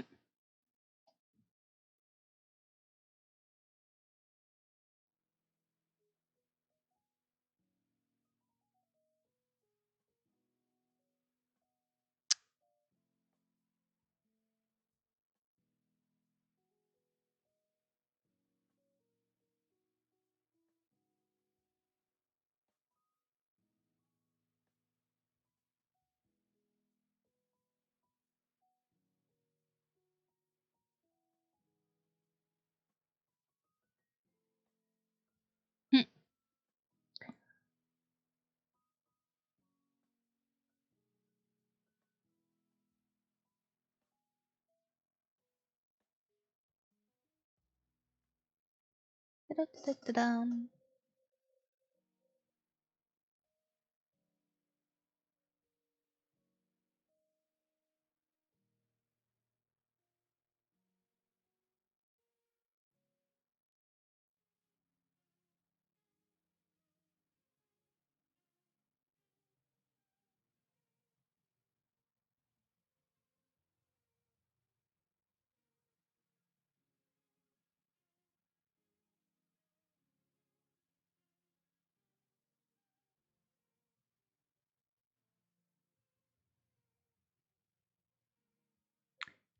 That part won't change.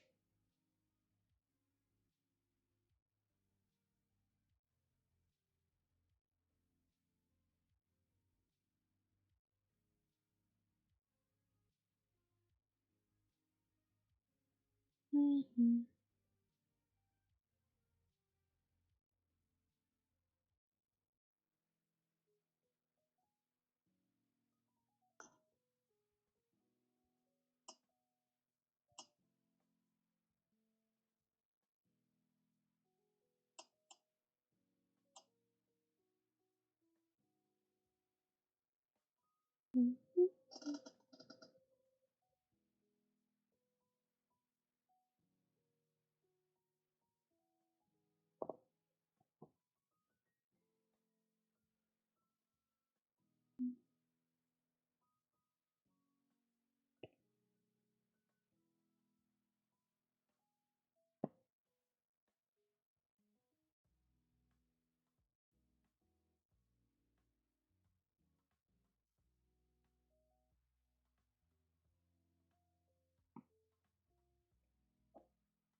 She's a smart cat.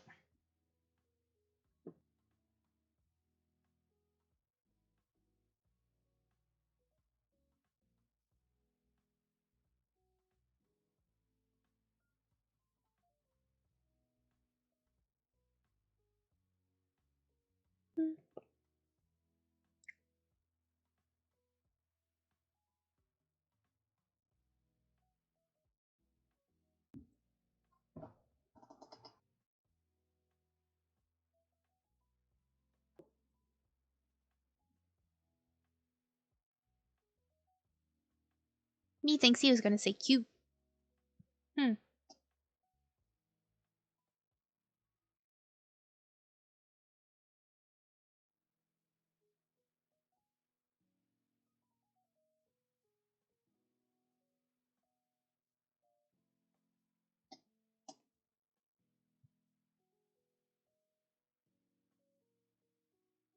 Hmm.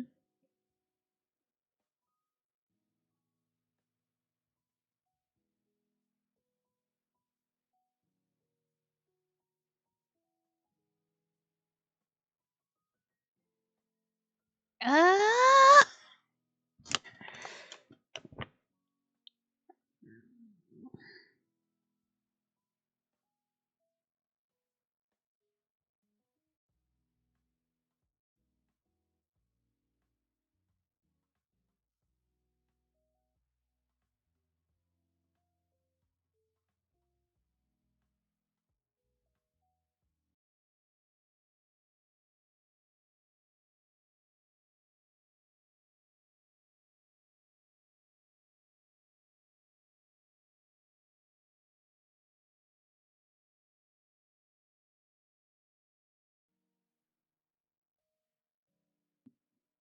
Ouch.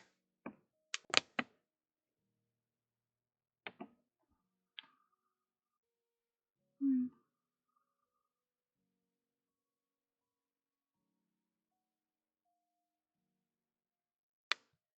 And her heart is broken.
Alright.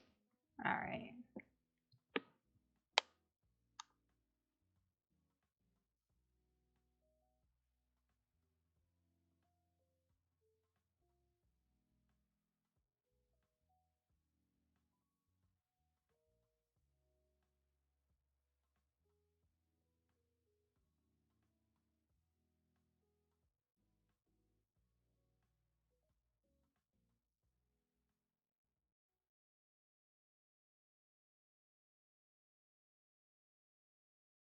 Oh, that's cool.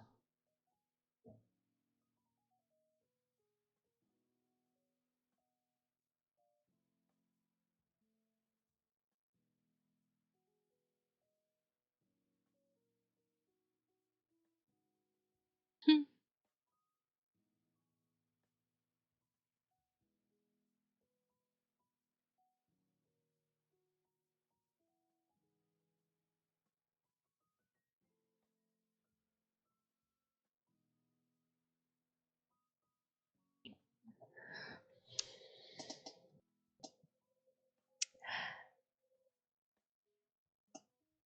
Hmm.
That's the deal.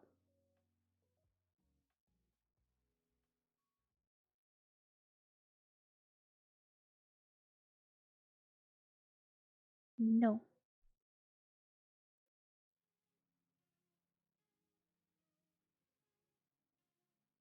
Hi? Yeah.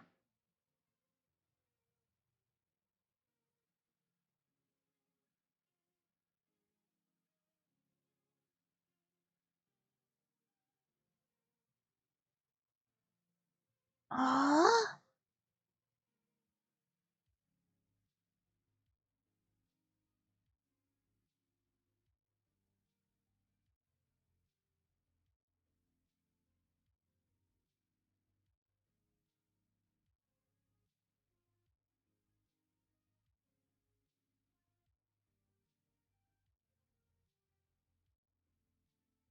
Ah.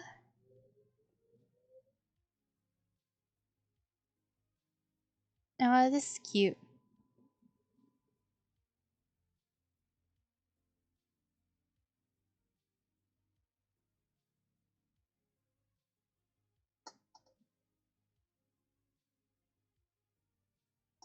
Mm.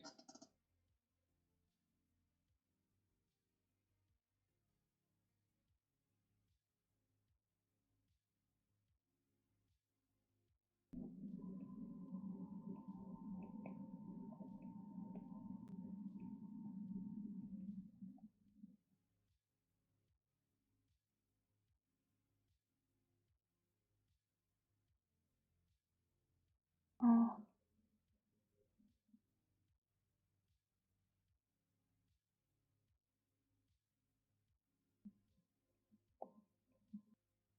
that's cute.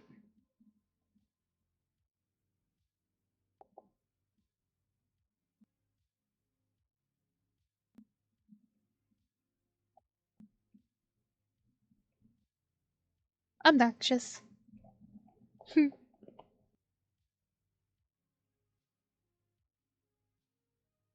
Oh, that is cute. Alright, that was great. That was actually really, really cute.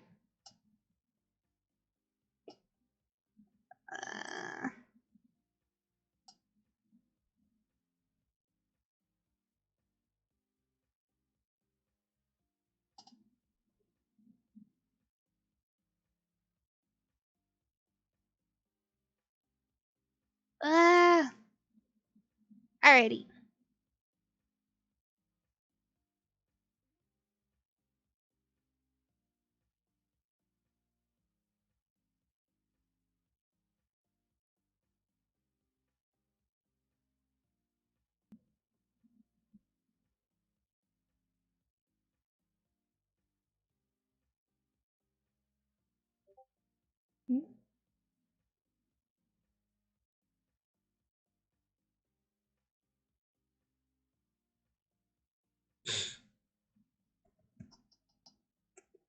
Caps lock.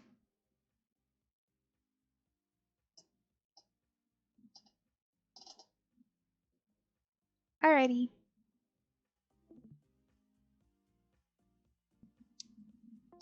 Thank you all for coming, and I will see you all. Hold on. I need to get out of those. Okay. I'll see you all next time. Bye.